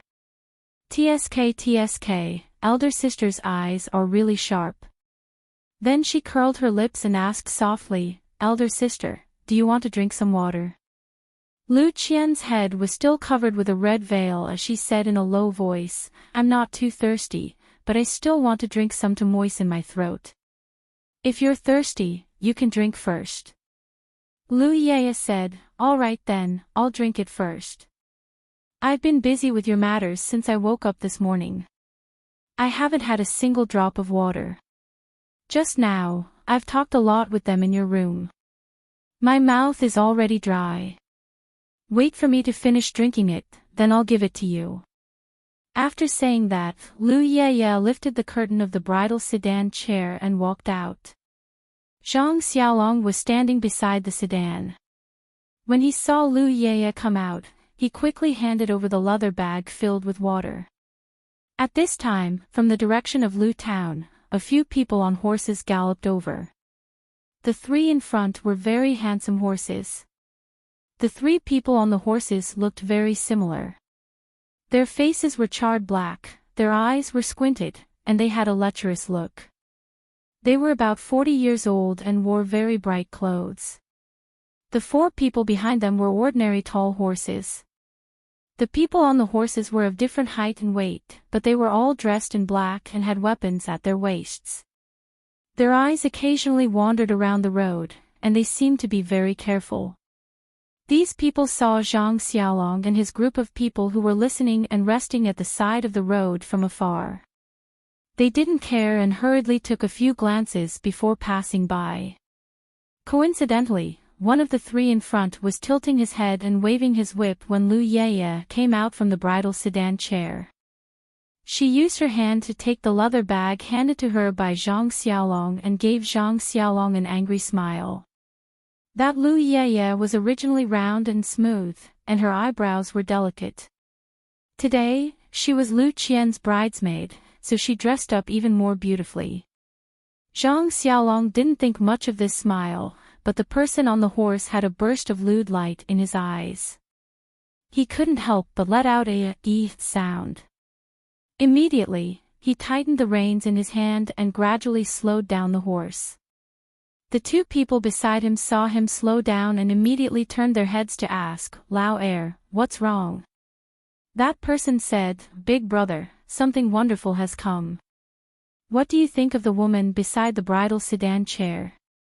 The boss looked up and couldn't help but smack his lips and say, "Tsk tisk, she's really not bad. Although she's not an outstanding beauty, she's still a pretty girl from a humble family." Another person followed up and said, "Big brother, these past few days in Lu Town, you've been having a lot of fun. These words are used very well." That second brother said, "Big brother, last year you found a beautiful woman in that Exan manor. You obtained both wealth and beauty and had a fat new year.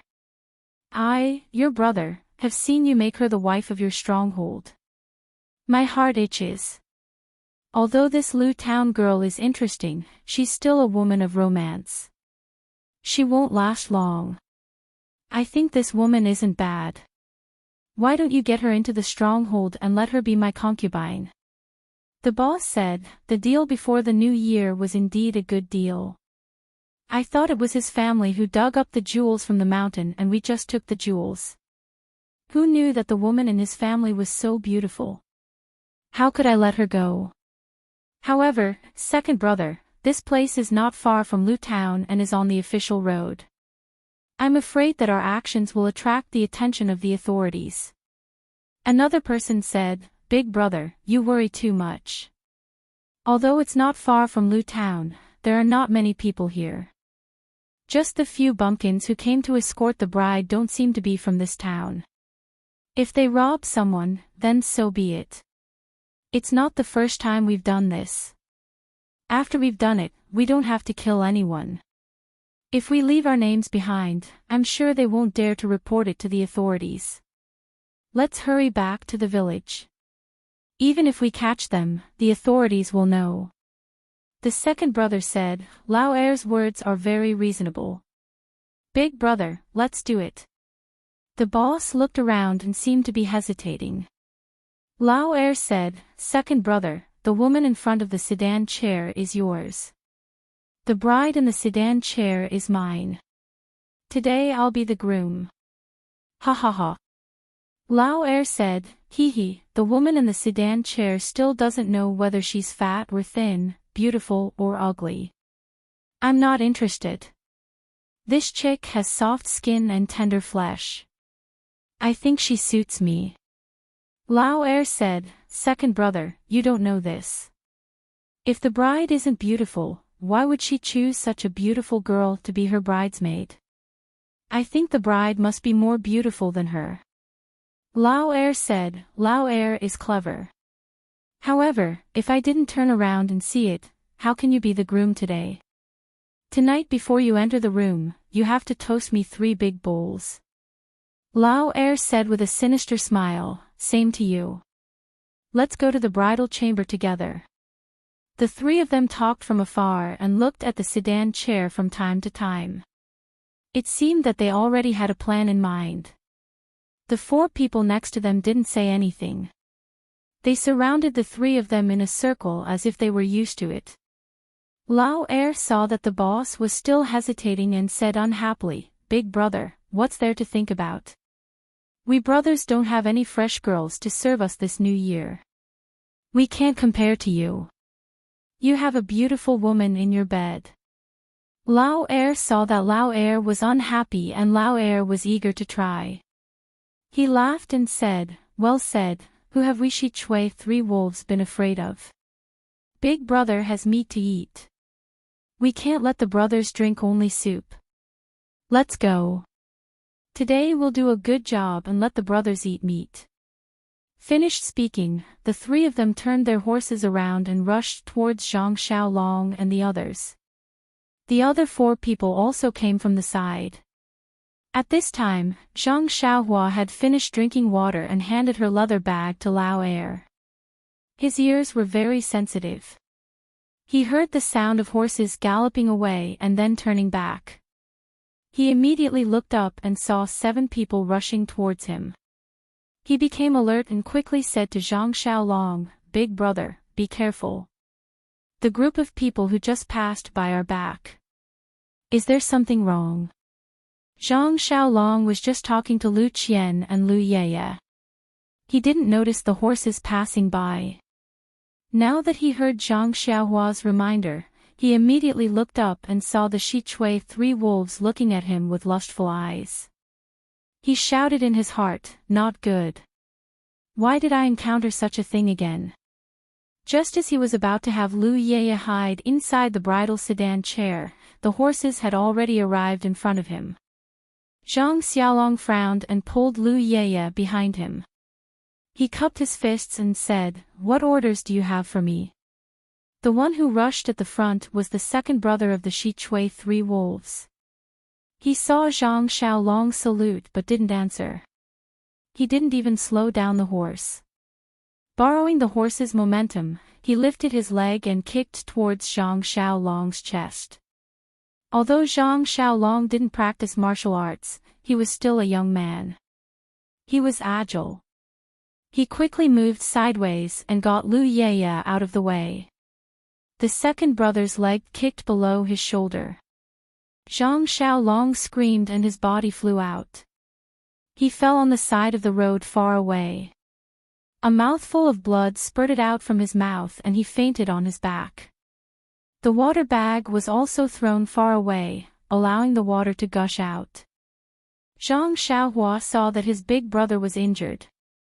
He was shocked and wanted to run over. The third brother of the Shichui 3 wolves rode a horse and rushed towards him. He raised his hand and whipped.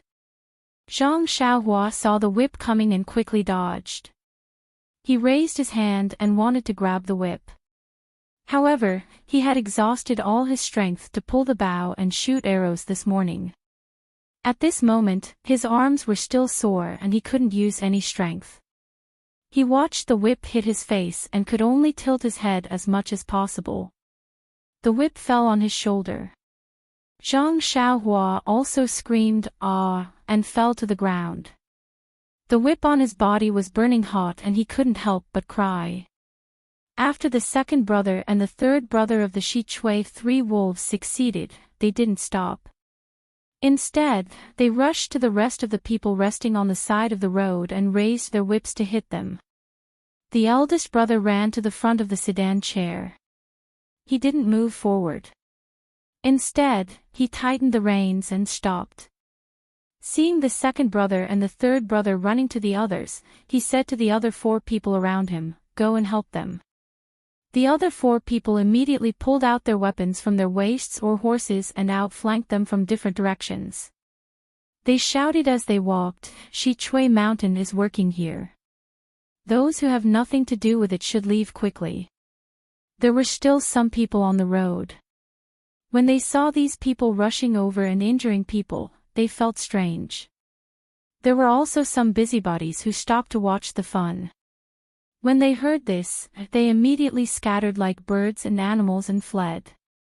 The rest of the wedding procession was also very angry when they saw several people on horseback injuring the groom and the best man.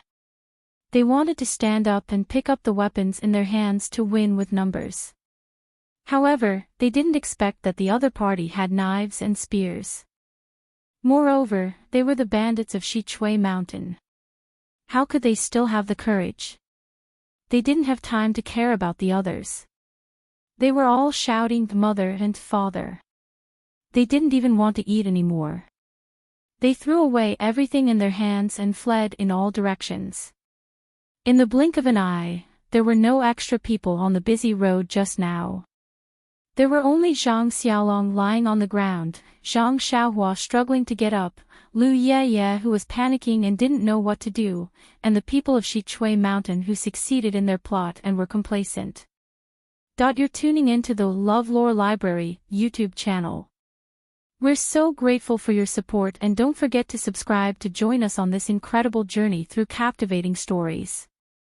Your generosity through donations truly makes a world of difference, as it's the primary source of revenue that allows me to expand and enhance this channel for you. Thank you from the bottom of my heart for being a part of this adventure.